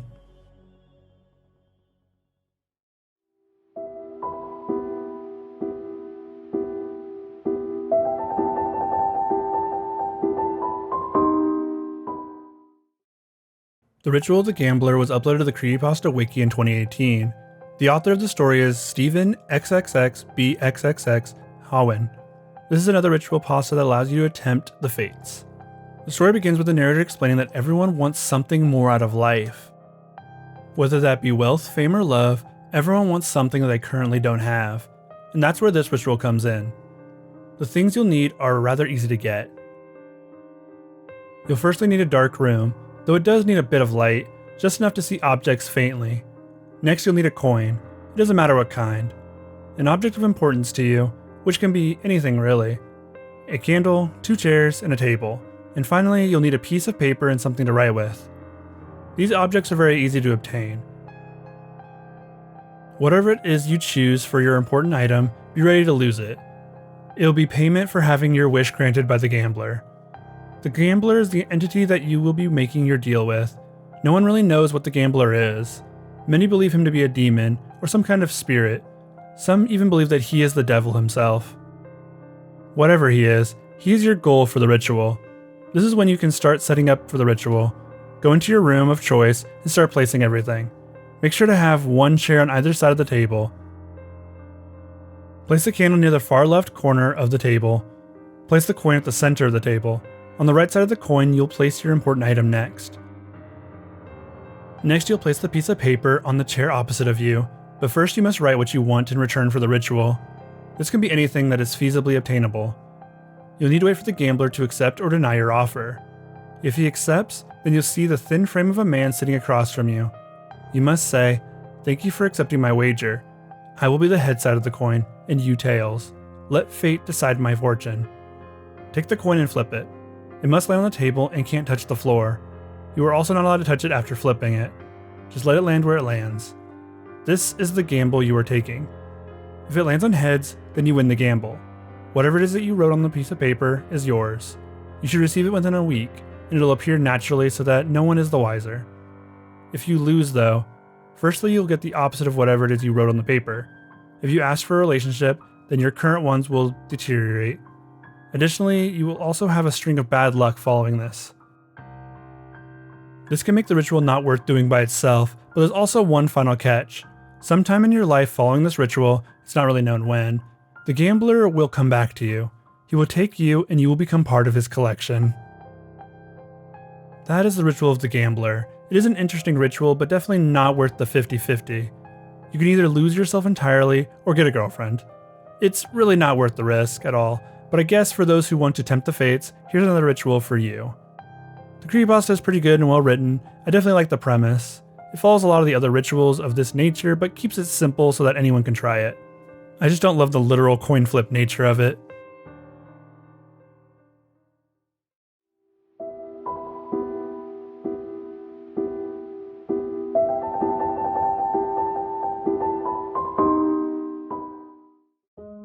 The White Kimono Ritual is another ritual that comes out of Japan. This one is rather popular, but this is of course my first time hearing of it. The ritual allows you to summon a spirit or demon. To start the ritual, it must be between 2 and 3 a.m. You need to lie down and then start to stare at the corners of your room. You must move between the 4 corners in a counterclockwise fashion. As you are doing this, you must repeat this phrase 3 times. Oni, bi, roki, yamashironi, sawaka. Once you have finished that phrase, next imagine a woman in a white kimono creeping towards you. Keep imagining until she is right in front of you. Then open your eyes, turn off the lights, and go to bed. It is said that a woman in a white kimono will appear in your dreams. Her kimono will be covered in blood, staining its white fabric. A few important details here. Do not speak to the woman in your dream, and if she whispers in your ear, you are supposed to shake your right fist. When you wake up, if you don't see a shadowy figure in the corner of your room, then you're safe. This is the White Kimono Ritual, and I'm not sure what the point really is. A lot of these rituals will give you the chance to speak with a demon or ghost, but usually for a reward. This one just puts you in danger for no reason. I can see why this is popular though, because it's very creepy. I just don't know why one would take the risk. The overall ritual is interesting, I just wish that there was more of a point to it all.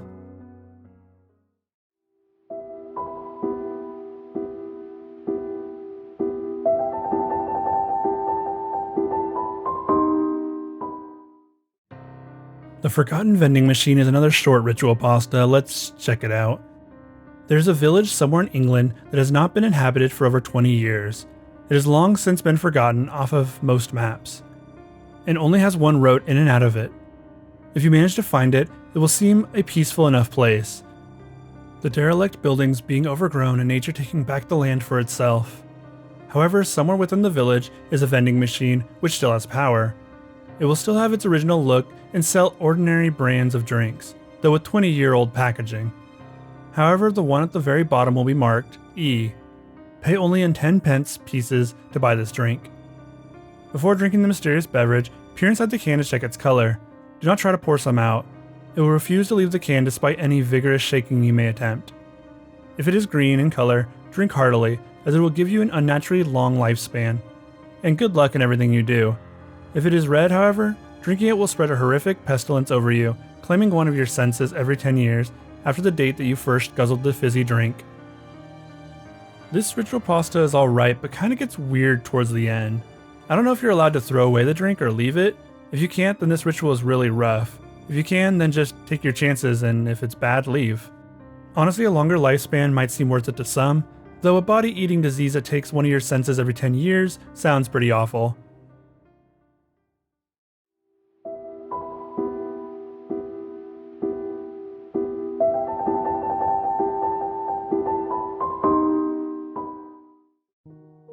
The Decaying Mall is a creepypasta that was created by Royal Sovereign and uploaded to the Creepypasta Wiki in 2011. I don't know how many short creepypastas ended up this low on the iceberg, but here we go. I'm going to read this one in full again. There's a dead mall somewhere in Virginia that is in an advanced state of decay. For one reason or another, the mall still stands. There have been several plans, some of them quite elaborate, to revitalize the area, many of them calling for the original building's demolition, but none of them have ever come to pass. It is quite a shame, a sorry thing to look at today. In its heyday in the 1970s and early 80s, the mall was jam-packed, the place to be on the weekends, especially Saturday nights. It was upscale, fashionable, and always a happy place to go. Years went by and bigger, better malls opened around the city. The mall slowly started losing popularity until today it is completely empty. If you go into it nowadays, you will be astounded by the vast emptiness. Every step you make and every word you speak will echo loudly. Where once scores of people did their shopping, met for lunch, and got together, there is now only eerie silence. Over the years, the happy upbeat feeling of the place has darkened more and more. Until now, many people avoid it, but can never tell you exactly why. The story would end here were it not for a very curious rumor. It is said on certain Saturday nights throughout the year, something very strange happens. If you go to one of the entrances of the mall, it will be unlocked. Push open the door and it will give way, and you may enter. Near a bench right in the entrance will be a shadowy figure, casting a shadow that obscures the darkness around it. This shadowy figure can be spoken to. Call out to it. I know your secret and the secrets you keep. Where once there was shadow, there will appear a face.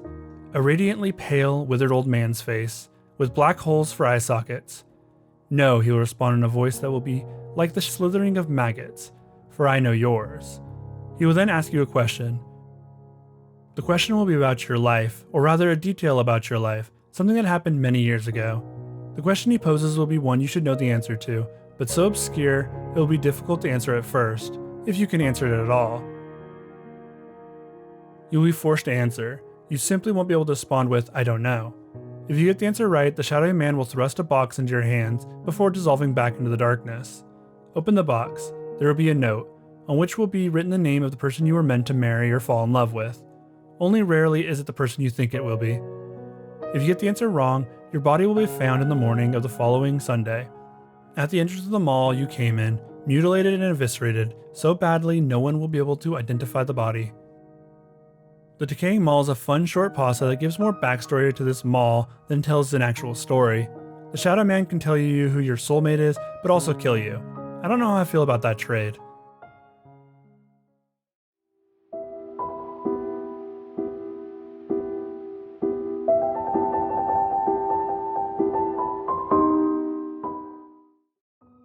Failed Rituals is a creepypasta written by Chris Stewart, and honestly this one is better read word for word.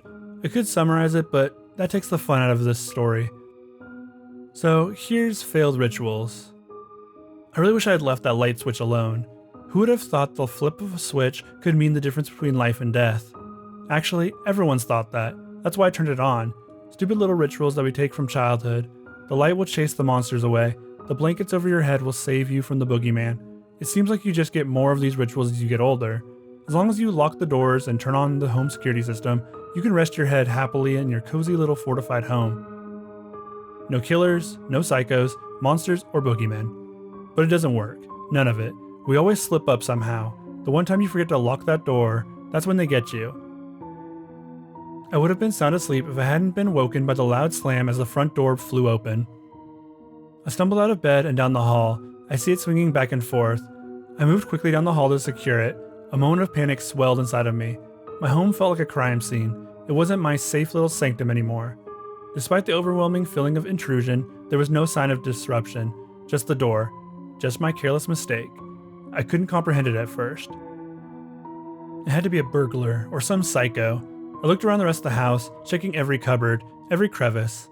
Nothing. I felt stupid but relieved. I just wanted to get back to bed and forget this whole embarrassment. I flung myself back down on my bed, closed my eyes for just a second. I sat back up. There was no way I'd fall asleep unless I double-checked that I locked the door this time. I mean, I was sure I had done this in the first place, but I felt this was just justified paranoia. I got to the door and twisted the handle roughly about a dozen times, each time feeling the resistance of the lock. I smiled. Safe. I turned on my heels to go back to bed. But it was just a glimpse, a flicker of something in my peripheral vision that sent me swinging back into a panic. A shadow from the kitchen. I rushed in only to be confronted by my normal kitchen, bathed in moonlight. I sighed, questioning my sanity, and decided that this, the longest night of my life, must end. I went towards the bedroom once more. Another odd shadow crossed my path. As a shiver traveled down my spine, my tired mind braced apathetic denial and decided that it was probably the neighbor's cat passing by the moonlit window. I sat wide awake in my bed, trying to lull myself to sleep. I tried counting in my head, until I eventually nodded off, but every time I closed my eyes, the feeling of intrusion was still there, the hands of something unseen looming over my head. Every creak and every shadow filled my mind with the dread of my childhood, those nights after being tucked in by my parents, those same fearful thoughts of lurking terror, but it was nothing, right? More creaks, more movement in the shadows. I turned and pushed my face into the pillow. I felt something brush past my foot, which stuck awkwardly out from under my blanket. I jolted upright, looked deeply into the darkness, swirling shadows, the monsters, the boogeymen. I felt around sheepishly for my phone. The dull light of the screen could put me at ease. Nothing at the nightstand, and when my fingers roamed around the edge of the bed, instinctively I retracted them for fear of the unknown. I was alone, but in the shadows I saw them, the monsters, inky, abominable beasts. It was the only thing I thought could help me. I lunged from the bed directly at the switch, my palm slammed down on it, and the room erupted into light. My eyes burned momentarily and I glanced around the room. Empty, safe, just paranoia. I shook my head and hit the switch once more, climbing into bed in the pitch black. No shadows without my night vision, but now I hear them. I can see them now. I don't know what they want, but I know I can't leave. The rituals have failed. They're on the other side of this blanket, and all I can do is hope that they're gone in the morning. This isn't like the other rituals on this iceberg. This creepypasta refers to the little rituals that we do to feel safe. Turning on lights, installing cameras, locking our doors. These are all rituals that we do to help us feel more safe. This creepypasta reads so much like paranoia. Even in the end, the monsters are most likely inside of our narrator's head. This one feels special and I really enjoyed the way the story is told.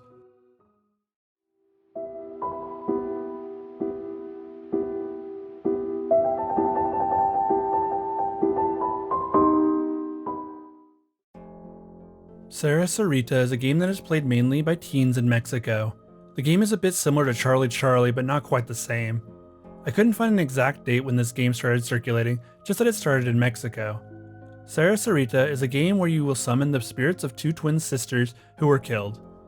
They used to wear these coin necklaces wherever they would go. When they were killed, each coin was found with the opposite side facing upward. This plays directly into the game, as you'll see. You'll need 2 players and 2 coins in order to play this game.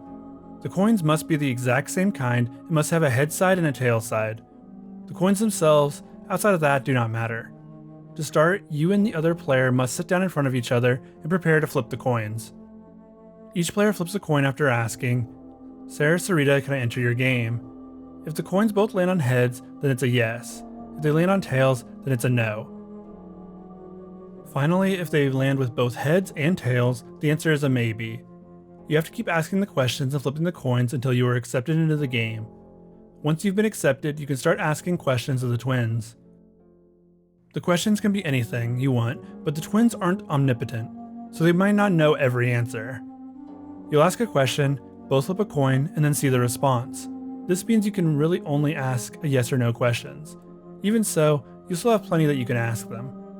Once you're done, you need to ask to leave the game, and flip the coins. If you do not get permission to leave this game, you need to keep asking. Terrible things will happen to those that don't get permission to leave the game. Sara Sarita is a really cool urban legend game. I honestly really enjoy many of these that come from Mexico. Even though I'm Mexican, I don't feel as in touch with that side of my heritage. This one is another fun spirit game that just about anyone can try.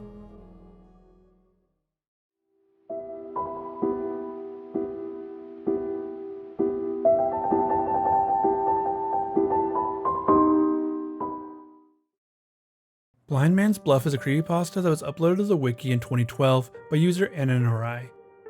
This ritual pasta allows you to interact with otherworldly beings.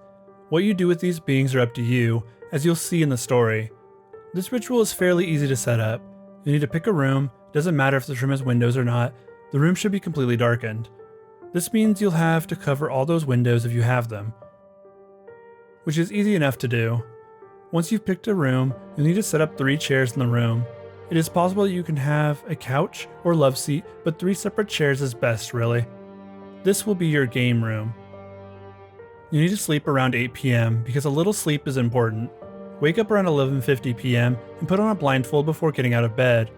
You need to make your way to your game room with the blindfold still on. Find your chair, any of the 3 will do, and sit down. If you're sure you want to continue playing, say these words. Come in and be obedient. This needs to be done after you've been sitting for 10 minutes already. You should hear the door open. They have entered and now you have guests. Be polite to them and they will do whatever it is you ask. You can ask them questions, have them walk around the room, or whatever your mind comes up with. They do have limits though, and they will give you an auditory signal when that line is close to being crossed. Once you're done communicating with the beings, you need to send them off politely. Do not leave your seat until you hear them close the door on their exit. Get out of your chair and head back to bed. Do not remove your blindfold as you do so. Go to sleep, and when you wake up, you can remove it, but only if it is sunny outside. The ritual is complete. Of course, now that you've summoned the beings, they will want to meet again. You are allowed to meet a total of 3 times, but no more than that. The beings will always be with you, just out of sight, waiting for your next meeting. Oh, and if you were to meet with them more than 3 times, well, you'd be invited to their place instead. You don't want that. Blind Man's Bluff is a creepypasta from 2012 for sure. It has all the early markings of the genre that was just starting. It's not bad, but kinda lacks the scares or thrills of a ritual pasta. There's also hardly a reward for completing it. You can probably skip out on the ritual, it doesn't get you anything, and really who wants 2 ghostly creatures just following them around?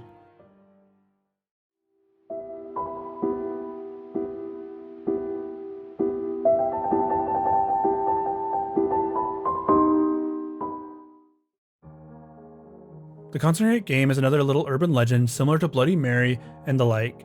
I couldn't find an origin for this one, just accounts of those that have played it. It varies, but it's mostly played by children and younger teens. The game requires 2 people in order to play it. One person stands behind another. One person is the guide and the other is the participant. The participant will close their eyes and the guide will conduct the ritual on them.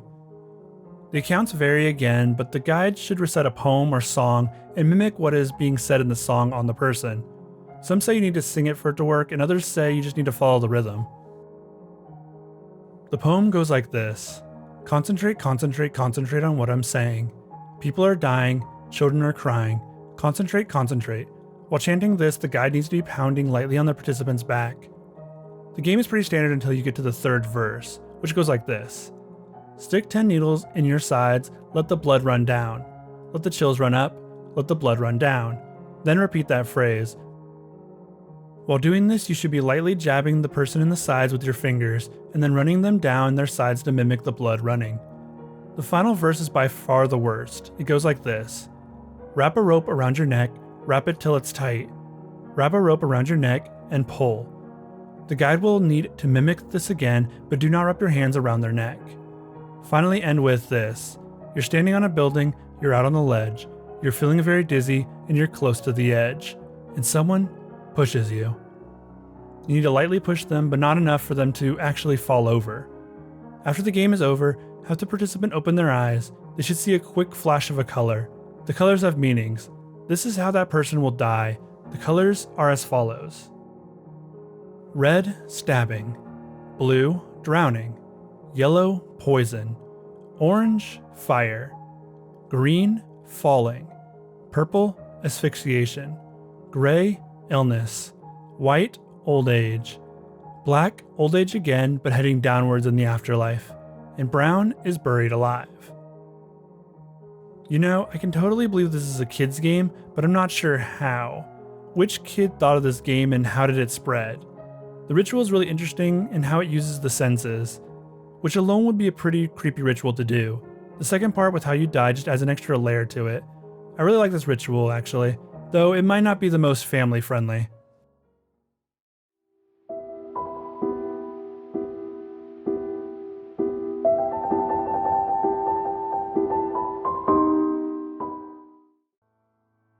The Dark Grove is a very short creepypasta, let's just read it.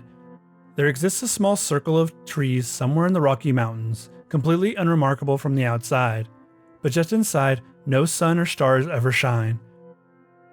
Rumor has it that anyone can spend 3 pitch-black days and nights within the grove without going mad will be greeted with the queer sight of the sun rising in the west on the beginning of the 4th day. Fill in the grove with radiant light. One wish may be made before the sun, and it shall be fulfilled. However, once that person makes the wish, the world outside the grove shall forever be as dark for them as it had been inside for those 3 days. Yes, very short indeed. It kind of feels like a weird trade. 1 wish for eternal darkness, which doesn't really add up to me. If you're interested though, I'd say go for it.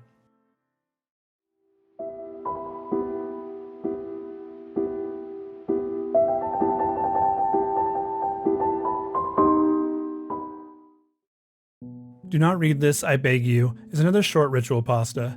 Let's read it. You must trust me. I have 1 piece of advice and you must follow it without question. You must stop reading this and go straight to the last paragraph. Do so without reading any other paragraph and do it now. Please, trust me. What happens next is entirely your fault. You failed the test and now you're in danger.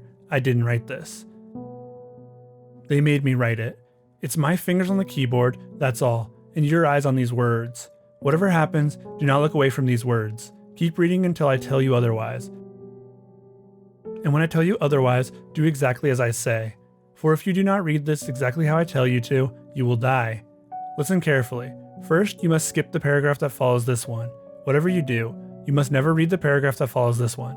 You must ignore it completely.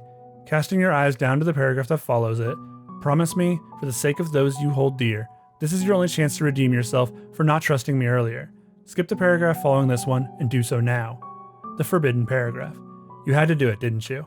They knew you would. Nothing you do now will make any difference. If there are people you love, call them. Tell them whatever people tell their loved ones when they know they're about to die. Settle any scores. Make your final arrangements from this moment on. You will stay alive only as long as you can stay awake. The next time you fall asleep will be your last. They're watching you. They're listening to your thoughts. They'll wait for you. And when you fall asleep, they'll come for you. You should have trusted me. If you skip the paragraph above, you've done well. But your troubles are not over. For placing your trust in me at the second asking, you've given yourself a chance to live. This is what you need to know. They're watching you. They're listening to your thoughts. They're waiting for you to make a mistake. When you do, they'll come for you. To stay alive, you must draw blood from someone you love. A drop, that's all. And place it on your tongue. That's what they want. That's what they need. They're inside you right now. And they're waiting. If between waking up and falling asleep, you fail to deliver the blood of a loved one, you will never wake up again. Follow this advice and never go back and read the forbidden paragraph. Trust me. If you followed my advice in the first paragraph, well done. You can stop reading. But never be tempted to go back and read the paragraphs you skipped. You must trust me. And please wish me luck. I'm tired, so tired, you just can't imagine. I'm not sure if it counts if I read you the forbidden paragraph, but if so, oops.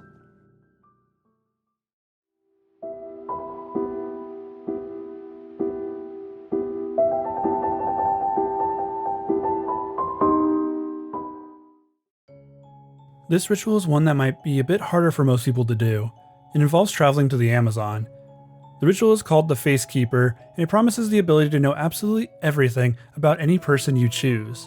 The ritual was uploaded to the Wiki in 2015 by user Midohebi. Creepypasta starts by asking if there's someone that you want to know everything about. Maybe you want to know exactly what kind of gifts they'd want, and where they'd want to go at all times. Or maybe you want this ability for more nefarious reasons. Whatever your reason, you can attempt this ritual. All you'll need to start is a piece of their hair. A single strand should do. With that, you'll be able to start the ritual. Of course, like I mentioned before, you need to take a boat and travel along the Amazon River. It needs to be just before midnight, and it must be the night of a full moon. If either of those terms are not met, then it won't work. You'll need to travel until you start to hear a hiss. It sounds almost like a snake, but you won't be exactly sure what it is. Pull the boat to the side of the bank and walk forward into the darkness, following the sound. It should get louder as you approach a cave. Once you're there, you'll have to leave behind all your technology. No phones, flashlights, or cameras. You can still have a light source like a lantern or candle, but you won't need it. The moon should still provide light inside of the cave. Enter the cave and continue walking down the long corridor. You will see shapes moving in your peripherals, but ignore them. Eventually, you will happen upon tall humanoid but gray creatures. They'll be blocking other pathways and beckoning you towards them. This is when you need to run down the unblocked path. They will give chase, and their inhuman screams will follow you. You can't stop running until their footsteps can no longer be heard. A little more walking and you'll find an altar. A crack from the ceiling will bathe the altar in moonlight. This is where you must prepare for the ritual. Take the hair into your hand and say this phrase, Facekeeper, bestow upon me your knowledge. A voice will return and it'll be your voice but more solemn. They will ask you for a name. You must give the name of the person whose hair you have. They will then ask you why, and this is the part where they judge, if you're worthy of this knowledge. The hair will catch flame in your hand and then go out with a strong gust of wind, blowing the ashes towards you. You will then black out. When you wake up, you'll be outside of the cave and you'll notice that the entrance is gone. If you have been found worthy, then you'll be able to put on the personality of the person you wanted. You can see what they're thinking, know exactly what they like and want. You can do this as easily as a person puts on a hat. If you fail, however, the Facekeeper will steal your identity. You'll wake up with no knowledge of who you are, how to speak, or anything really. You'll be a blank slate of a person, trapped out in the Amazon forest, likely to die. That is the risk of the Facekeeper ritual. Is it worth it to you? The Facekeeper ritual gives you the ability to become someone else. Well, kind of. It's a bit more than that, but I do find the reward interesting, but not enough for me personally. I don't think I'd ever need this gift. It's more fun to meet and get to know people than just to know them fully and completely. I can see this being a useful skill for an actor that is portraying someone, but other than that, I don't see anyone using this for non-nefarious reasons. All the same, not a bad creepypasta.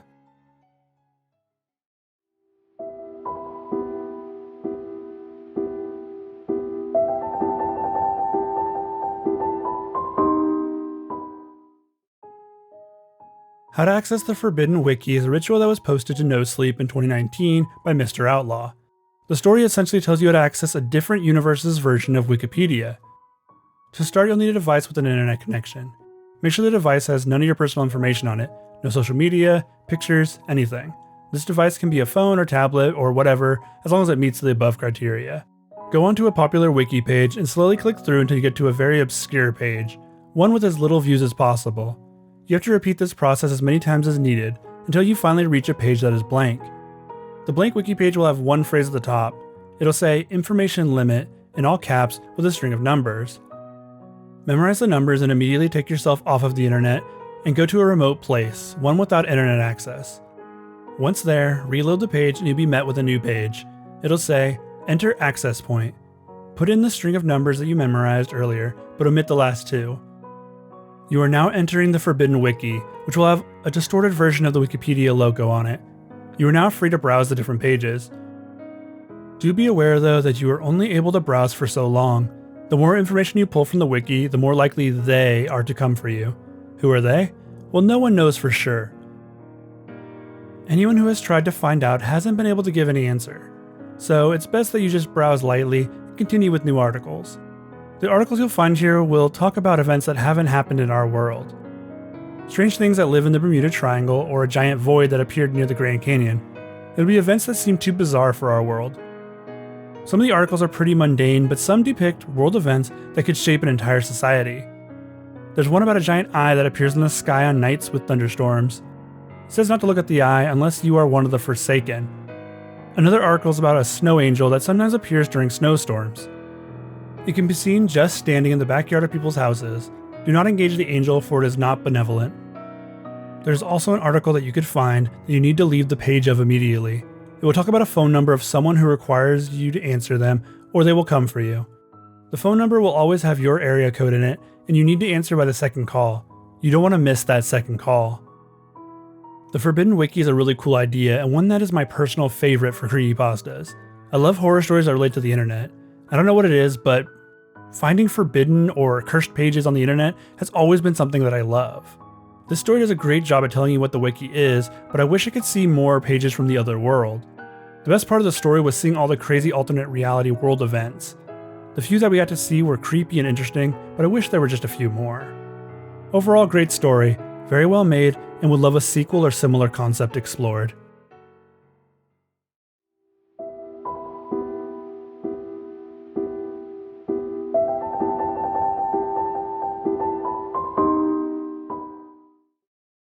The final creepypasta to end this entire iceberg is a bit different than the rest. Firstly, it's not really a horror creepypasta, nor is it a ritual pasta. I know, breaking some of my own rules here. but this is the only place I could think that this story could work. The Creepypasta Survival Guide is exactly what it sounds like. It is a survival guide for surviving most of the internet's creepypasta creations, rituals, and killers. This includes plenty of famous names like Slender, Jeff the Killer, Smile Dog, and the list goes on and on. This creepypasta could take an entire video to itself, so instead I think I'll just grab some of the more interesting ones that I like or that relate to the iceberg itself. It does go over the many ways you can survive the horrors of the internet, so I guess that's kind of a ritual. So this is the Creepypasta Survival Guide. Number 1. Mirrors and darkness do not mix, a very important rule considering half of the rituals with mirrors require darkness. Number 5. Avoid going to places where people have gone missing or died inexplicably. That's just a place with bad vibes. Number 13. Invoking demons is a bad idea. No matter what the ritual offers, it's probably not worth it. Number 20. If you need to sign it in blood, you do not need to sign it. All mainstream governing bodies will accept contracts signed in ink. Bear this in mind if offered deals that seem too good to be true. Number 25. Secret, secluded, untouched places in old buildings are left untouched for a reason. Pioneers never say die, but in fact they do have an unusually high mortality rate.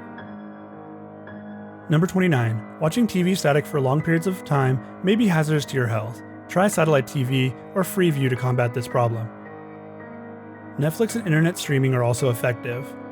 Number 39. Even if you are certain that running will not save you, it is always best to try. Number 40.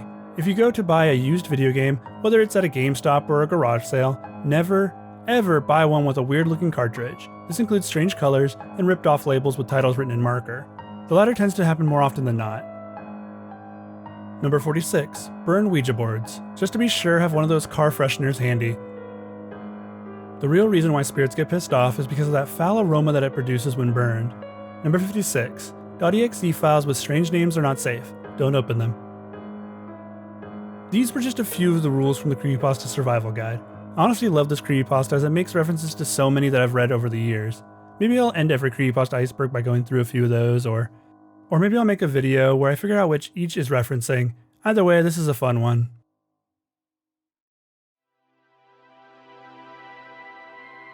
That's the conclusion of the disturbing ritual pasta iceberg.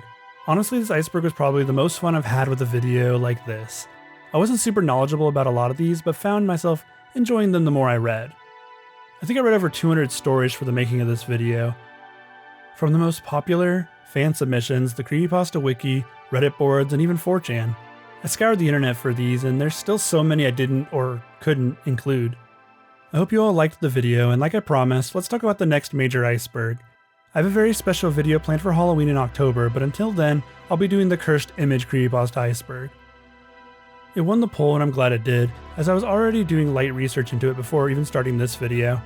I want to cover all the major creepypasta genres in these icebergs, so we can create a definitive one. It's a lot of work, but it's fun to interact with you all along the way. Special thanks to my Patreon supporters, Blow Nose and Nora Kingsley. You two keep this channel alive and allow me to not have to censor myself too much. Thank you to everyone who enjoys my content. I'm just getting started here on YouTube.